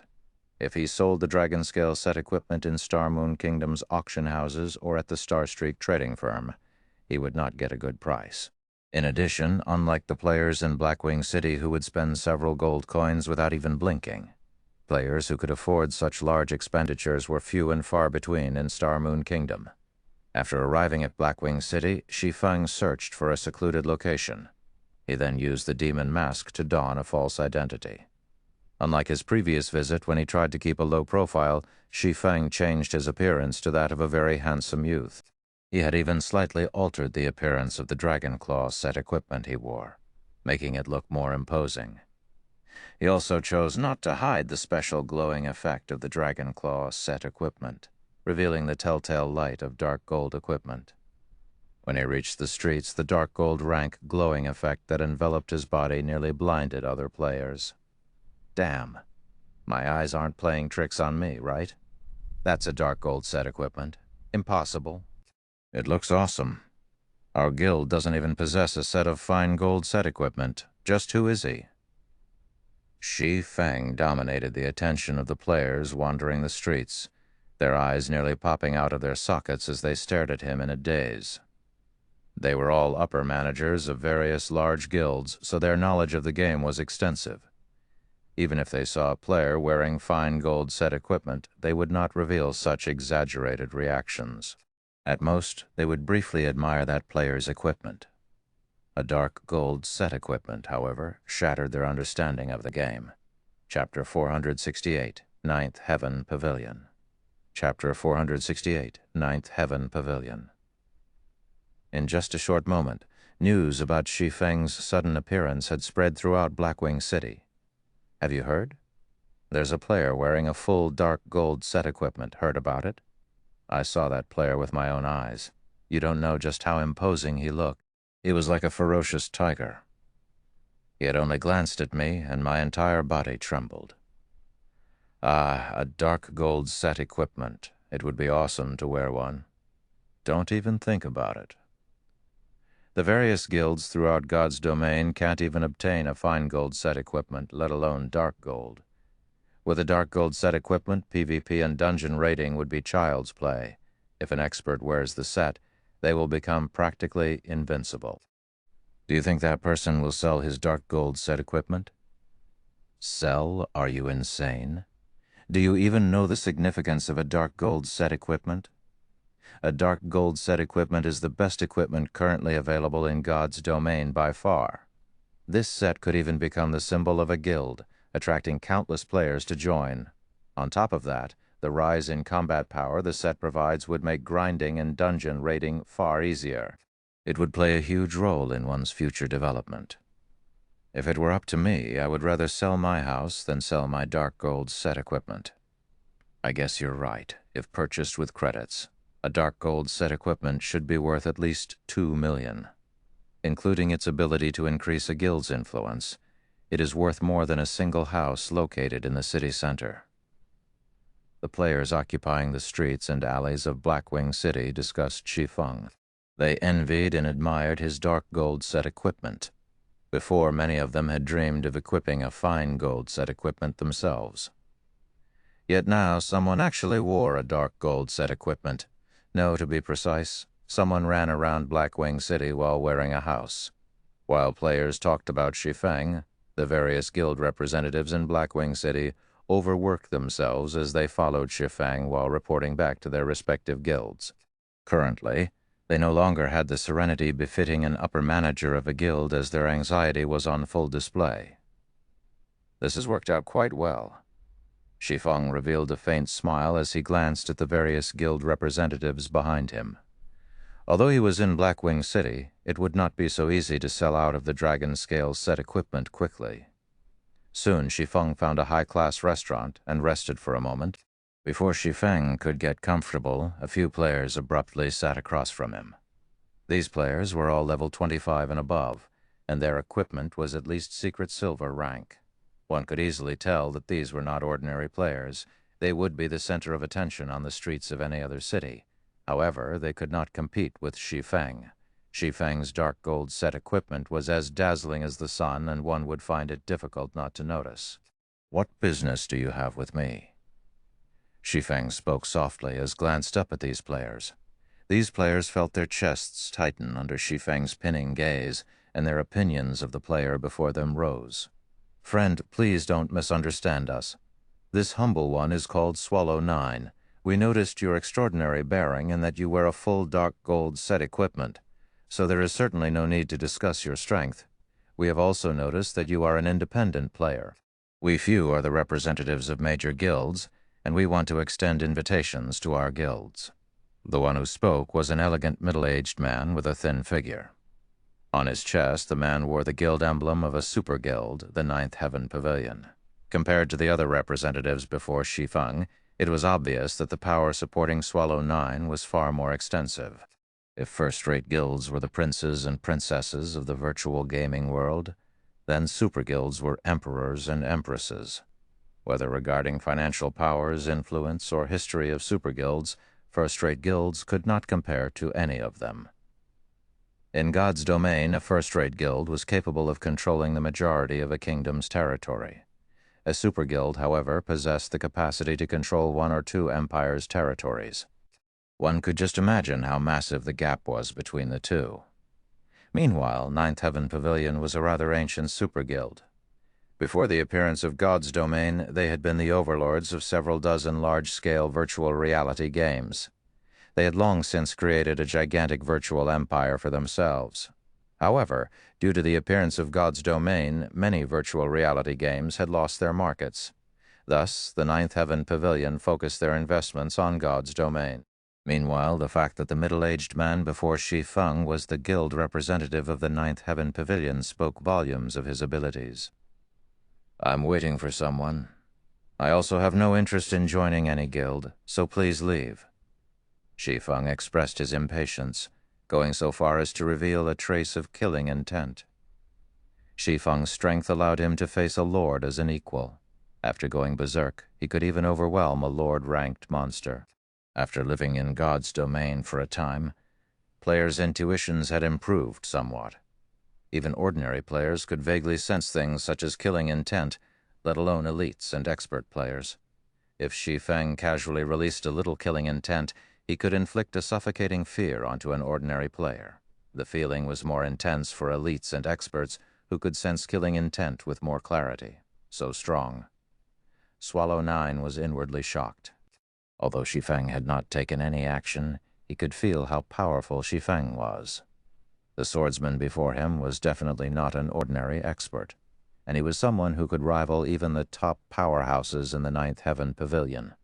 If factoring in his equipment, the top powerhouses of the Ninth Heaven Pavilion might not even be a match for Shi Feng in a one-on-one fight.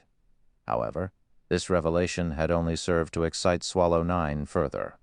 "Friend, if you're not willing to join, why don't we become friends?" Swallow 9 did not mind Shi Feng's killing intent at all. Smiling, he said, With such strength, I believe that you must have a lot of weapons and equipment that you do not need. I am willing to purchase your items 20% higher than market value. How about it?" The other representatives had nodded in agreement, though they were not as calm and carefree as Swallow 9. They had never thought, even for a second, that Shi Feng would join their guilds. Experts of this level normally had quirky personalities and would never submit. Meanwhile, joining a guild meant accepting someone else's control. Shi Feng would not agree to such an invitation. However, seeing that Shi Feng was an expert capable of possessing a dark gold set equipment, he should have many other top-tier weapons and equipment. Even if Shi Feng did not possess an extra dark gold set equipment, at the very least, he should have a stock of dark gold or fine gold ranked items. Such items were extremely difficult to purchase. It was common knowledge that top-tier equipment could not be bought from the market. Even top-tier workshops would keep such equipment for themselves. They definitely would not sell it. If one wished to obtain such equipment, they could only rely on themselves. However, it was easier said than done. Now that they had encountered such a rare opportunity, naturally they could not let it get away. "You wish to buy my items?" Shi Feng laughed. With disdain, he then said, "Do you think you can afford them? If you have something to sell, regardless of how many items there are, I, Swallow 9, guarantee that I will purchase all of them at 20% above market value. If you have top-tier equipment, I will purchase it at 50% above market value," Swallow 9 confidently declared. "Right. Our guilds have no issues doing the same." The other representatives promptly voiced their agreement. Although their guilds could not compare to the Ninth Heaven Pavilion, they were still major guilds.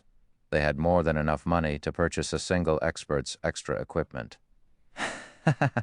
Interesting. Interesting. Shi Feng suddenly laughed. However, Shi Feng's actions only made Swallow 9 and the others turn to look at each other. 1,000 gold. If you have 1,000 gold on your persons right now, I will consider letting you look at the equipment I no longer need. Otherwise, scram. Find someone else to disturb. Chapter 469, Gathering of the Powerful. Chapter 469, Gathering of the Powerful. Shi Feng was very loud, and every player on the second floor of the restaurant had heard his words loud and clear. 1,000 gold. Many of the guild representatives in the restaurant, with similar ideas as Swallow 9, immediately sucked in a cold breath. To any guild in God's domain, 1,000 gold was not a small sum. Super guilds were no exception. Guilds supported a majority of the layers in Blackwing City. Although they were all very rich, their maximum trade volumes would not exceed 100 gold. Meanwhile, Shi Feng casually demanded a price of 1,000 gold. Moreover, this was only the bottom line. If they did not have 1,000 gold in their bags, he wouldn't even consider a trade. How arrogant. He was simply too arrogant. However, despite Shi Feng's arrogance, not a single person present had chosen to turn around and leave.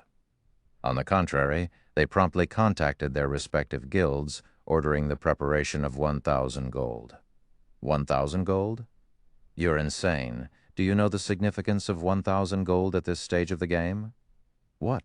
That expert in the dark gold set equipment stated that he would only consider a trade with someone possessing 1,000 gold. The various guilds were shocked upon receiving this news. However, that shock soon turned into rage, as these guilds felt that Shi Feng was only toying with them. 1,000 gold. Currently, gold coins were still scarce. Although the prices of coins had decreased significantly, even 10 million credits was not enough to purchase 1,000 gold. Moreover, not even a dark gold set equipment was worth 1,000 gold. What?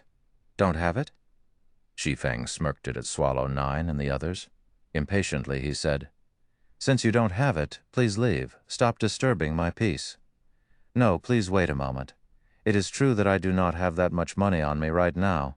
However, someone will send the money over quickly," Swallow 9 said as he calmed his pounding heart. He had to admit that Shi Feng had given him a fright. However, the more arrogantly Shi Feng behaved, the more Swallow 9 believed that Shi Feng had something valuable to offer. Experts of this level had very high self-esteem, and an arrogant attitude was normal. However, one thing was certain. Such experts would not fabricate false rumors. If Shi Feng dared to make such ridiculous statements, then he definitely had the capital to do so. Although Swallow Nine did not know what that capital was, he knew that it would not be insignificant. Truly annoying. Shi Feng frowned at Swallow Nine's words. Paying no more attention to the middle-aged man, Shi Feng called up the official forums and began to browse. Everything was going according to plan. Moreover, shortly after he had stated his price of 1,000 gold, a post about him had set the official forums of God's domain on fire. There was even a post mentioning the 1,000 gold trade qualification he had demanded. Many people had begun to discuss the situation. They all felt that Shi Feng was a lunatic and was too arrogant. Some had even begun to doubt his equipment. Quickly, this news had attracted the attention of even more guilds. After a dozen minutes or so, the restaurant Shi Feng occupied exploded with activity. Players filled the restaurant, and every one of them represented a guild. The majority of the guilds present were first-rate guilds, with the lowest being second-rate guilds. 2 additional super guilds had even arrived. One of the new super guilds to arrive was Sanctuary, while the other was King's Return. These 2 super guilds were powerhouses similar to the Ninth Heaven Pavilion. Currently, the representatives of so many famous guilds, including 3 super guilds, had gathered in this one high-class restaurant. This was something that had never happened in the past. And all of this was due to the sudden appearance of a mysterious expert of the 3 super guild representatives. 2 were men, and the last was a woman. Among them, Swallow Nine represented the Ninth Heaven Pavilion, a polished woman named Flourishing Colors represented Sanctuary, and King's Return was represented by a crude and brawny-looking man named Thunder Tiger. Flourishing Colors was a level 26 summoner, whereas Thunder Tiger was a level 26 berserker.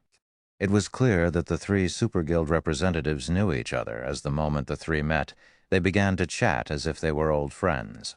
Shi Feng glanced at the second floor, discovering that the high-class restaurant seemed to represent God's domain's current power.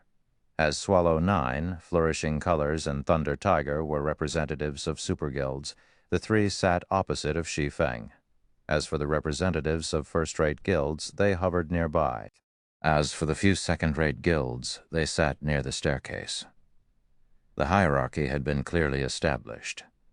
The 3 belonging to super guilds paid no attention to those belonging to first-rate guilds, and those belonging to first-rate guilds paid no attention to the second-rate guilds.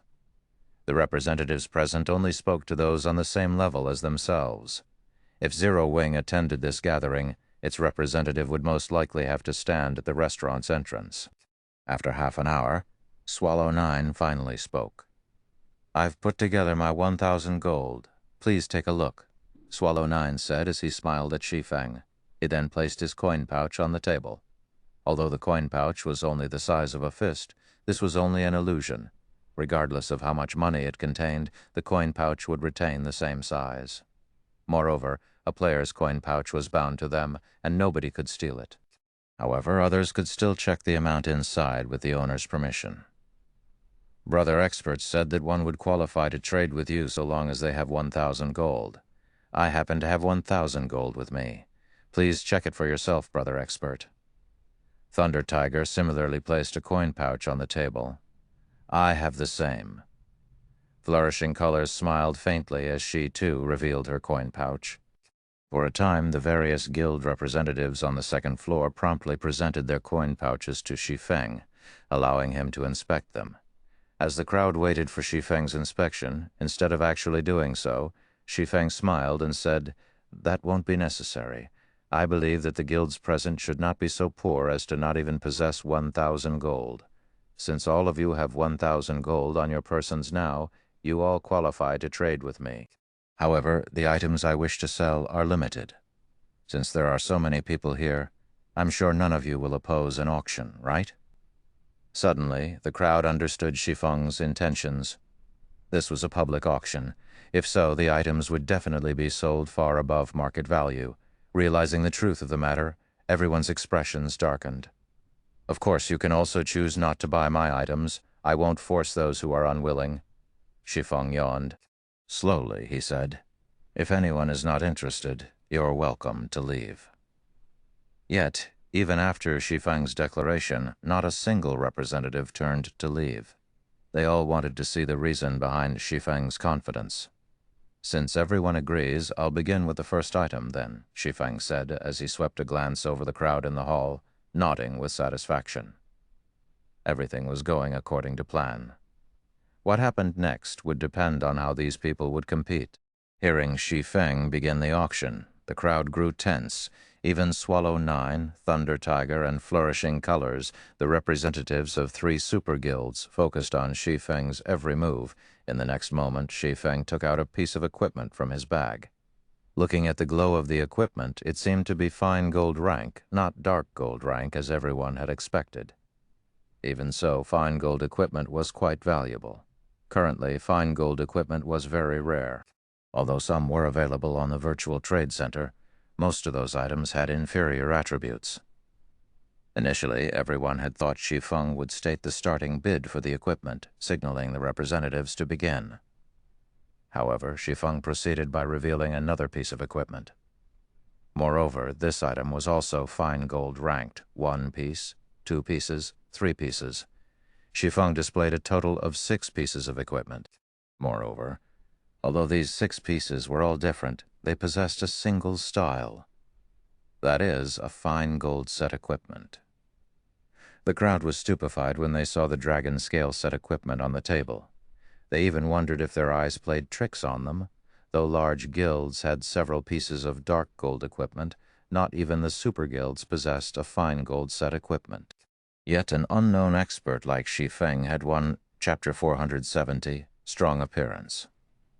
Chapter 470, Strong Appearance. Both the appearance and attributes of the dragon scale set equipment were far more powerful than ordinary fine gold equipment. Furthermore, one had to consider the set effects. When Shi Feng placed the dragon scale set equipment on the table, he did not hide the set's attributes, allowing everyone to examine the set. These are the set effects of a fine gold set equipment. The effects of this dragon scale set are insane. It could rival the effects of that rumored Warfire set. I've seen the effects of the Warfire set before. Warfire is more suited for PvP, while this dragon scale is suited for dungeon raiding. It is what guilds need most right now. The crowd was dumbfounded after reading the dragon scale set equipment's information. Aside from how important the ignore levels effect was to players right now, the Fury effect alone could raise their damage to a whole new level. There were also the strength and agility attribute increases, both of which were the most important attributes to any physical class. Overall, every set effect of the dragon scale set was very useful to a physical class. If equipped, a player's combat power would instantly rise by 2 or 3 levels. It was frightening. You've seen the equipment for yourselves. The bidding will start at 100 gold, with a minimum bid increment of 1 gold. Shi Feng chuckled. He then announced, "You may begin." Before the crowd could recover from their shock, Shi Feng's opening price stunned them once more. The market offer for the Warfire set equipment was also 100 gold, and the set could be upgraded to fine gold rank. Moreover, the set's level would increase with the players, and it could become a level 30 fine gold set equipment. The Dragon Scale set equipment was only a level 20 fine gold set equipment. The opening bid was simply too expensive. If the set were a level 25 fine gold set equipment, it might be worth 100 gold. What? Nobody's bidding? Shi Feng watched the silent crowd. Leisurely, he said. Since nobody wants to buy it, then our trade comes to an end. We don't have anything to talk about, so let's dismiss this issue. Even after Shi Feng said this, the various guild representatives stood as still as stone, showing no intentions of leaving. Right now, they were like a pack of hungry wolves that had meat placed before them. How could they leave without a bite? Brother expert, your price is somewhat high. If it were the set you wear right now, I would pay double. That's right. I'm willing to buy the Dragon Scale set equipment at 60 gold. The guild representatives voiced their opinions, expressing their refusal of the high price of the Dragon Scale set equipment and imploring Shi Feng to lower the price. After all, gold coins were not easy to come by. Now that every guild purchased coins in bulk, it had resulted in an abnormal shortage of coins. Currently, most of the guilds in God's domain relied on their money farming teams to supply them with coins. Don't buy it if you think it is too expensive. I don't need to sell my equipment to you specifically, Shi Feng said disdainfully. Shi Feng knew exactly what these representatives were trying to do. At this moment, however, a crisp voice echoed throughout the restaurant's second floor. 100 gold. I want it. Immediately, everyone's attention shifted towards the person who placed the bid, discovering a bright and attractive beauty. Moreover, the majority of the equipment this beauty wore was fine gold rank, and the staff strapped to her back even emitted the glow unique to dark gold items. Isn't she Aqua Rose of Twilight Echo? I seem to recall Aqua Rose having left Twilight Echo. I believe she joined a small, unknown guild. Her actions had caused quite the commotion. That's right, I remember it as well. Many guilds had tried to recruit her. Unfortunately, she rejected all of the offers, insisting on joining a small guild instead. At that time, many had sighed at her choice.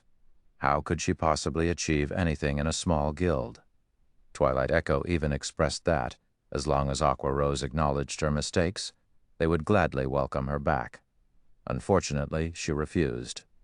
After not hearing anything about her for so long, I thought she had quit God's domain. It is somewhat unfortunate. However, based on her current appearance, it seems that she is getting by quite well. She even wields a dark gold weapon. No matter what was said or done, Aqua Rose is very talented and powerful. With the nurturing of a small guild and some luck, it isn't exactly impossible to obtain level 20 fine gold and dark gold equipment. However, she probably won't grow beyond that. After all, a small guild is still a small guild. The crowd instantly fell into a discussion about Aqua Rose. She was quite famous in the virtual gaming world, and like the snow goddess, she had been nicknamed the Rose Goddess. Naturally, the guild representatives recognized her. The crowd's attention turned from Aqua Rose, shifting towards Twilight Echo's representative. Twilight Echo's representative, Brilliant War God, had also noticed Aqua Rose's appearance. He was visibly delighted. It was especially true when he heard everyone's evaluation of the woman. Ever since he had suffered defeat at Shi Feng's hands, due to the punishment from the system, his leveling speed had slowed to a crawl. Even when he accompanied others, he could not level any faster. Having no other choice, he chose to act as the guild's representative and mingled in Blackwing City. He hated Shi Feng fiercely for placing him in his current situation. Previously, he had allowed Aqua Rose to leave Twilight Echo with ulterior motives. He wanted to teach Aqua Rose that she was nothing without Twilight Echo, and in the end she would beg to return to the guild. However, upon seeing Aqua Rose's equipment and level, Brilliant War God's expression sank, disappointed. "Keep up your pretenses. I want to see just how long you can keep up the act." Brilliant War God had paid close attention to Zero Wing, so he knew that Zero Wing was currently engaged in an all-out war against Overwhelming Smile. Others might not know Overwhelming Smile's backer, but he did. A tiny guild like Zero Wing would only last a few more days. "All right, 100 gold going once. 100 gold going twice." Shi Feng did not care whether the crowd paid attention to Twilight Echo's representative or not. He just smiled faintly as he confirmed the bid. Immediately, his words shook everyone back to their senses, and the representatives promptly started shouting their own bids. 101 gold, 103 gold, 108 gold. The dragon scale set equipment that nobody wanted had suddenly risen to a price of 132 gold. What had happened to 100 gold is too expensive. Their complaints had been nothing more than nonsense. After all, this was a level 20 fine gold set equipment that none of the guilds in God's domain possessed.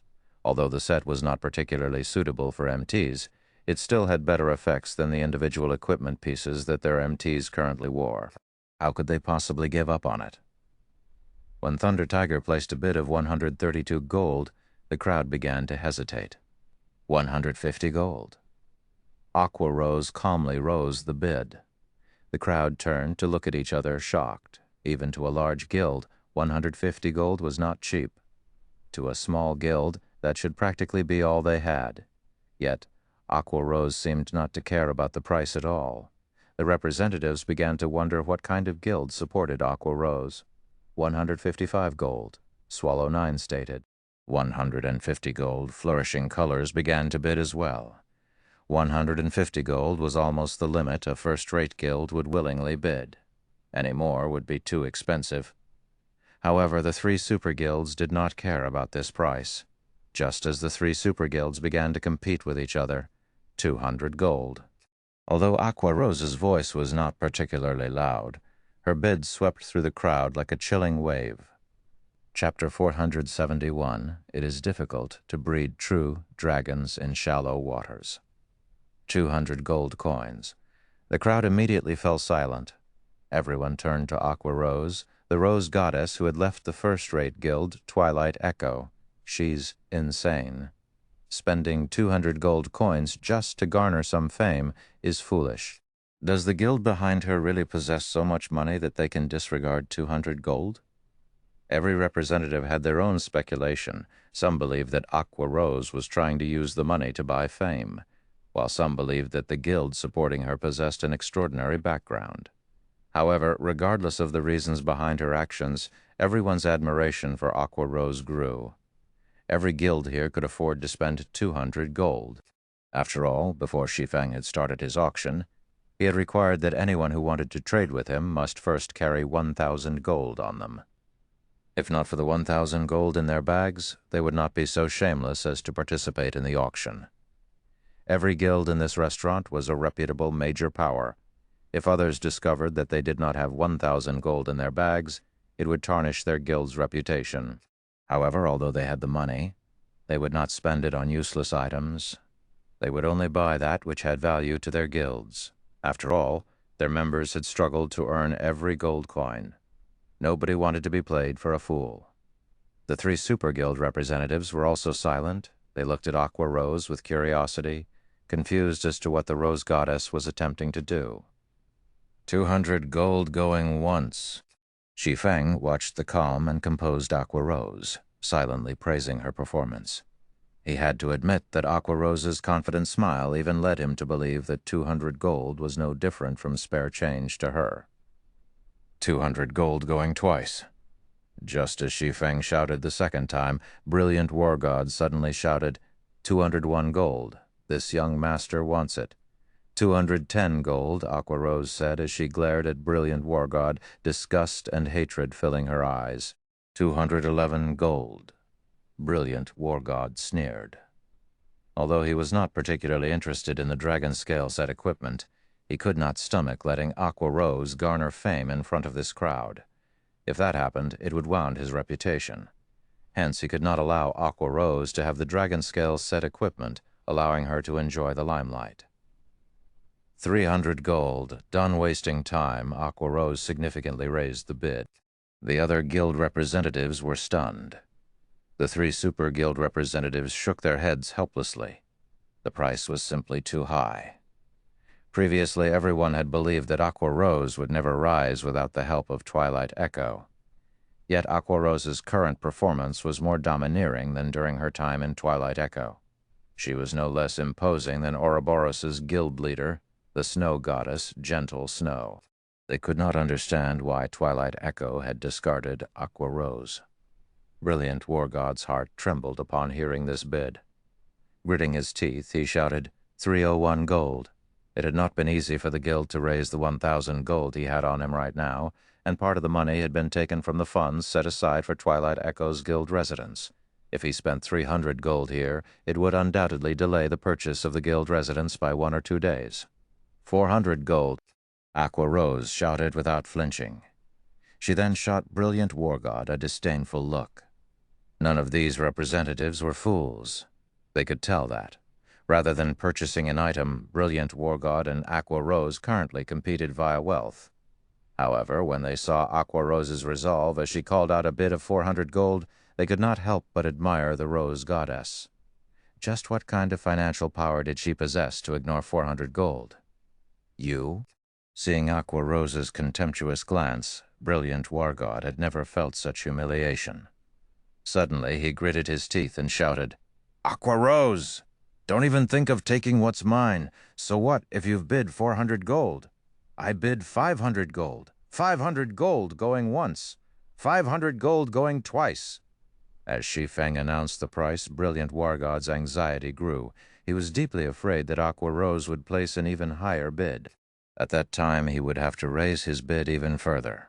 Only when Shi Feng shouted the third time did Brilliant War God reveal a victorious smile. He then shifted his gaze towards Aqua Rose, smirking at the woman with pride. 500 gold, Shi Feng said as he walked up to Brilliant War God, placing the dragon scale set equipment in front of the man. He did not care about whatever thoughts occupied Brilliant War God's mind.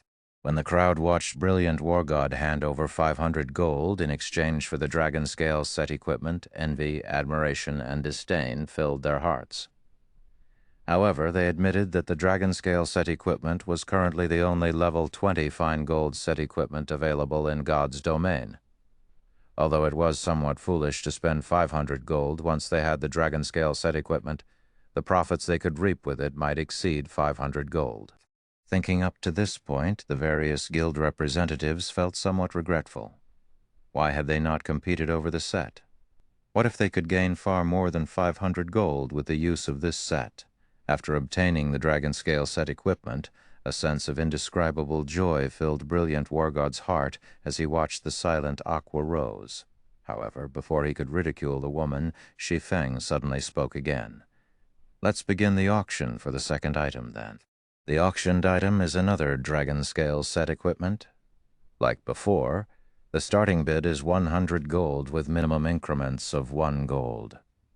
Saying so, Shi Feng placed another dragon scale set equipment on the table. You? How? Why do you have a second?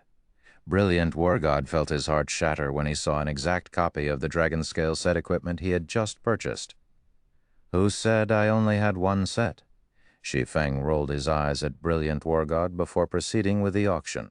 Brilliant War God's elation deflated. When he saw Aqua Rose's laughing expression, he even had the thought of killing himself.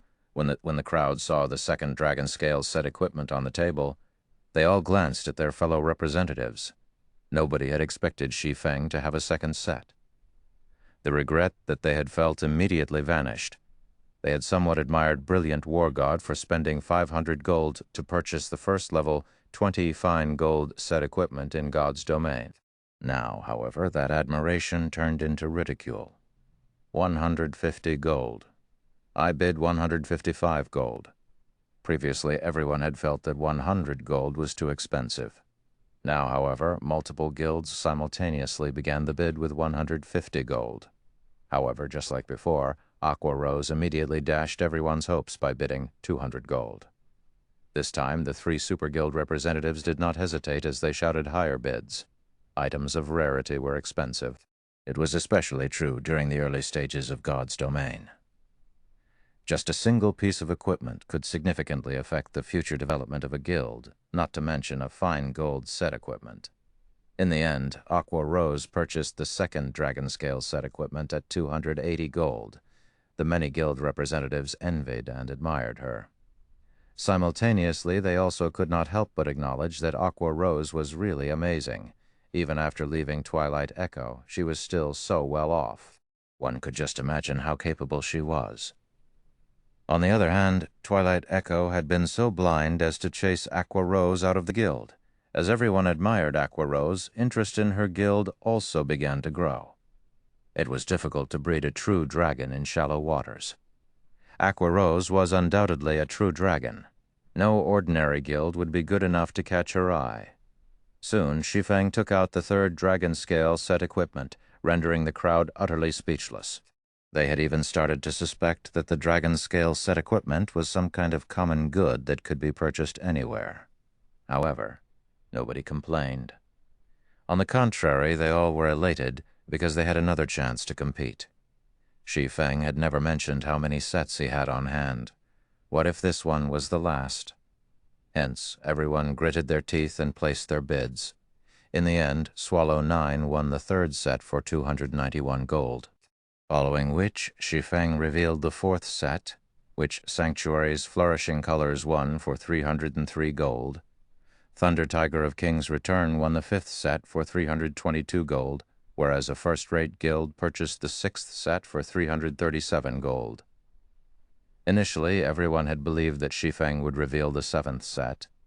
In the end, however, Shi Feng announced that the 6th was the last he had on him. This revelation had caused the crowd to regret not bidding higher. None of the guilds had cared much for obtaining a fine gold set equipment when no one else had owned one. However, now that some guilds had obtained one, things had changed. It was highly possible that due to the Dragon Scale set equipment, these guilds would take the lead in conquering level 20 large-scale team dungeons. At that time, these guilds would gain a massive advantage over the others. TL notes. Note that we in no way are supporting encouraging suicide, nor are we taking such a sensitive topic lightly. Chapter 472, Massive Profits. Rare items were expensive.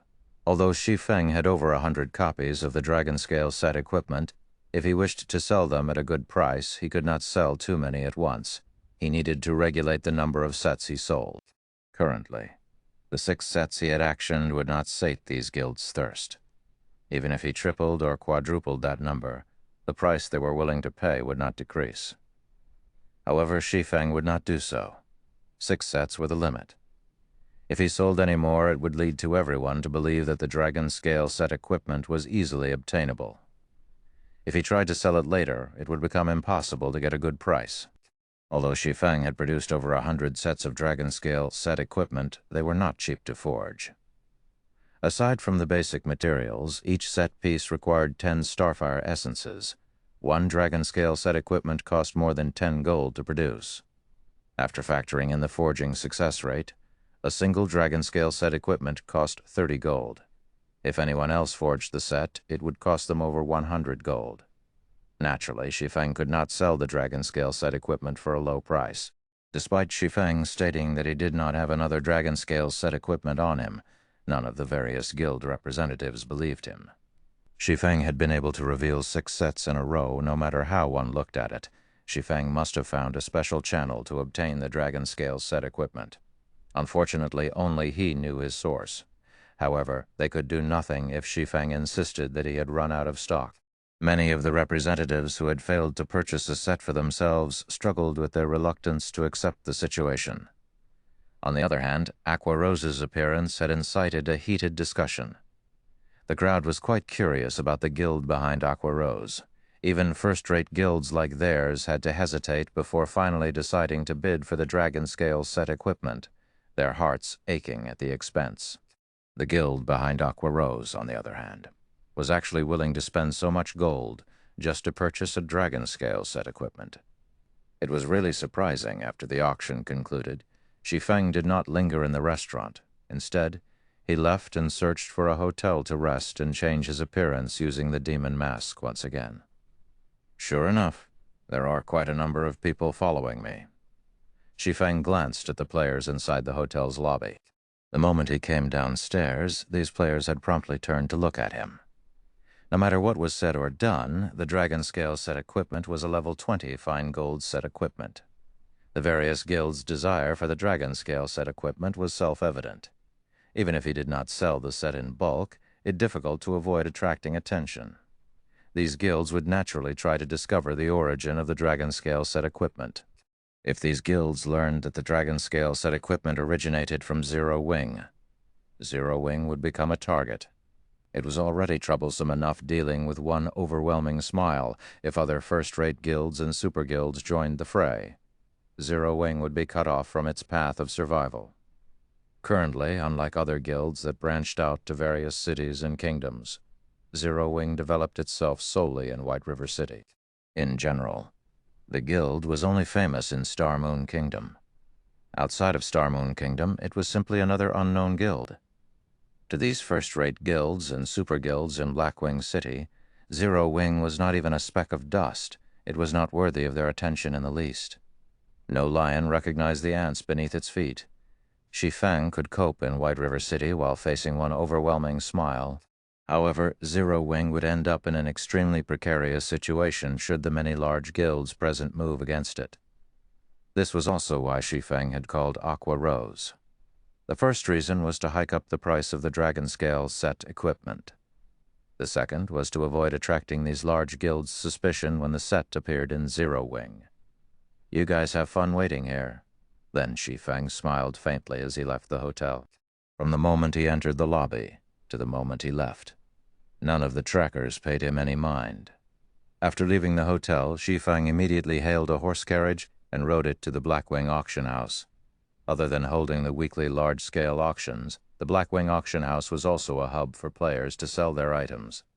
However, the items sold here were only available through the Blackwing auction house. These items would not be available elsewhere, although the sales scope was very narrow. Blackwing City's main role was to act as a trade hub. Guilds and players from various kingdoms and empires preferred to sell their items in the Blackwing auction house, as it was far more lucrative to sell them here than it was to use their respective auction houses. Upon his arrival at the Blackwing auction house, Shi Feng placed 80 sets of the Dragon Scale set equipment up for sale without hesitation. He sold the sets in batches, selling only 2 or 3 sets at a time at intervals of around 1 hour. Meanwhile, the starting biddy set was 200 gold. After Shi Feng finished his tasks, he left Blackwing City. However, shortly after Shi Feng's departure, the Blackwing auction house exploded. "It's actually the Dragon Scale set equipment. It can't be right. Someone is actually selling the Dragon Scale set equipment on the auction house. The price is high." That person set the starting price at 200 gold. Players who frequented the Blackwing auction house drooled when they saw the Dragon Scale set equipment. Who knew how many items they had to sell to afford the price tag of this set equipment? News of the situation swiftly spread throughout Blackwing City. Previously, due to Shi Feng auctioning the Dragon Scale set equipment, information regarding the set had long since flowed between the various large guilds. Moreover, the fact that the 3 super guilds had each purchased a Dragon Scale set equipment had placed a significant amount of pressure on the first-rate guilds, increasing their desire to own one for themselves. However, since Shi Feng no longer sold the sets, they could only dream of owning one. Now that they had received news of more sets being available, they had to compete for them. For a time, the Dragon Scale set equipment's price increased rapidly. In a short moment, the bids had risen from 200 gold to 280 gold. In the end, the first 3 sets of Dragon Scale set equipment in the Blackwing auction house had sold for 316 gold, 324 gold, and 328 gold. In an instant, Shi Feng had made a massive profit. However, Shi Feng knew that this was only the beginning. The competition between the various large guilds was intense. It was of utmost importance to have a strong MT. Although the Dragon Scale set equipment was not particularly suitable for MTs, the set effects could increase an MT's strength significantly. This alone was enough to drive the large guilds crazy over the set. Hence, the price of the Dragon Scale set equipment would only increase from this point forward. Meanwhile, all of these gold coins secretly flowed into Shi Feng's pockets, with none the wiser. The speed at which he currently earned money far surpassed the Star Streak trading firm. However, this could not be helped. The Star Streak trading firm's scope of operations was limited to White River City and the few surrounding cities. Meanwhile, Blackwing City catered to players across all of God's domain. Even a dozen Star Streak trading firms could not compare to the Blackwing auction house. During Shi Feng's visit to Blackwing City, Overwhelming Smile had not sat idle. The slightly over 100 mysterious experts had suddenly increased to more than 200. Although these mysterious experts had slaughtered Zero Wing's members, Zero Wing was no pushover either. The guild's 50-plus Tier 1 experts had similarly caused a significant amount of trouble for Overwhelming Smile. The experts of both sides had suffered some losses. However, as Zero Wing had fewer members on their side, it began to fall behind. For a time, the level 20 maps around White River City had become the battlefield for the 2 guilds. This had frightened other players, and nobody dared go anywhere near these battlefields. In just a few hours, both sides had suffered over 1,000 deaths. The gold coins each guild had to spend was also shocking. Each guild would most likely have to spend over 500 gold a day. Is Overwhelming Smile aiming for a swift conclusion? Shi Feng was confused, and he frowned deeply when he saw the death count of both guilds. Chapter 473, Black Dragon Phantom. Chapter 473, Black Dragon Phantom. Translator. Hell Scythe. Editor. Hell's Scythe, Shi Feng, could not help but admire Overwhelming Smile's decisiveness. They had actually increased the number of well-trained open warfare experts they had to over 200. Even first-rate guilds would not dare station over 200 experts in a single city. Not even Star Moon City would receive such treatment. After all, there were over 100 cities in the entire Star Moon Kingdom. It was not wise to put all of one's eggs in one basket. Guild leader? Should I have our members go to areas with fewer resources to level? If we continue this exchange with Overwhelming Smile, it will severely affect our guild's development rate, Aqua Rose inquired, worried, originally. Aqua Rose had been very confident of defeating Overwhelming Smile. After all, Shi Feng had earned quite a lot of money through the sales of the Dragon Scale set equipment. He had earned over 1,700 gold just from the auction in the restaurant. With so much gold on hand and the follow-up income, they could easily drown Overwhelming Smile in gold coins if they wanted to. However, Overwhelming Smile's current performance was too effective. How exactly had Overwhelming Smile managed to recruit so many experts? Overwhelming Smile gave them no room to breathe as its attacks became stronger with each consecutive wave. Although the experts on their side were more powerful, their opponents would flee whenever they encountered Zero Wing's Tier 1 players. Moreover, Overwhelming Smile had more experts on their side than Zero Wing. When comparing the number of players each side could kill, Zero Wing was outmatched. Sure enough, these mysterious experts are a big problem, Shi Feng scowled. If he did not deal with his matter properly, Zero Wing would fall. At that point, money would be useless. However, experts that used hit-and-run tactics were also the most difficult opponents to face. This was why so many powerful solo players and independent teams had caused the various large guilds massive headaches in the past, to the point where the latter did not dare provoke the former. After all, when these powerful independent players were forced into a corner, they could simply turn to guerrilla warfare and ambush the guild's members.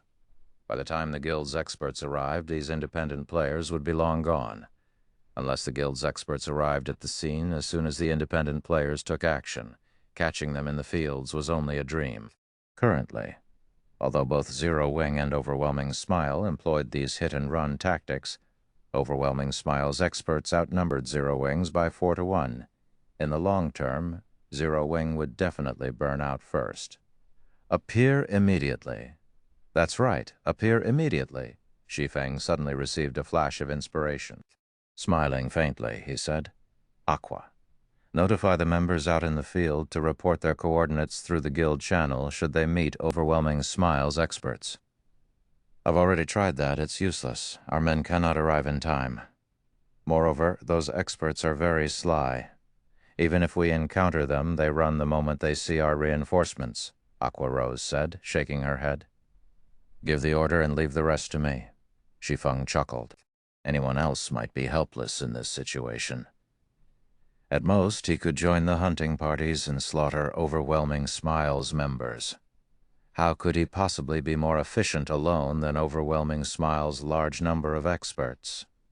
However, he had the 7 Luminaries ring. As long as his target was within 40,000 yards, he could easily arrive at the first sign of trouble.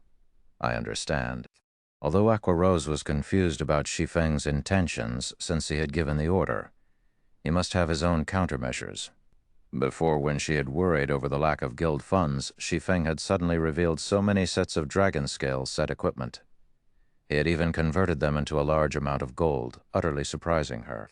Moreover, after her act of purchasing the Dragon Scale set equipment and the display of her frightening wealth, several representatives of first-rate guilds had sought her out for cooperation and resource trading. Unknowingly, Zero Wing had obtained another channel for earning gold coins. Shi Feng's single move had taken care of her worries in one fell swoop. He was godlike. Aqua Rose struggled to believe that someone like Shi Feng had actually remained unknown all this time. It's about time I make Overwhelming Smile pay back some of its debt. Following which, Shi Feng placed the remaining sets of the Dragon Scale set equipment in the guild's warehouse. Of them, 2 were available for guild members. He then took out 1 level 25 fine gold weapon and 10 level 25 secret silver weapons, although his current combat power was already quite high.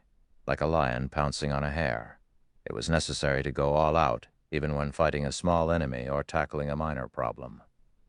Hence, Shi Feng intended to upgrade the Abyssal Blade's level. He was currently level 26. He could upgrade the Abyssal Blade to level 25. However, every time he upgraded the Abyssal Blade, the weapon would create quite a commotion. Hence, Shi Feng left White River City, teleporting to the Watch Cemetery. Due to war, the Watch Cemetery had become a land of death. Even the sky here remained dusky, and tombs crowded the cemetery. The majority of the monsters that appeared here were undead type, and although there were a lot of them, their HPs were relatively low, as it was a level 22 to level 28 map with an extremely abundant amount of resources. Over a quarter of White River City's level 20-plus players had come here to level up. The Watch Cemetery contained many treasure chests and hidden quests. However, the cemetery was most famous for its treasure chests. In the past, countless lucky independent players had encountered mysterious iron and even secret silver treasure chests here, obtaining plenty of top-tier equipment and items. Because of this, battles between players had frequently happened in the Watch Cemetery. Similarly, over half of the battles between Zero Wing and Overwhelming Smile occurred here. There sure are a lot of players who have died here. The moment Shi Feng teleported to the Watch Cemetery, he was greeted by the sight of corpses littering the ground. The tragic scene could easily match the one in White Fog Canyon. This scene may have even been more tragic. After all, usually only elite players visited the White Fog Canyon, whereas ordinary players had come to the Watch Cemetery. One could just imagine how intense the battle here had been. Nobody should be able to discover me here.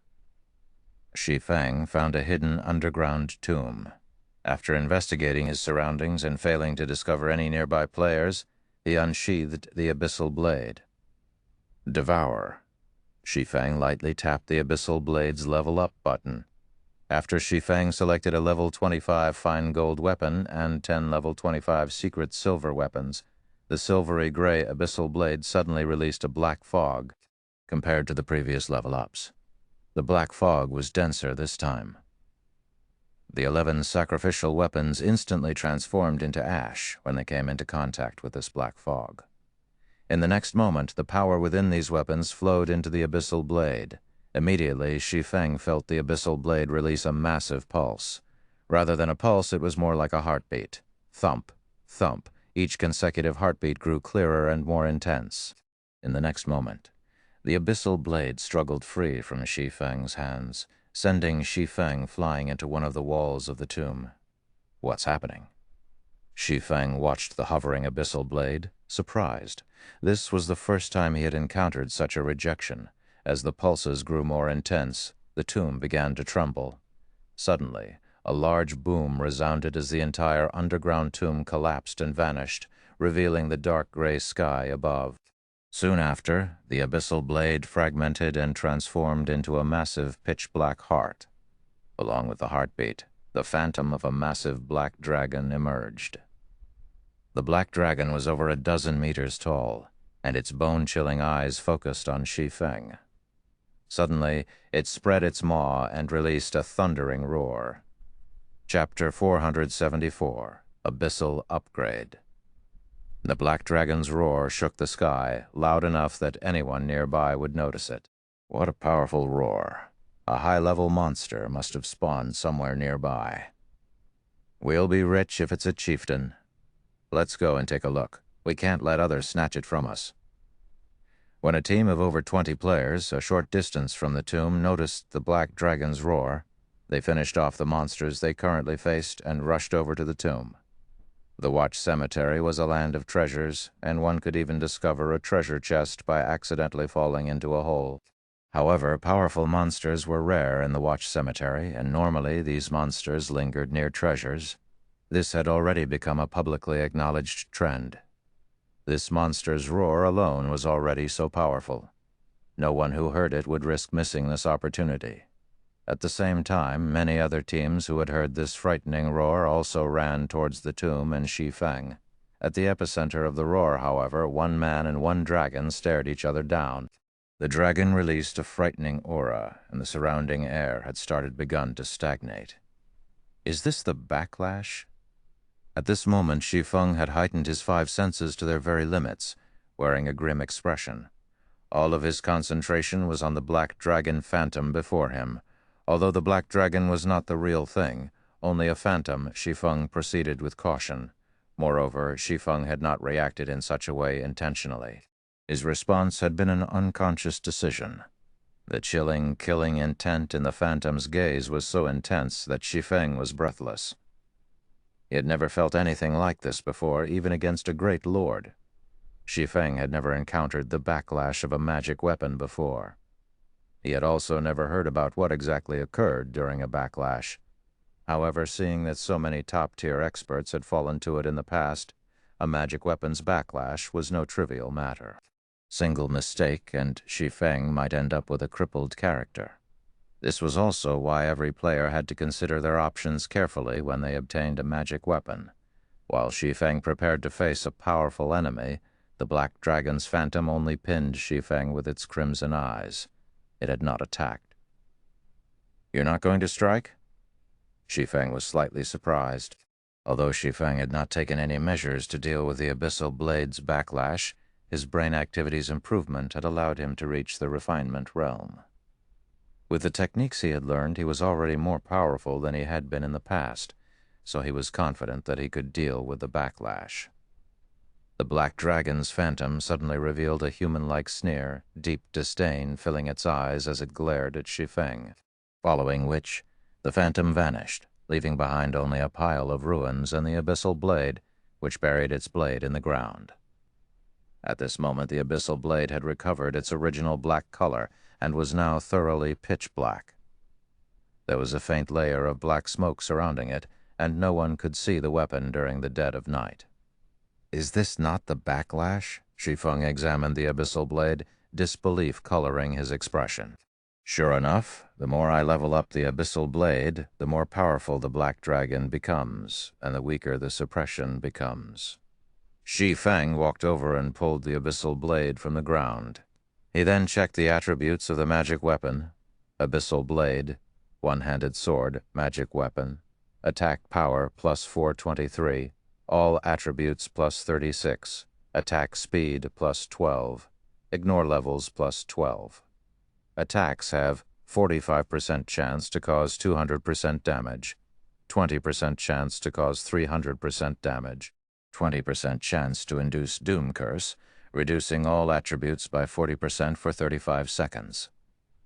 If wielder belongs to any swordsman-related class, all skill levels plus 3 increase free ability points received for every increase in level by 2 points. Equipment level 25 can be upgraded. Devoured 10 level 30 fine gold weapons and 1 level 30 dark gold weapon to upgrade to level 30. Can be evolved unknown. Additional skill 1, Phantom Kill, instantly creates a doppelganger. You can control this doppelganger. Doppelganger will have 70% of original body's attributes and all skills. At the same time, doppelganger and the original body can be swapped. Duration 45 seconds. Cooldown 5 minutes. Additional skill 2, Abyssal Bind. Binds enemies and prevents movement, reducing defense by 100%. Duration 4 seconds. Cooldown 1 minute. Additional skill 3, 9 dragons slash. Instantly creates 12 phantoms of the Abyssal Blade for the wielder to use. Each phantom sword is capable of dealing up to 45% damage. Duration 30 seconds. Cooldown 5 minutes. Additional skill 4, Dark Violent Dance. 50% of the total damage dealt to the target spreads in a cone-shaped area towards targets within a distance of 12 yards. Duration 30 seconds. Cooldown 1 minute. Additional Profound Inheritance, Black Emperor. When activated, every critical hit will accumulate 1 layer of Death Aura. Each layer of Death Aura can be used to increase all attributes of wielder by 2% and attack speed and movement speed by 1% for 10 seconds. or be used to reduce the cooldown of a skill by 3 seconds. Maximum of 30 layers of Death Aura. Duration 10 minutes, cooldown 16 hours. The Abyssal Blade was personally created by Mastersmith Ulysses using the Black Dragon King's fangs as material. It is one of 36 famed swords, and it is ranked 31st. However, this sword has been cursed by the Black Dragon King. Aside from providing the wielder with immense strength, there will be a backlash every period of time. However, after being remodeled by Jack using a star crystal, the strength of the backlash has been greatly reduced. If the wielder is unable to suppress the backlash, the wielder will receive the curse of the Black Dragon King, permanently reducing all attributes by 50%. Unable to be dropped. Unable to be traded. The basic attributes and the skills of the Abyssal Blade had not undergone any significant changes. However, the magic weapon's attack power had massively improved. Previously, its attack power was only slightly over 300. After this evolution, its attack power had soared past 400. It was nearly 50 points higher than Fire Dance's level 25 Dark Gold ranked True Fire Blade. After retrieving the Abyssal Blade, Shi Feng swung it a few times. She swung the weapon at a damaged stone pillar nearby. Cheng. Shi Feng had not encountered any resistance as he cut into the stone. The sturdy pillar felt like air as the Abyssal Blade sliced through it, splitting it in two as it fell to the ground. So sharp. Shi Feng stared at the remains of the stone pillar with shock. He then glanced back at the magic weapon in his hand. The Abyssal Blade was practically a weapon of gods. With such sharpness, not even secret silver equipment could defend against it. Just as Shi Feng was about to leave the tomb, over 100 players suddenly emerged from the dark forest. With a quick glance, it was obvious that these players were not all members of the same team. These new arrivals were also independent players. What happened here? These players were stupefied upon arriving at the thoroughly ruined underground tomb. Currently, the underground tomb looked more like a crater. "Someone's there." A ranger with sharp eyesight pointed at Shi Feng, who was preparing to leave the area.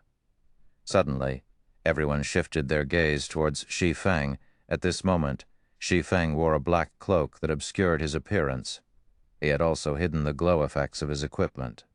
However, judging by the fine workmanship of his equipment, it should be of high quality. At the very least, his equipment should be mysterious, iron rank or above. Shi Feng was also level 26, so one could easily tell that he was not someone to provoke, just as these independent teams hesitated over whether to take action against Shi Feng or not. Another party emerged from the forest. Every member of this party was level 25 and above, and all of them were as robust as a bear. The other players avoided eye contact with these newcomers, intimidated by their cold gazes. Most importantly, all of their names were crimson. "Brother Deep, we seem to have good luck today, with such a large commotion. A treasure must have spawned here." "That brat definitely has the treasure. Yeah. His level is quite high as well. If we kill him, we will not have wasted a trip, even if there is no treasure." This six-man party paid no attention to the 100-plus independent players standing in the distance. Instead, their eyes were glued onto Shi Feng, looking at him as if he belonged only to them. Just who are these people? They actually dare act so arrogantly. A male player from one of the independent teams grumbled. The leader of said party glanced at the party of 6 red names. Immediately, cold sweat beaded on his forehead as he hurriedly said, "Enough, we're leaving. But what about the treasure? Why should we let a single party have it?" "We outnumber them," the male player asked, confused. "Enough. You stop talking. If you want to die, go ahead, but don't drag everyone else down with you. You've just arrived at Watch Cemetery, so you don't know about the unspoken rules here. There are 2 types of people you can never provoke. The first are the Tier 1 experts of Zero Wing. They are the second, Overwhelming Smiles parties. If we anger them, not a single one of us will get out of here alive." The team leader scolded as he glared at the male player. Upon hearing his team leader's words, the male player immediately shut his mouth. Before he had arrived at Watch Cemetery, he had heard of the two types of people his leader referred to. Nothing much would happen if one encountered the experts of Zero Wing. However, if one encountered the killing gods from Overwhelming Smile, they better pray that the other side was in a good mood. Otherwise, following which, the other independent teams promptly departed from the area. Not a single one of them dared to stay for the show. Chapter 475, Silent Massacre. And Chapter 475, Silent Massacre. As the independent teams departed, many had sent pitying gazes to Shi Feng. That fellow sure is unlucky. If we had gotten a hold of him, we would have let him live so long as he handed over the treasure. Now that those people have arrived, he won't survive. I heard that those red names seem to have some sort of special treasure that causes the players they kill to drop more items than normal. It's not seemed to, but must have. One of Overwhelming Smile's expert parties killed a friend of mine, and he lost 3 pieces of equipment when he died. He had even dropped some of the items from inside his bag. Because of that, my friend was so frightened that he refuses to return to the Watch Cemetery. Shut up. We need to hurry up and leave this area. We won't be so lucky if we encounter those killing gods a second time. That's right. Let's get out of here. Although these independent teams possessed the numerical advantage, the expert parties of Overwhelming Smile were like fearsome tigers. They picked up the pace, leaving as quickly as possible. Shortly after the independent teams left, the expert party from Overwhelming Smile approached the motionless Shi Feng. Brother Deep. That fellow must be scared stupid. He isn't even trying to escape. How boring. A simple and honest-looking berserker laughed as he watched Shi Feng. And here I thought that we had encountered a somewhat powerful player that can use for exercise. Killing noobs has become really boring. Enough, Little Whistle. Don't think that I don't know what's going through your mind. You just want to test out your new battle axe. Since this player has a fairly high level and is traveling alone, he should be relatively skilled. You can take care of him. The level 26 assassin, referred to as Brother Deep, laughed as he glanced at the simple-looking berserker. Right, his items seem quite good. Don't forget to use that thing. We might get some good stuff from him. Leave it to me, the berserker. Little Whistle squinted as he smiled at Shi Feng, excitement flashing in his eyes. Step by step, he approached Shi Feng slowly. He also retrieved a black potion from his bag and emptied the contents into his mouth. This thing seriously tastes horrible. If you didn't seem to have some valuable stuff on you, I wouldn't have to suffer such a nasty fate. Brat, stand still. I'll be done in just a second. Saying so, Little Whistle raised his blood-red battle axe and swung it down towards Shi Feng. Although this swing seemed casual at first glance, it contained speed, accuracy, and ferocity that far surpassed any ordinary player's attack. Moreover, the battle axe flew towards Shi Feng's neck, making the attack difficult to dodge. Little Whistle's casual yet well-calculated attack was clearly a habit developed after many years of training. He was unlike other players whose attacks would contain many unnecessary actions and were easy to dodge. Boom. The battle axe struck the ground heavily. Huh? I missed? Little Whistle looked at his battle axe, which landed next to Shi Feng's feet. He had aimed properly. Did I have too much to drink earlier? However, just as he was about to lift his blood-red battle axe once more, he suddenly saw a streak of black light flash across his eyes. Before he could react, his field of vision began to flip. In the next moment, he felt a slight pain, and his vision began to gray as his body fell to the ground. As Little Whistle was a red name, over half of his equipment dropped upon his death. Immediately after, his immortal soul flowed into Shi Feng's hand. Although he can't be considered an expert, he is still a skilled veteran. He is significantly stronger than an elite player. It's no wonder a single party has been able to wipe out teams easily, Shi Feng thought as he frowned at the berserker lying at his feet.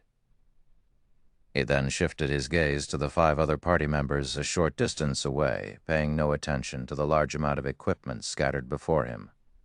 This, when the 5 experts from Overwhelming Smile saw their teammates suddenly fall to the ground, disbelief colored their faces. Just what had happened here? Why was Little Whistle suddenly dead? From the beginning, they had focused on Shi Feng. However, they could say with certainty that Shi Feng had not moved. They only saw a streak of black light flash across Little Whistle's body. Black light. Right. It's that black light. Everyone be careful, that brat has some sort of special item. The assassin named Brother Deep cautioned his team. He immediately activated stealth and melded with the darkness. The other 4 party members responded by unsheathing their weapons, watching Shi Feng's every action. They had finally understood that they had encountered a slightly more difficult foe. If they did not respond properly, they might lose their lives without even knowing how they died. However, while they watched Shi Feng, they discovered that the swordsman had suddenly disappeared. Where is he? The 5 of them examined their surroundings, failing to discover any signs of movement. A player had disappeared so simply right before their eyes. Was he an assassin? This thought suddenly popped into their minds. However, they had previously checked and could say with certainty that Shi Feng was definitely a swordsman. Otherwise, they would not have been so carefree. After all, it would be extremely difficult to catch an assassin in stealth. While the 5 experts from Overwhelming Smile searched for Shi Feng, he suddenly appeared behind the 5 players. Crap! Behind us! All 5 players were war veterans, so their sensitivity towards danger was extraordinary. They instantly discovered Shi Feng turning to attack him. At this moment, however, several streaks of black light emerged from Shi Feng's hand. The black lights gave the 5 experts no time to react at all, even with their acute sensitivity. Damn! The assassin named Brother Deep hurriedly used Vanish, utilizing the moment of invincibility to block this mysterious strike. However, the assassin's 4 party members were not as fortunate as the abyssal blade bit into them. Their HPs, ranging from 3,000 to 4,000, instantly fell to 0. When the 5 experts saw this horrific damage, they looked as if they had seen a ghost. This is bad. I'll definitely die if I stay here. When Brother Deep, the only survivor remaining, saw Shi Feng look directly at him with a smile, his heart pounded as goosebumps covered his body. He was clearly in stealth. Other players should not be able to see him at all. Yet, pinned by Shi Feng's gaze, it was obvious that the swordsman saw him as clear as day. However, Brother Deep did not know that. As a Tier 1 class, Shi Feng's perception was very high. Moreover, he also had omniscient eyes. An assassin's stealth was practically useless. Due to his momentary shock, Brother Deep failed to avoid the streak of black light. Immediately, his HP depleted, and he was forced out of stealth. Before he knew it, his body had fallen to the ground. Such a quick sword. Even in death, the assassin could not figure out when Shi Feng had attacked. Their party had consisted of people who had experienced life-or-death situations many times, so their awareness of danger was particularly sensitive. However, none of them had detected the slightest precursor to Shi Feng's attacks. They had not been able to detect Shi Feng's sword when it was a few inches from their faces, much less been able to defend themselves. "You'll be the 6th, Shi Feng spoke softly as he looked down at the shocked assassin. "Relax. You'll have more companions soon. Just who are you?" Upon hearing Shi Feng's words, Brother Deep craved the answer to this question. However, as his HP had reached 0, he could no longer open his mouth. When Brother Deep thought about such a person slaughtering his companions, goosebumps rose all over his body. If such an expert suddenly decided to take action against them, none of them would have any hope of survival. Chapter 476, Haunted. Chapter 476, Haunted. Only after finishing off Overwhelming Smile's expert party did Shi Feng begin to loot the items they had dropped. Since Overwhelming Smile and Zero Wing had labeled each other hostile guilds, none of the members of either guild would receive any crime value when killing each other. However, aside from slaughtering the members of Zero Wing, the expert parties of Overwhelming Smile also frequently killed players who possessed high-quality equipment, resulting in them becoming red names. As red names, the penalty they received for dying multiplied, resulting in them dropping an abundance of items when they died. The 6 Overwhelming Smile experts had dropped a total of 54 items. Of them, 45 pieces were equipment, with a majority of the equipment being secret silver rank and only 8 being fine gold rank. However, this was a significant harvest. In addition, there were 9 items had dropped from the experts' bags. Of the 9 items, 7 had dropped from the first berserker Shi Feng had killed in God's domain. The chance of players dropping items from their bags upon death was minuscule.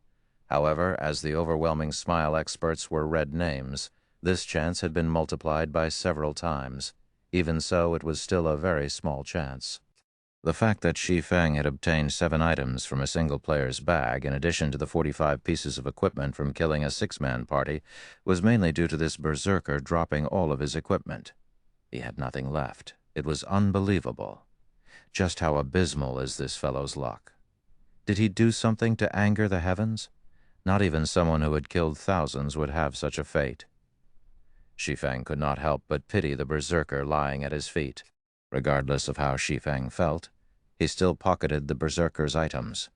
However, when he looked through the items, he discovered a dozen bottles of a black potion. Isn't this the potion that berserker drank before the battle?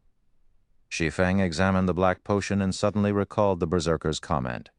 He had not given the man's words much thought at the time, but as he looked at the potion now, he realized that it was something special. The black potion would actually increase the drop rate when killing players. However, the potion's effects similarly affected its user, and if the user died, their drop rate would multiply as well. This was the first time Shi Feng had seen or heard of such a potion. There were over 10,000 types of potions in God's domain. Although he had played the game for over a decade, he was still ignorant of many of the items in the game. It was especially true for original creations of master alchemists, master forgers, and other lifestyle masters. Shi Feng then read the black potion's data. Sure enough, this potion was crafted by a player. Shi Feng could not help his shock upon reading the information of the black potion. This potion is called Haunted. Once consumed, the PvP drop rate increases from 100% to 300%. Meanwhile, if the user is killed by another player, their drop rate increases from 200% to 600%. Haunted has a duration of 5 minutes and a cooldown of half an hour. Whoever made this potion is amazing. Shi Feng wanted to meet Haunted's creator. Unfortunately, the creator was displayed as unknown. It was clear that Haunted's creator wanted their identity to remain hidden. Shi Feng had a significant understanding of God's domain. There were indeed tools that could increase a player's drop rate when killing other players, and every one of these tools were precious. However, Shi Feng had never heard of a potion with such a function. It was inconceivable that such a potion had appeared. The current players of God's domain were still very low level, and the materials they could obtain were limited. To create such a powerful potion with such limited materials, this alchemist must be a genius. No wonder. Overwhelming Smile is so zealously slaughtering other players. With Haunted, they can easily obtain plenty of valuable equipment. Shi Feng suddenly understood the reason behind Overwhelming Smile's abnormal actions. Currently, as both Zero Wing and Overwhelming Smile fought in an all-out war against each other, both sides had suffered significant losses in terms of equipment. With Haunted, however, Overwhelming Smile could fund their battles with battles. The more well-equipped the player they killed was, the higher the quantity and quality equipment they could obtain. Normally, players would only drop 1 piece of equipment upon death. A single player had over 10 pieces equipped. If only 1 out of those many pieces dropped, the chances of obtaining a good equipment was relatively low. After consuming Haunted, however, the members of Overwhelming Smile could obtain up to 3 pieces of equipment from the players they killed, significantly increasing their chances of obtaining good equipment. Since this is the case, I won't have to be polite with them. Shi Feng revealed a faint smile as he stored the 12 bottles of Haunted in his bag. In reality, the PvP drop rate relied heavily on the luck attribute. Shi Feng's current luck was relatively high. If he activated Divine Providence, he could raise his luck to 25 points. If Shi Feng killed an ordinary player, even without consuming Haunted, it was almost certain that player would drop 2 or 3 pieces of equipment. Moreover, there was a relatively high chance for those 2 or 3 pieces to be the best pieces said player wore, if he included the effects of Haunted. Considering the situation, Shi Feng began to search through the guild channel looking for any guild members in Watch Cemetery who had encountered an ambush. Perfect. You'll do. After a moment, sure enough, some members had reported through the guild channel that Overwhelming Smile's experts had ambushed them. They were in the Watch Cemetery. Immediately, Shi Feng input the coordinates into the Seven Luminaries ring and activated space movement. He then jumped into the spatial crack that appeared before him. In one of the gravel-filled prairies of the Watch Cemetery, a team of over a dozen players ran desperately for their lives. As they ran, the ranged classes on this team attacked the 6 robust-looking players pursuing them. If this happened anywhere else, it would confuse any onlookers. The side with more players actually fled from the side with less players. In the Watch Cemetery, however, nobody would find this scene surprising because the side with less players consisted of bloodthirsty lunatics with astonishing strength. Moreover, this party of lunatics consisted of only melee classes. There was not a single ranged class in their party. Damn. Why aren't any of my attacks hitting them? One of the escaping male elementalists grumbled, dismayed as he watched the distance between his team and their 6 pursuers decrease. Hold on for a little longer. The Tier 1 experts of our guild are heading towards us right now. A level 24 ranger, the leader of the team, tried to encourage his team members as he attacked with a frostbolt. Everyone on the team nodded to their team leader's words, newfound hope blooming in their hearts. The group of Overwhelming Smile experts behind them was simply too powerful. Before they had realized they were being ambushed, 4 of their team members had died. Although they tried to retaliate, the experts dodged or blocked most of their attacks. Only a small number of control skills had any effect. Unfortunately, none of those skills were fatal. As soon as the battle had begun, they had sent out distress messages through the guild channel, reporting their current location. Fortunately for them, one of their guild's Tier 1 expert parties was only a short distance away from them. They would be safe as long as they could reach that Tier 1 expert party. "Everyone, stop!" the ranger shouted when he saw a cloud of cold air rising from the ground in front of them. Before any of them had noticed, another party had appeared. Moreover, the shield warrior standing in the lead was currently using a magic scroll. Unfortunately, the ranger's command was too late as a gigantic icicle suddenly emerged from the ground. The icicle struck the players at the forefront of their team, a damage of over -1,000 points appearing above their heads. Simultaneously, frost shrouded their bodies, massively reducing their movement speed. "We're finished." Despair filled the ranger's eyes as he stared at the massive icicle in front of them. They had barely survived the pursuit of a single party of experts. Now that another party had appeared, blocking their path, they no longer had any hope of escape. "Come on, keep running. I want to see how far you can get." One of Overwhelming Smile's experts sneered upon seeing the Zero Wing team's predicament. At this moment, however, a spatial crack appeared in the air, and a human figure suddenly emerged. "Oh, it seems that I am quite lucky today."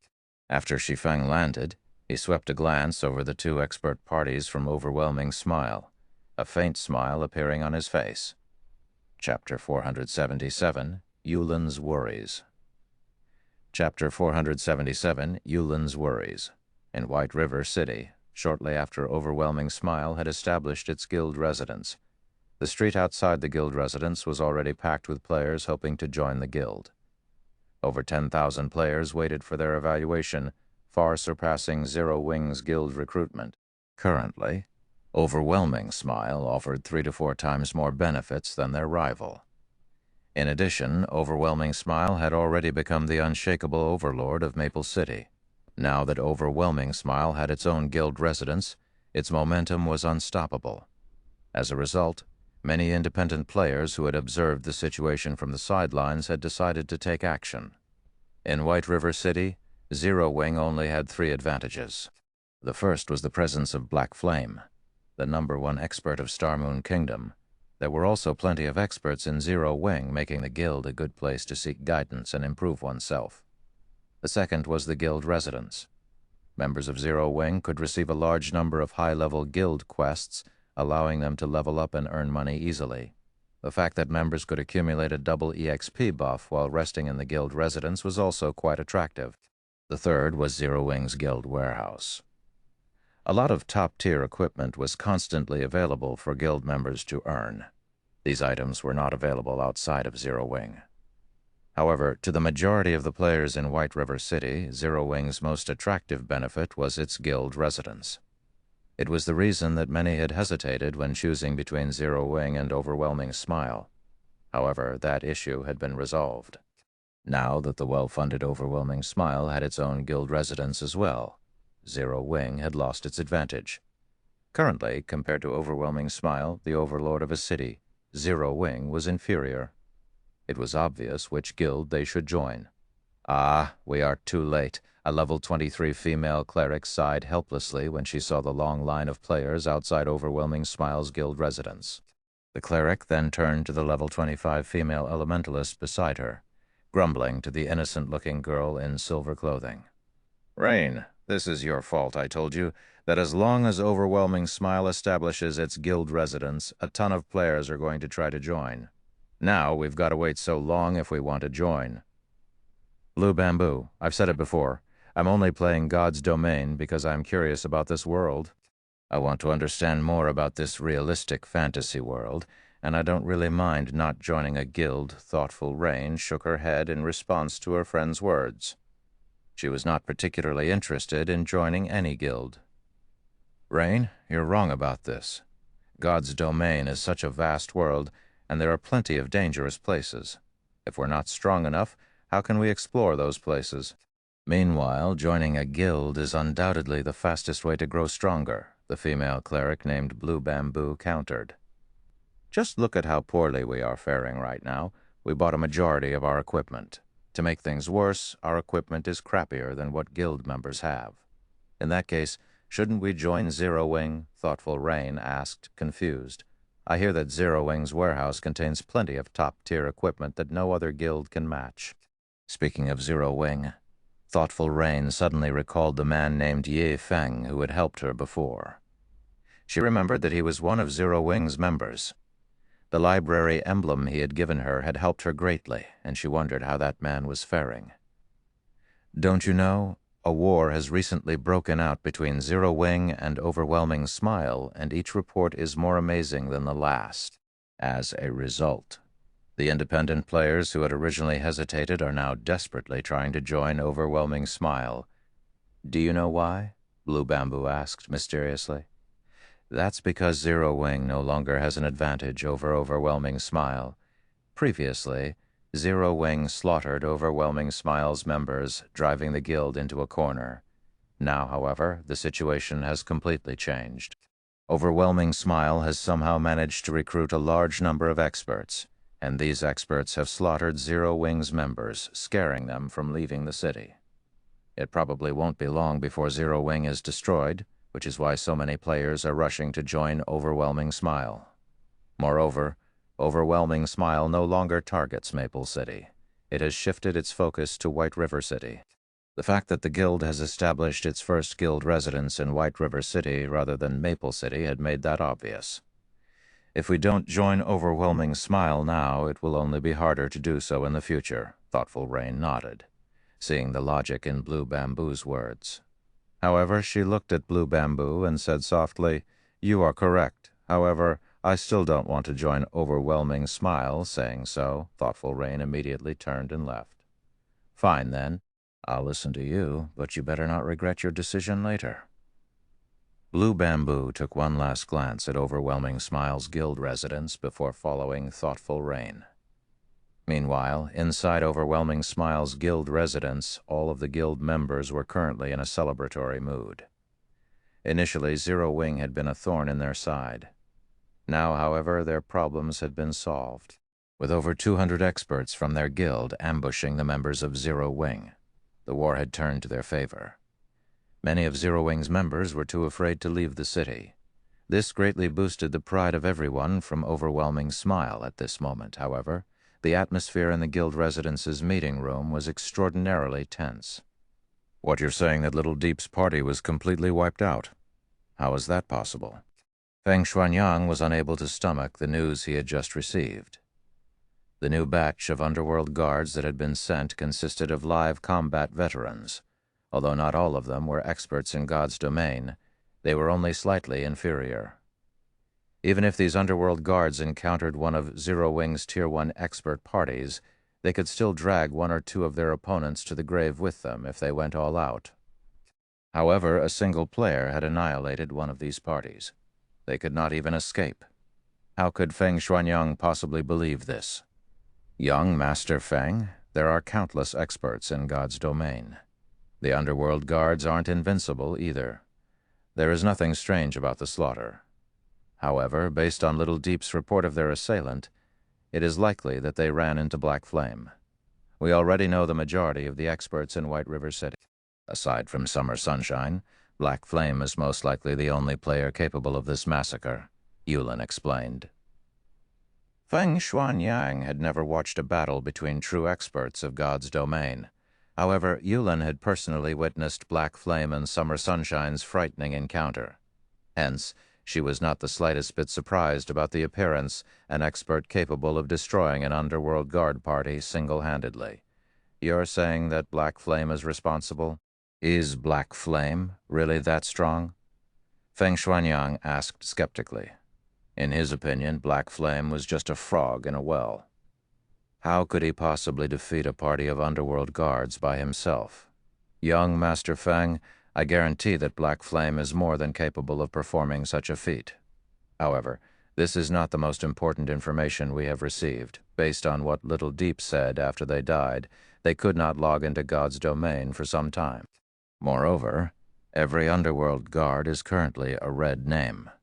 If they die, they will lose at least half of their equipment. We will suffer a massive loss. Now that Black Flame has involved himself and is using such methods, if he focuses on hunting down the underworld guards, it will be a disaster for us. I suggest that we have the underworld guards stop their ambushes, retreat from the Watch Cemetery, and go elsewhere to level up, Yulin suggested. From the moment she met him, she had never been able to see through the man known as Black Flame. Now Black Flame had suddenly begun to act and killed a party of underworld guards. This was not a good sign, and Yulin began to worry. Hence, she thought it best to quit while they were ahead. Yulin, you worry too much? Even if Black Flame is powerful, the Watch Cemetery is a massive area. Do you really believe that he can scour the entire map by himself? Feng Xuanyang said disdainfully. Little Deep was simply unlucky and coincidentally encountered Black Flame. Losing one party isn't significantly damaging. On the other hand, our rampant ambushes on Zero Wing are severely wounding the guild. Moreover, there are so many treasures in the Watch Cemetery. If we give the area up, not only will it greatly reduce our guild's morale, but we will also lose a huge source of income. Besides, while Zero Wing has Black Flame, do you think that Underworld does not possess experts aside from the Underworld guards? Feng Xuanyang laughed. Chapter 478, 7 Ghosts. Have they arrived as well? Yulin's beautiful eyes widened upon hearing Feng Xuanyang's words, shock coloring her features. Although the Underworld guards were the core combatants of Underworld, they were not the peak combatants. Even so, the Underworld guards were only slightly inferior to the peak combatants of other first-rate guilds. They were more than enough to deal with second-rate guilds. Since Feng Xuanyang had said as much, the new arrivals were not members of the Underworld guards. Instead, they should be the peak combatants of Underworld, the 7 Ghosts. That's right. To eliminate Zero Wing quickly and ensure that we obtain White River City, upper management has sent us 2 ghosts. With the 2 of them, Black Flame's good fortune will come to an end. Feng Xuanyang laughed. Since 2 of the 7 ghosts have arrived, Black Flame's hunting spree will no longer be an issue. On the contrary, this is our chance. Yulin nodded as she revealed a smile. Underworld was a massive organization, and those who joined the Underworld guards were already considered experts. Meanwhile, the 7 ghosts stood out among the Underworld guards and stood at the peak of the organization. The 7 ghosts held very high positions in Underworld, and even Feng Xuanyang had to treat them with respect. Every one of the 7 ghosts was an extraordinarily talented expert, carefully selected by Underworld. Moreover, they had received Underworld's unreserved nurturing and hell-like training. Their strength had long since surpassed the realm of ordinary humans. As if several ghosts worked together. Even an expert like Summer Sunshine would be helpless. Now that Black Flame was going all out in his hunt of the underworld guards, this was very good news for Overwhelming Smile. If the two ghosts found Black Flame while he was on his hunting spree, perhaps they could kill Black Flame and utterly destroy Zero Wing. Just as Feng Xuanyang and Yulin discussed Shi Feng, the man currently faced off against two underworld guard parties in the Watch Cemetery. Good luck. What an arrogant little brat. The two underworld guard parties glared at Shi Feng before turning to each other, smiling.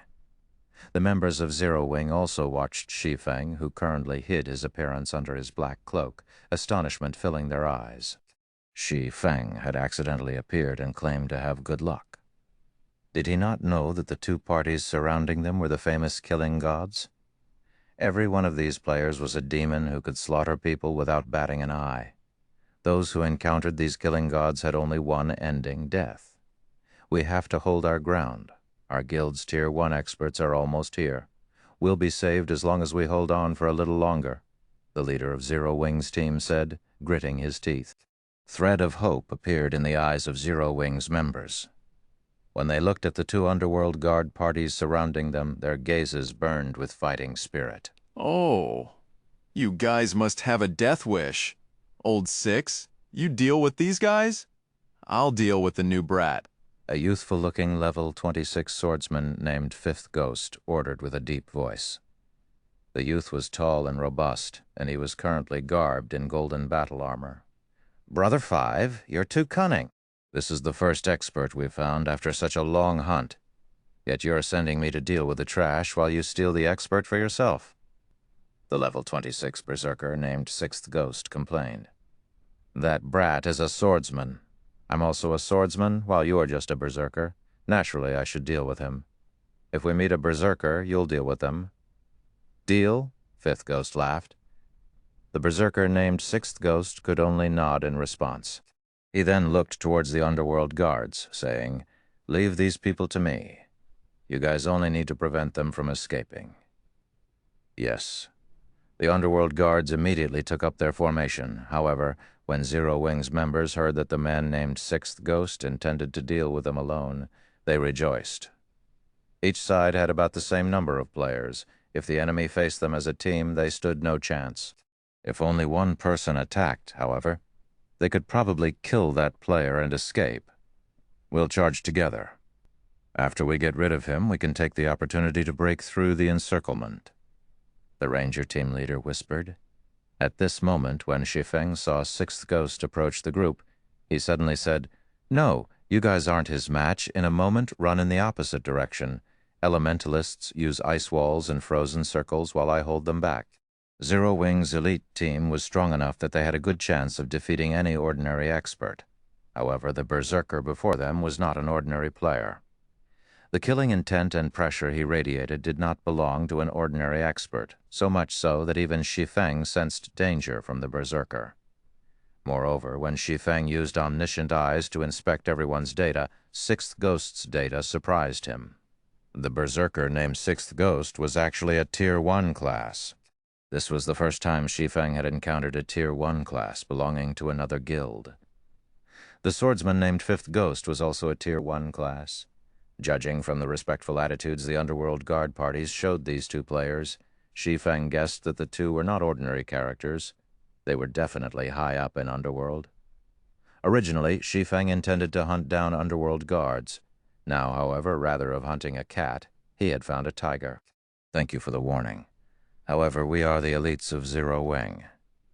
Even if he is powerful, he can't take us down easily if we work together, the Ranger team leader said confidently. However, before the Ranger could finish his words, Sixth Ghost had used charge, leaving only an afterimage behind him. In the blink of an eye, Sixth Ghost arrived before Zero Wing's battle-ready shield warrior. He then activated Cleave and slashed his saber down on the shield warrior. Just as this shield warrior was about to block the attack with his shield, Sixth Ghost's saber suddenly vanished. The saber instantly reappeared in the shield warrior's blind spot and struck its target, sending the shield warrior flying backward. A damage of over minus 2,600 points appeared above the shield warrior's head, reducing his HP by more than half. The entire process was as smooth as flowing water. None of the surrounding Zero Wing members had reacted to Sixth Ghost's attack. They could only watch as their MT was sent flying. Sixth Ghost's damage shocked Zero Wing's elites. None of them could believe that a berserker could actually deal over -2,600 damage to a shield warrior. However, Sixth Ghost was not done with the shield warrior. Twisting his feet slightly, Sixth Ghost transformed into an afterimage as he weaved through the crowd of players. He arrived behind the still airborne shield warrior and sent out another slash. Nobody had ever expected a berserker to be so agile. Although the entire process seemed slow, in reality, everything had happened in an instant. Just as Sixth Ghost's saber was about to strike the shield warrior's back and end his life, Sixth Ghost suddenly spun and used Whirlwind Slash Peng. Dazzling sparks scattered around him. Sixth Ghost's battle saber collided with a pitch-black sword. Meanwhile, the owner of this sword was none other than the mysterious newcomer, Shi Feng. "Brat, you sure are in a hurry to die." Sixth Ghost licked his lips, a hint of excitement appearing in his eyes as he smiled at Shi Feng. "Since you can attack soundlessly, you should have also reached that realm. If not for his many years of combat experience and his senses picking up on Shi Feng's faint killing intent, he would not have detected Shi Feng's attack. Fortunately, he sensed the attack at the very last moment and instinctively used Whirlwind Slash. Otherwise, Shi Feng's attack would have been successful. Other than his sparring sessions with the other ghosts, this was the first time he had encountered such a situation. Chapter 479, Triple Cut. Chapter 479, Triple Cut. Saber and sword intersected, scattering sparks, following which Sixth Ghost and Shi Feng exchanged moves continuously. Both Shi Feng and Sixth Ghost possessed frightening strength, the ground beneath them cracking under the pressure. Surprisingly, neither expert had actually taken a single step back. However, it was a different story for the players' watch from the sidelines. Due to the resulting impact from the weapons' collision, the spectators were forced to retreat. They are so powerful, even from this distance I can feel how intense the impact is. No wonder Little Horse was sent flying, the Ranger team leader muttered as he watched the scene before him. Fear filled his gaze as he watched Sixth Ghost, since he had started playing God's Domain. This was the first time he had seen a player with such ferocious strength. It was simply terrifying. However, the fact that Shi Feng could contend with such a monster was just as astounding at this moment. The Tier 1 swordsman, Fifth Ghost, gaped at the two combatants with utter disbelief. Just who is that? He can compete with Old Six's strength. Fifth Ghost's gaze sharpened as he began to watch Shi Feng carefully. In terms of strength, a Tier 1 berserker was definitely the strongest of all the classes. Moreover, Fifth Ghost knew how Sixth Ghost had allocated his free attribute points. They had all gone into his strength. Every piece of Sixth Ghost's equipment was also strength-based. Yet, a swordsman like Shi Feng was on equal footing with Sixth Ghost. It was inconceivable among the 7 ghosts. Sixth Ghost's strength ranked 3rd. Even a swordsman like himself refused to confront Sixth Ghost directly, relying on techniques to achieve victory instead. Now that an expert capable of matching Sixth Ghost's strength had appeared, Fifth Ghost could not help but focus on the fight. "Brat, it seems that you're a Tier 1 class as well. I won't continue playing games, then." Sixth Ghost roared, and suddenly the skin covering his entire body turned red. Momentum had also changed as a violent aura surged forth from his body. This move was a Tier 1 skill belonging to Tier 1 berserkers, Bull's Rage, which increased the player's strength by 20% for 15 seconds. Sixth Ghost's strength had already been quite high. Now that it had increased by another 20%, simple gestures were enough to crack the land beneath his feet. "You're 10 years too early if you think you can compete with my strength." Sixth Ghost swung his battle saber, which was as tall as he was, slashing the blade down on Shi Feng. Both his speed and power far surpassed his previous attacks. Yet, Shi Feng did not try to dodge this attack. Instead, he swung the abyssal blade in his hand toward Sixth Ghost's saber. Everyone was confused. Even Fifth Ghost, who watched from a distance, revealed a disdainful sneer at this sight. Sixth Ghost's Bull's Rage was not the average skill. Rather, it was an enhanced skill. Unlike the normal version, the enhanced version of Bull's Rage increased a player's strength attribute by 30%. Although it was just a measly 10%, to Sixth Ghost, that 10% was the equivalent of more than 30 points in strength. Having an additional 30 points in strength was like wearing an additional piece of top-tier equipment that added strength. In terms of a Tier 1 player's levels, this increase equated 4 or 5 additional levels. After activating Bull's Rage, Sixth Ghost was the strongest among the 7 ghosts. A Tier 1 swordsman stood no chance against Sixth Ghost's strength. Shi Feng overestimated himself if he thought he could challenge Sixth Ghost's attack head-on. The only way to deal with Sixth Ghost's attack was to dodge. However, even dodging was impossible. After all, even experts like them, who had reached that realm, found it extremely difficult to dodge Sixth Ghost's saber techniques. Everyone pictured Shi Feng's figure flying backward the instant the saber and sword collided. Boom! The ground beneath both combatants' feet cracked, the impact of the collision creating a dust storm that enveloped the battle. Sixth Ghost's eyes widened with shock upon seeing Shi Feng block his attack with just one hand. He had already activated Bull's Rage, yet Shi Feng still blocked his attack. The skill had increased his strength attribute by over 100 points. This increase alone was already as much as what an ordinary player possessed.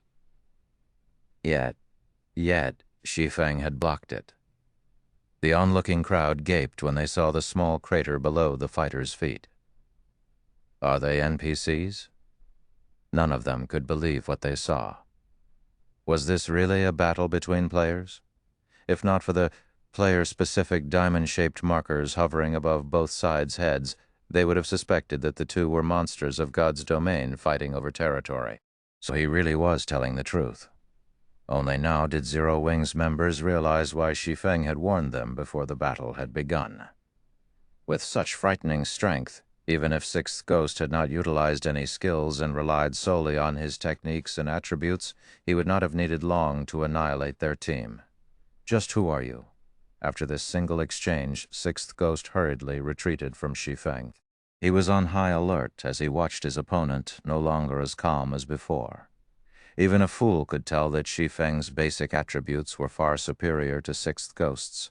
From their previous exchange, Sixth Ghost realized that Shi Feng had only been testing his strength. With this realization, an indescribable anger overtook Sixth Ghost's heart. All this time he had been the one to test others' strength, never the other way around. Now that someone had done the same to him, Sixth Ghost's pride as one of the 7 ghosts had been wounded. You attacked first? Why are you the one asking this question? Shi Feng chuckled. Brat, you're courting death. As Sixth Ghost bellowed, the battle saber in his hands transformed into 3 saber images. These saber images sealed off Shi Feng's path of retreat as they bombarded their target. At this moment it looked as if Sixth Ghost held not 1, but 3 battle sabers in his hand. Soundlessly, Sixth Ghost appeared right in front of Shi Feng. Hand-to-hand combat relied on 2 things, attributes and techniques. Currently, Shi Feng's attributes were far superior, so Sixth Ghost chose to contend with Shi Feng using techniques. Triple cut. Shi Feng's expression immediately turned grave. Immediately, he brandished the abyssal blade, meeting the oncoming attacks. Triple cut was a more advanced technique compared to second acceleration. Second acceleration was a technique used to fool the enemy's eyes and attack the blind spot. However, triple cut was an advanced attack technique that relied on the body's center of gravity to focus all power into a single point. The attack was extremely fast, to the point that others would see 3 weapons instead of 1. In reality, these were only afterimages. Dang, dang.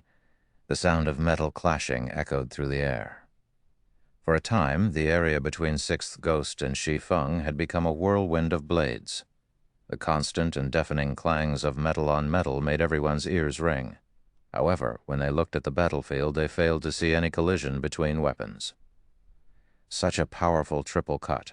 Although Shi Feng had not received any damage, he struggled to defend against Sixth Ghost's attacks with the abyssal blade. Even though he was significantly faster than Sixth Ghost, he could do nothing but defend himself. This was the first time Shi Feng was at a disadvantage against a berserker in a contest of speed. Shi Feng had to admit that an advanced attack technique could increase a player's combat power significantly. Fortunately, he was quite a bit faster than Sixth Ghost. He had also already entered the refinement realm. He could perceive both attacks and dodging maneuvers meticulously. Otherwise, he would have already died under Sixth Ghost's triple cut. However, although Shi Feng struggled to cope with the attacks, Sixth Ghost was not having an easy time either.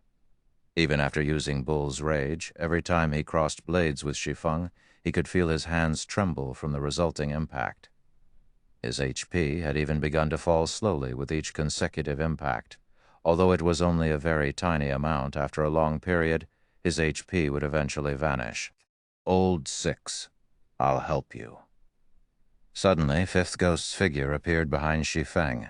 Immediately, he used triple cut with his two swords, aiming for Shi Feng's back. Chapter 480, stepping into the second phase.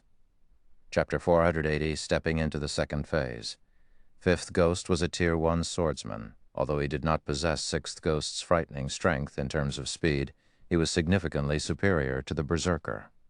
In particular, Fifth Ghost's control over his center of gravity when using the advanced attack technique, triple cut, surpassed Sixth Ghost's. In addition, Fifth Ghost had used Windblade, increasing his speed significantly. At this moment, one could even vaguely see a fourth afterimage of his sword. Presently, Shi Feng had already focused all his power into defending against Sixth Ghost's attack. He simply had no time to consider Fifth Ghost. When Fifth Ghost saw his sword piercing Shi Feng's chest, a sinister smile appeared on his face. "Brat, although your strength is quite good, you are still 10 years too early if you think you can fight against us 7 ghosts. Brother 5, be careful."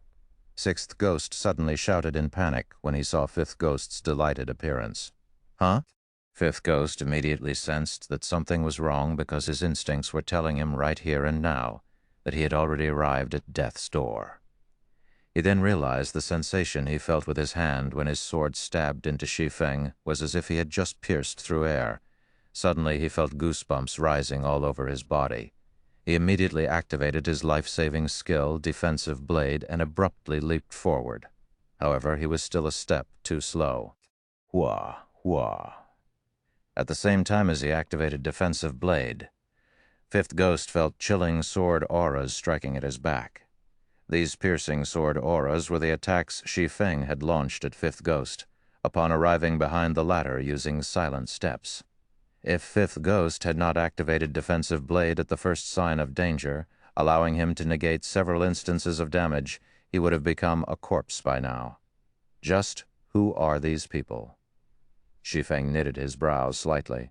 Shi Feng found it truly hard to believe that such experts would actually appear in Underworld. He had also never heard of such experts in his previous life. After using silent steps, he had swung the Abyssal Blade immediately. At such a short distance, as well as with the element of surprise, experts of the same level definitely would not be able to react in time. Yet Fifth Ghost actually managed to activate Defensive Blade and leap forward before the Abyssal Blade landed on his body. Furthermore, from the attack Fifth Ghost had sent out before, Shi Feng could clearly perceive just how powerful Fifth Ghost was. When Sixth Ghost used Triple Cut, he was able to apply the technique only to a normal attack. He could not use the technique with a skill. On the other hand, Fifth Ghost was able to integrate Triple Cut together with a skill. In fast-paced close combat like this, other than some special skills like silent steps and instantaneous movement, the difficulty of using attack skills in battle was extremely high. Such attack skills simply had too long a cast time and required one to go through fixed motions before the skill could be activated. The speed of using an attack skill was simply incomparable to the speed of a normal attack. Moreover, even if one was highly proficient with a skill and could activate it very quickly, excessive speed could easily result in distortions in the motions, and consequently a drop in completion rate, rendering the skill practically useless. Hence, the fact that Fifth Ghost was able to integrate an attack skill into the battle was something extremely difficult to achieve, Performing such a feat was no longer something feasible for ordinary men. Even Shi Feng's current self would not be able to do so. Moreover, Shi Feng had clearly been the one to attack first, yet he was still a step behind Fifth Ghost. This situation reminded Shi Feng of Soaring Snake's godlike reaction speed. Fifth Ghost might be similar to Soaring Snake, both of them possessing a reaction speed of less than 0.1 second. Shi Feng estimated Fifth Ghost's reaction speed at around 0.07 second. However, it was obvious that Fifth Ghost was more proficient at utilizing his reaction speed to his advantage. Originally, Shi Feng had thought of following up his victory with a hot pursuit.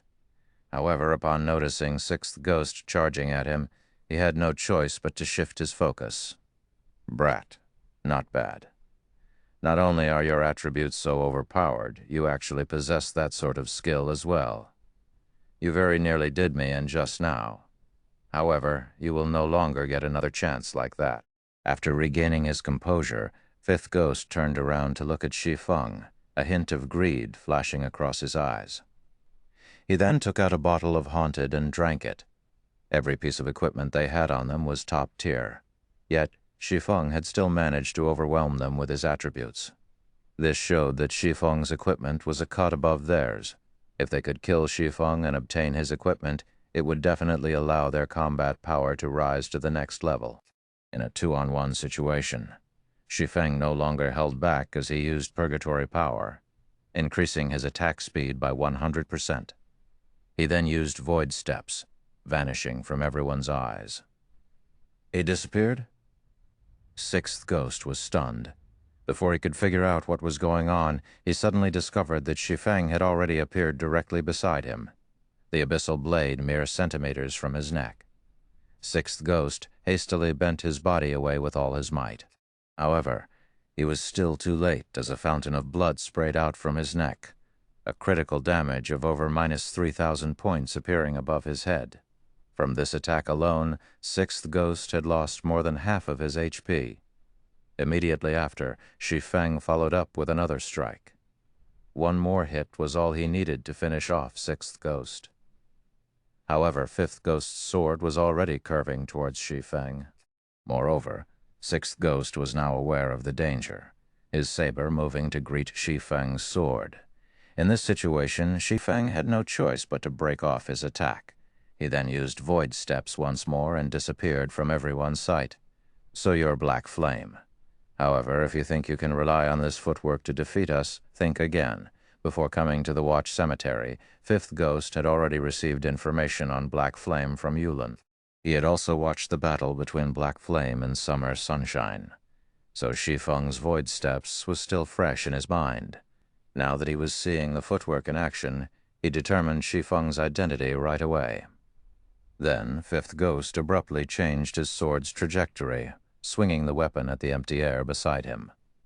Fifth Ghost's action confused the spectators. They could not understand what the swordsman was trying to achieve with this action. In the next instant, however, everyone immediately received an answer to their questions when Shi Feng suddenly appeared in the path of Fifth Ghost's sword. At this moment, Shi Feng was using the abyssal blade to defend against Fifth Ghost's attack. He's adapted to Void Steps already?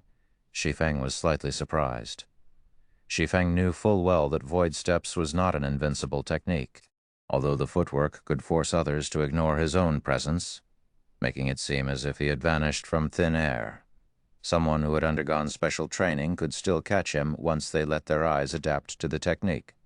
There was nothing strange in people like Fifth Ghost and Sixth Ghost being able to perform such a feat. However, the speed with which Fifth Ghost managed to adapt to the technique still exceeded Shi Feng's expectations. During Shi Feng's moment of surprise, Sixth Ghost had also slashed his saber at Shi Feng's back. Forming a pincer attack around Shi Feng left with no other choice, Shi Feng activated Wind Walk as well as Void Steps to retreat. Although the two ghosts had adapted themselves to Void Steps, there was still a brief moment of delay before their eyes could locate Shi Feng. Hence, Shi Feng still persisted in using Void Steps to retreat. For a time, both sides entered a stalemate. The exchange between saber and swords created a storm that engulfed the audience. The surrounding spectators were shocked by this scene, and not even their eyes could keep up with the three combatants' actions. Looking at the high-speed battle between the three, even breathing seemed superfluous. Despite Shi Feng's attack speed receiving a huge boost, and the significant effect of void steps, Shi Feng was still forced into passivity. The two ghosts' attacks were extremely tricky to deal with. In particular, fifth ghost's attacks would always strike from various different blind spots, and never once would the swordsman face Shi Feng in a direct confrontation. If not for the fact that Shi Feng had already entered the refinement realm, his grasp over attacks and movements becoming extremely precise, he would have long since lost his life to the two ghosts. Although Shi Feng was currently locked in a passive state, he was enjoying every moment of this high-speed battle. Ever since the increase in his brain activity, he had not had a chance to familiarize himself with the sudden boost to his perception, as well as the sudden enhancement in his control over his own body. This battle was the perfect opportunity to get used to his new improvements. Shi's to fight against experts were extremely rare, let alone against experts who were capable of forcing him into such dire straits, where even the slightest mistake could cost him his life. Moreover, Shi Feng could not help but admit that the coordination between Fifth Ghost and Sixth Ghost was indeed very amazing. Regardless of how he tried to attack or dodge, he could never fully defend against the attacks of the two ghosts. As a result, he had lost close to half his HP already. However, under the steady onslaught, the accuracy of Shi Feng's actions was also gradually increasing. The damage the ghosts inflicted was also gradually decreasing. Their attacks really are precise. At this moment, even Shi Feng could feel himself growing mentally tired. Die. Fifth Ghost took advantage of the moment Shi Feng used void steps and vanished to slash at the latter's back, giving Shi Feng no chance to dodge or block at all. At the moment of life and death, a slight change came over Shi Feng. Suddenly, Shi Feng's movement stopped. In the next moment, Fifth Ghost's sword actually brushed past Shi Feng's body. However, Fifth Ghost did not stop his attacks as he continued brandishing his two swords. Sixth Ghost kept hacking at Shi Feng with his saber as well, not giving him any chance to dodge or block. Yet, no matter how hard they tried to hit Shi Feng, he always managed to avoid their attacks ahead of time. It was as if Shi Feng had long since known the trajectory of their attacks. So this is the second stage of the refinement realm, the flowing water realm. It's no wonder I wasn't a match for those people in the past. Shi Feng could not help but smile while dodging the two ghosts' attacks.